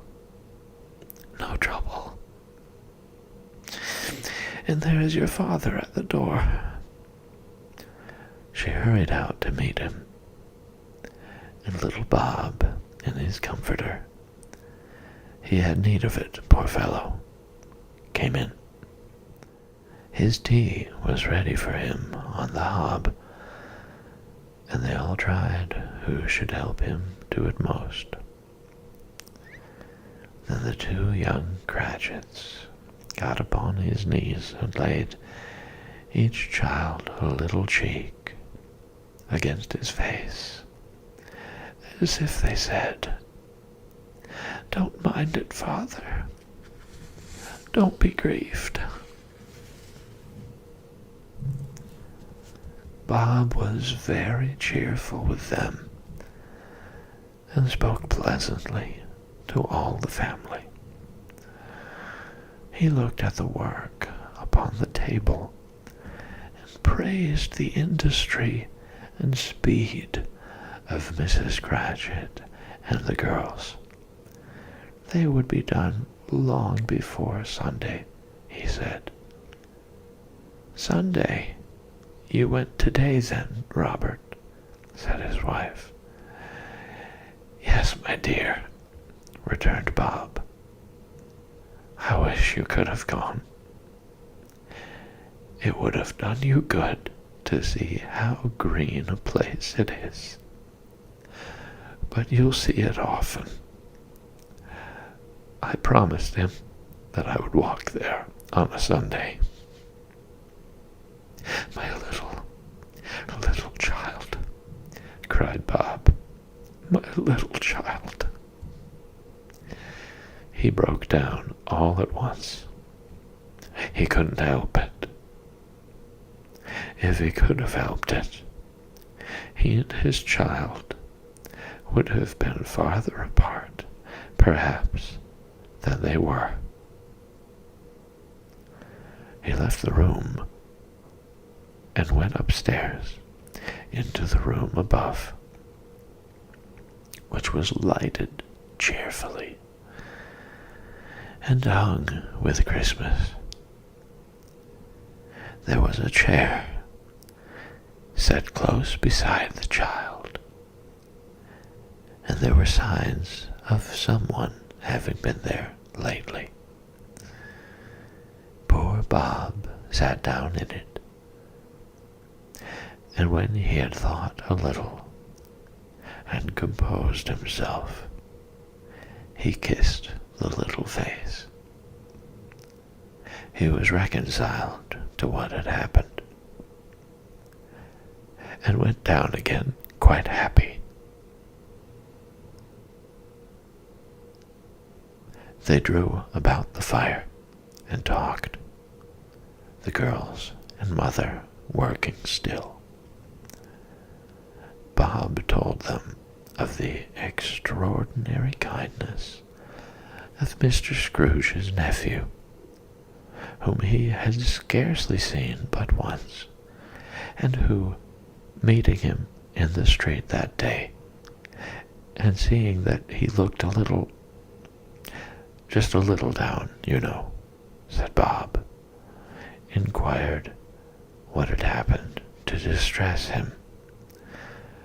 On which, said Bob, for he is the pleasantest spoken gentleman you ever heard, I told him, "I am heartily sorry for it, Mr. Cratchit," he said, "and heartily sorry for your good wife.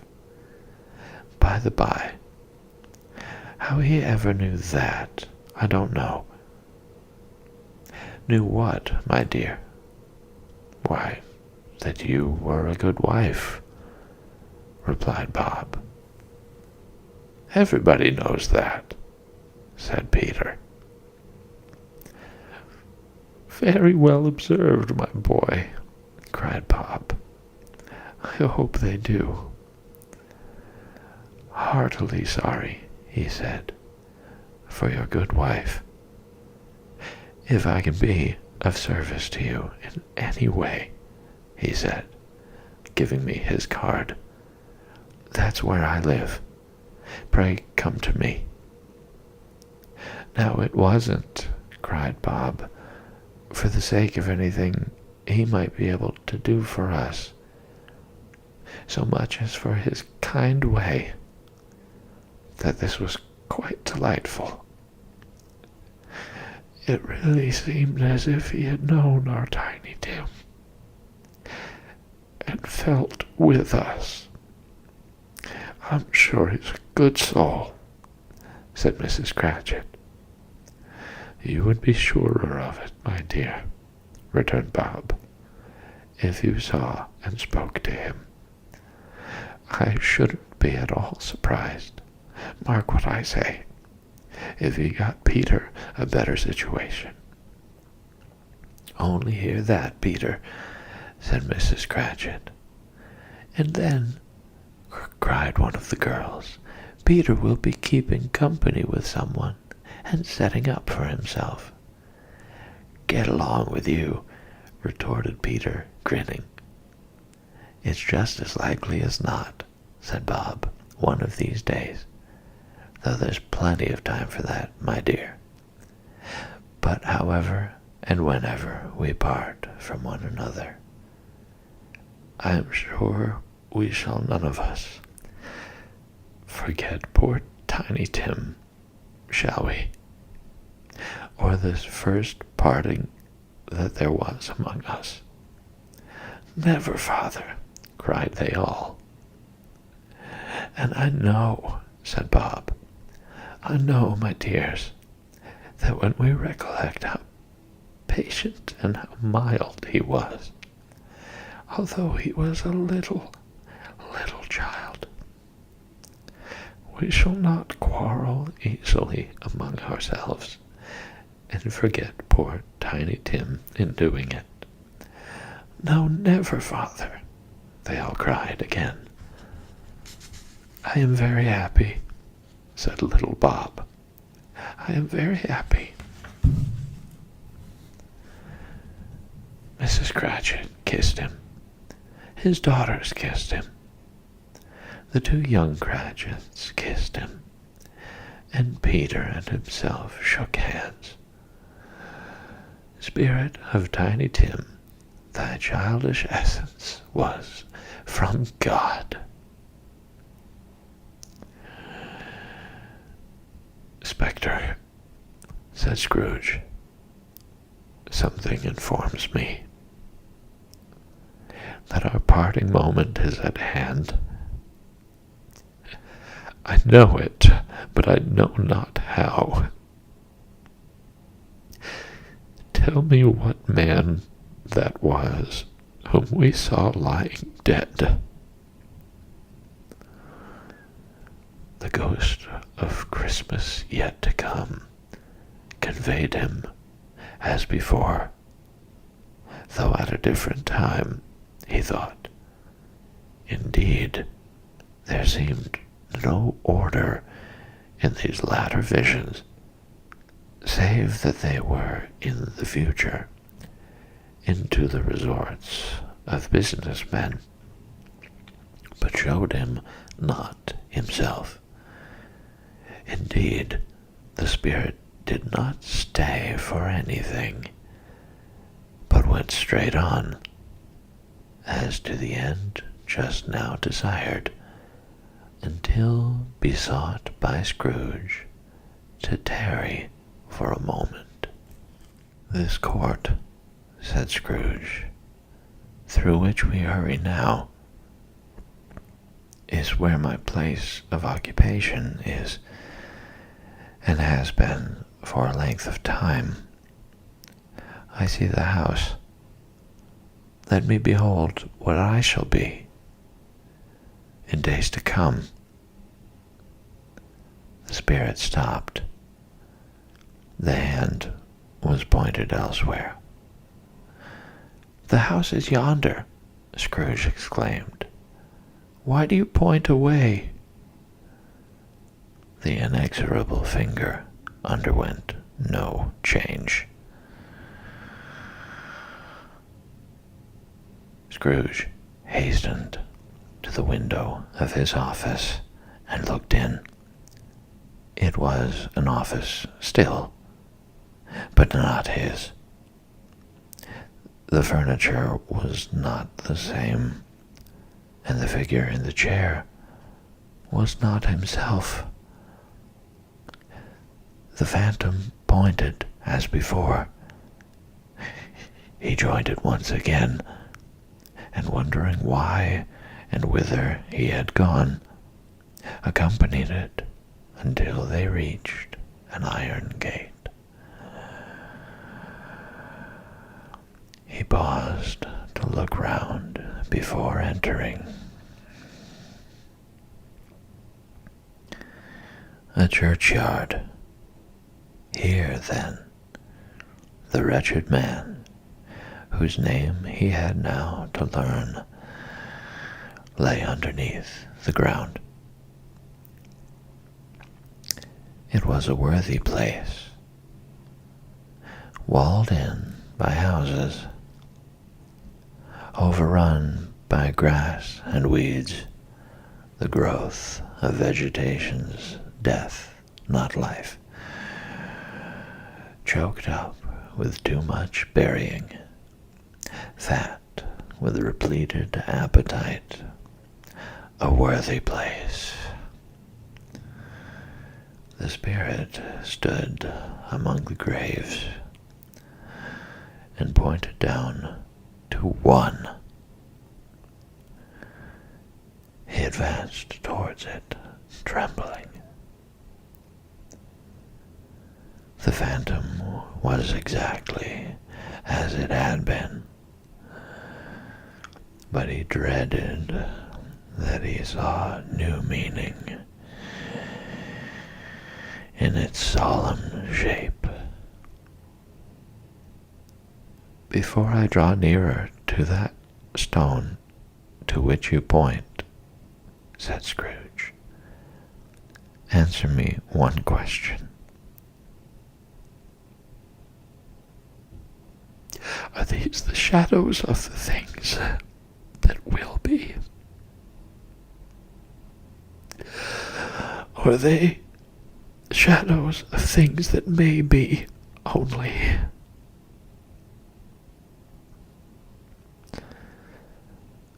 Still the ghost pointed downward to the grave by which it stood.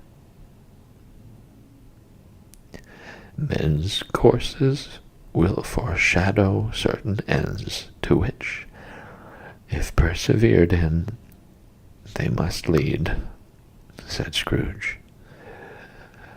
"But if the courses he departed from, the ends will change. Say it is thus. With what you show me." The spirit was immovable as ever. Scrooge crept towards it, trembling as he went, and following the finger, read upon the stone of the neglected grave his own name, Ebenezer Scrooge.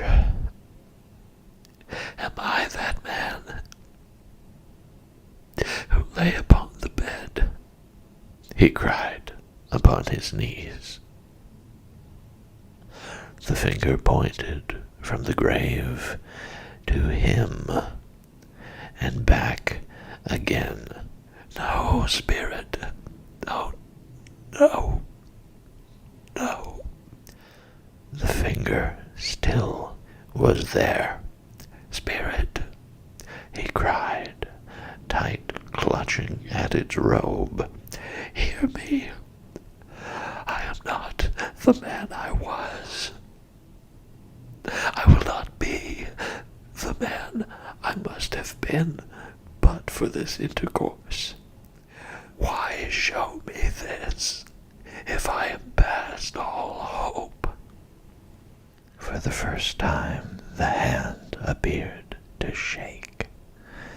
"Good Spirit," he pursued, as down upon the ground he fell before it, "your nature intercedes for me, and pities me. Assure me that I yet may change these shadows you have shown me by an altered life." The kind hand trembled. "I will honor Christmas in my heart, and try to keep it all the year. I will live in the past, the present, and the future. The spirits of all three shall strive within me. I will not shut out the lessons that they teach. Oh, tell me, I may sponge away the writing on this stone." In his agony, he caught the spectral hand. It sought to free itself, but he was strong in his entreaty, and detained it. The spirit, stronger yet, repulsed him, holding up his hands in a last prayer to have his fate reversed. He saw an alteration in the phantom's hood and dress. It shrunk, collapsed, and dwindled down into a bedpost.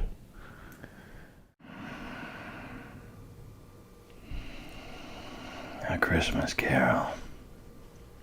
Stave 5. The end of it. Yes, and the bedpost was his own. The bed was his own. The room was his own. Best and happiest of all, the time before him was his own to make amends in. "I will live in the past, the present, and the future," Scrooge repeated, as he scrambled out of bed. "The spirits of all three shall strive within me. Oh, Jacob Marley, heaven and the Christmas time be praised for this. I say it on my knees, old Jacob, on my knees." He was so fluttered and so glowing with his good intentions that his broken voice would scarcely answer to his call. He had been sobbing violently in his conflict with the spirit, and his face was wet with tears. "They are not torn down," cried Scrooge, folding one of his bed curtains in his arms. "They are not torn down, rings and all. They are here. I am here. The shadows of the things that would have been may be dispelled. They will be. I know they will."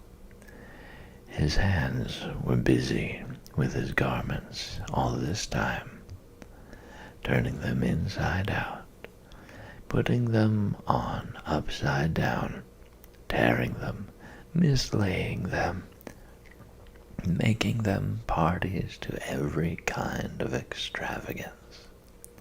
"I don't know what to do," cried Scrooge, laughing and crying in the same breath, and making a perfect Laocoon of himself with his stockings. "I am as light as a feather. I am as happy as an angel. I am as merry as a schoolboy. I am as giddy as a drunken man. A Merry Christmas to everybody. A Happy New Year to all the world. Hallo there. Whoop. Hallo. He had frisked into the sitting room and was now standing there, perfectly winded. "There's the saucepan that the gruel was in," cried Scrooge, starting off again, and going round the fireplace. "There's the door by which the ghost of Jacob Marley entered. There's the corner where the ghost of Christmas Present sat.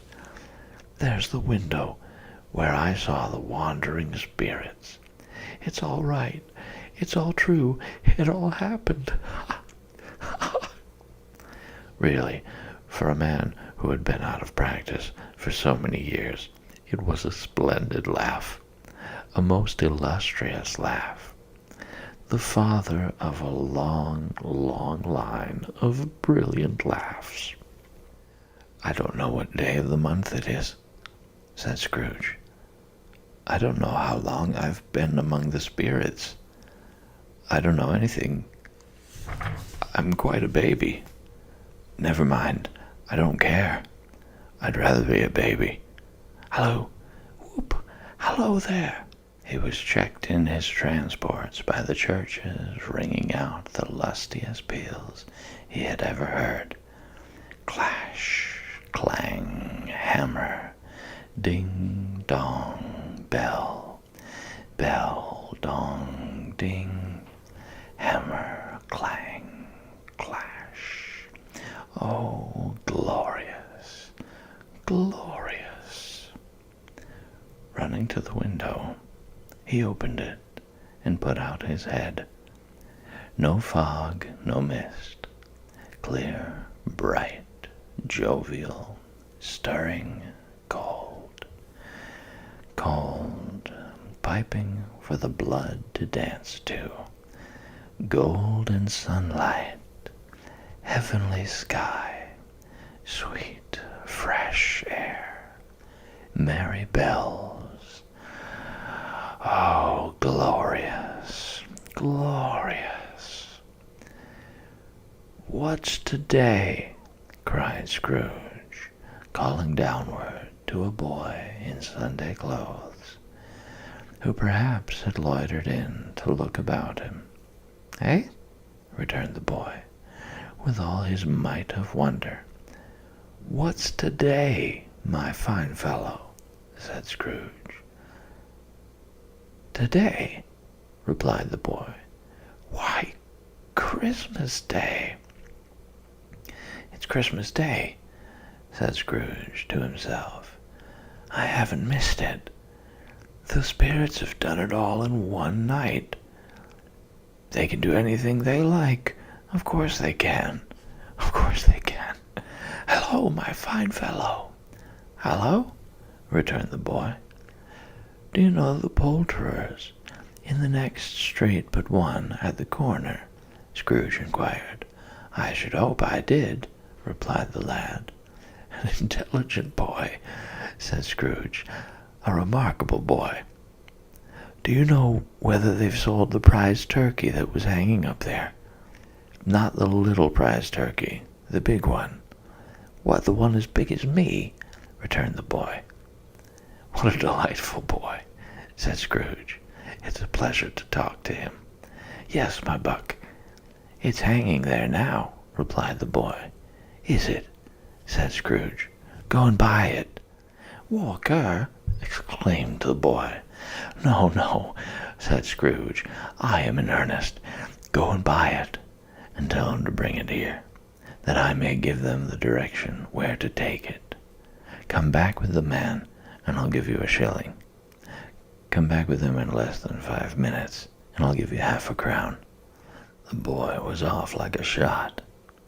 He must have had a steady hand at a trigger who could have got a shot off half so fast. "I'll send it to Bob Cratchit's," whispered Scrooge, rubbing his hands and splitting with a laugh. "He shan't know who sends it. It's twice the size of Tiny Tim. Joe Miller never made such a joke as sending it to Bob's will be."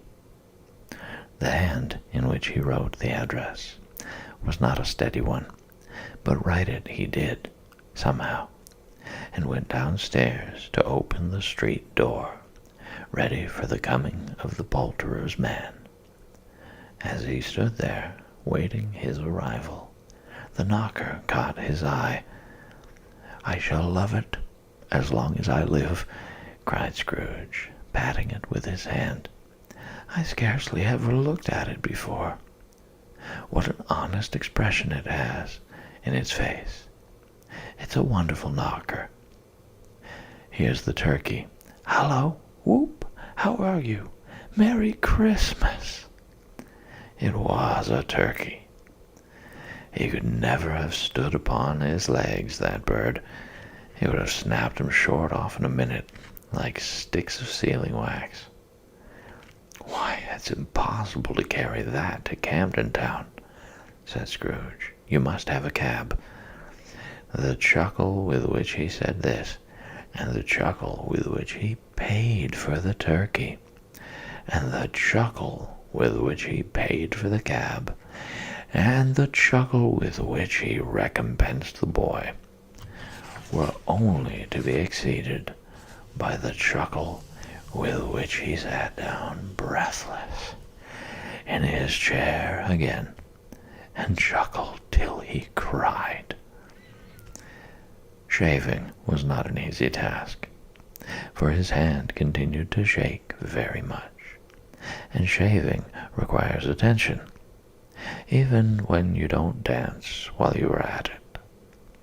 But if he had cut the end of his nose off, he would have put a piece of sticking plaster over it and been quite satisfied. He dressed himself all in his best, and at last got out into the streets. The people were by this time pouring forth, as he had seen them with the ghost of Christmas present, and walking with his hands behind him. Scrooge regarded every one with a delighted smile. He looked so irresistibly pleasant, in a word, that 3 or 4 good-humored fellows said, "Good morning, sir. A Merry Christmas to you." And Scrooge said often afterwards that of all the blithe sounds he had ever heard, those were the blithest in his ears. He had not gone far, when coming on towards him he beheld the portly gentleman who had walked into his counting-house the day before and said, "Scrooge and Marley's, I believe." It sent a pang across his heart to think how this old gentleman would look upon him when they met. But he knew what path lay straight before him, and he took it. "My dear sir," said Scrooge, quickening his pace, and taking the old gentleman by both his hands, "how do you do? I hope you succeeded yesterday. It was very kind of you. A Merry Christmas to you, sir." "Mr. Scrooge?" "Yes," said Scrooge, "that is my name, and I fear it may not be pleasant to you. Allow me to ask your pardon, and will you have the goodness—" Here Scrooge whispered in his ear. "Lord bless me!" cried the gentleman, as if his breath were taken away. "My dear Mr. Scrooge, are you serious?" "If you please," said Scrooge, "not a farthing less. A great many back payments are included in it, I assure you. Will you do me that favor?" "My dear sir," said the other, shaking hands with him,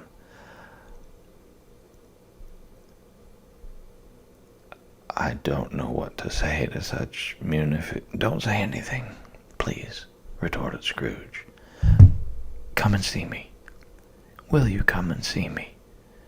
"I will," cried the old gentleman, and it was clear he meant to do it. "Thank ye," said Scrooge. "I am much obliged to you. I thank you 50 times. Bless you." He went to church, and walked about the streets, and watched the people hurrying to and fro, and patted children on the head, and questioned beggars, and looked down into the kitchens of houses, and up to the windows, and found that everything could yield him pleasure. He had never dreamed that any walk, that anything could give him so much happiness. In the afternoon, he turned his steps towards his nephew's house. He passed the door a dozen times before he had the courage to go up and knock. But he made a dash and did it. "Is your master at home, my dear?" said Scrooge to the girl. "Nice girl, very." "Yes, sir." "Where is he, my love?" said Scrooge. "He's in the dining room, sir, along with mistress. I'll show you upstairs, if you please." "Thank ye. He knows me," said Scrooge, with his hand already on the dining room lock. "I'll go in here, my dear." He turned it gently, and sidled his face in round the door. They were looking at the table, which was spread out in great array, for these young housekeepers are always nervous on such points, and like to see that everything is right. "Fred," said Scrooge. Dear heart alive, how his niece by marriage started. Scrooge had forgotten, for the moment, about her sitting in the corner with the footstool, or he wouldn't have done it on any account. "Why, bless my soul," cried Fred. "Who's that?" "It's I, your Uncle Scrooge. I have come to dinner. Will you let me in, Fred?" "Let him in. It is a mercy he didn't shake his arm off. He was at home in 5 minutes. Nothing could be heartier. His niece looked just the same. So did Topper when he came. So did the plump sister when she came. So did everyone when they came. Wonderful party, wonderful games, wonderful unanimity, wonderful happiness." But he was early at the office next morning. Oh, he was early there. If he could only be there first and catch Bob Cratchit coming late. That was the thing he had set his heart upon. And he did it. Yes, he did. The clock struck 9. No Bob. 1:15. No Bob. He was full 18 minutes and a half behind his time. Scrooge sat with his door wide open, that he might see him come into the tank. His hat was off before he opened the door. His comforter, too. He was on his stool in a jiffy, driving away with his pen, as if he were trying to overtake 9 o'clock. "Hello," growled Scrooge, in his accustomed voice, as near as he could feign it. "What do you mean by coming here at this time of day?" "I am very sorry, sir," said Bob. "I am behind my time." "You are?" repeated Scrooge. "Yes, I think you are. Step this way, sir, if you please." "It's only once a year, sir," pleaded Bob, appearing from the tank. "It shall not be repeated. I was making rather merry yesterday, sir." "Now I'll tell you what, my friend," said Scrooge. "I am not going to stand this sort of thing any longer. And therefore," he continued, leaping from his stool, and giving Bob such a dig in the waistcoat that he staggered back into the tank again, "and therefore I am about to raise your salary." Bob trembled and got a little nearer to the ruler. He had a momentary idea of knocking Scrooge down with it, holding him, and calling to the people in the court for help and a straight waistcoat. "A Merry Christmas, Bob," said Scrooge, with an earnestness that could not be mistaken, as he clapped him on the back. "A merrier Christmas, Bob, my good fellow, than I have given you for many a year. I'll raise your salary, and endeavor to assist your struggling family, and we will discuss your affairs this very afternoon, over a Christmas bowl of smoking bishop, Bob. Make up the fires, and buy another coal scuttle before you dot another I, Bob Cratchit." Scrooge was better than his word. He did it all, and infinitely more. And to Tiny Tim, who did not die, he was a second father.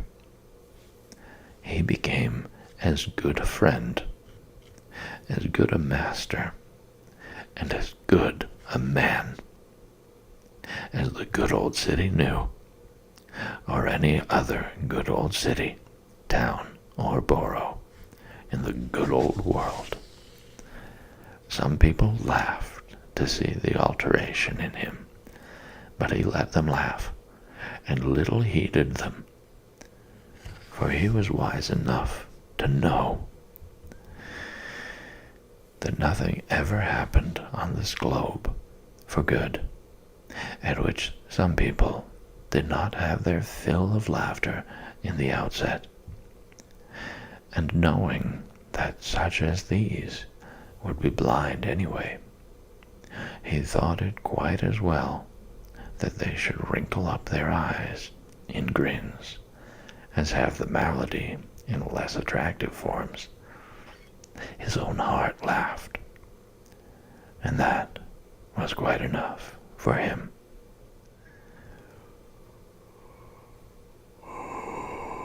He had no further intercourse with spirits, but lived upon the total abstinence principle ever afterwards. And it was always said of him that he knew how to keep Christmas well. If any man alive possessed the knowledge, may that be truly said of us. And so, as Tiny Tim observed, God bless us, everyone.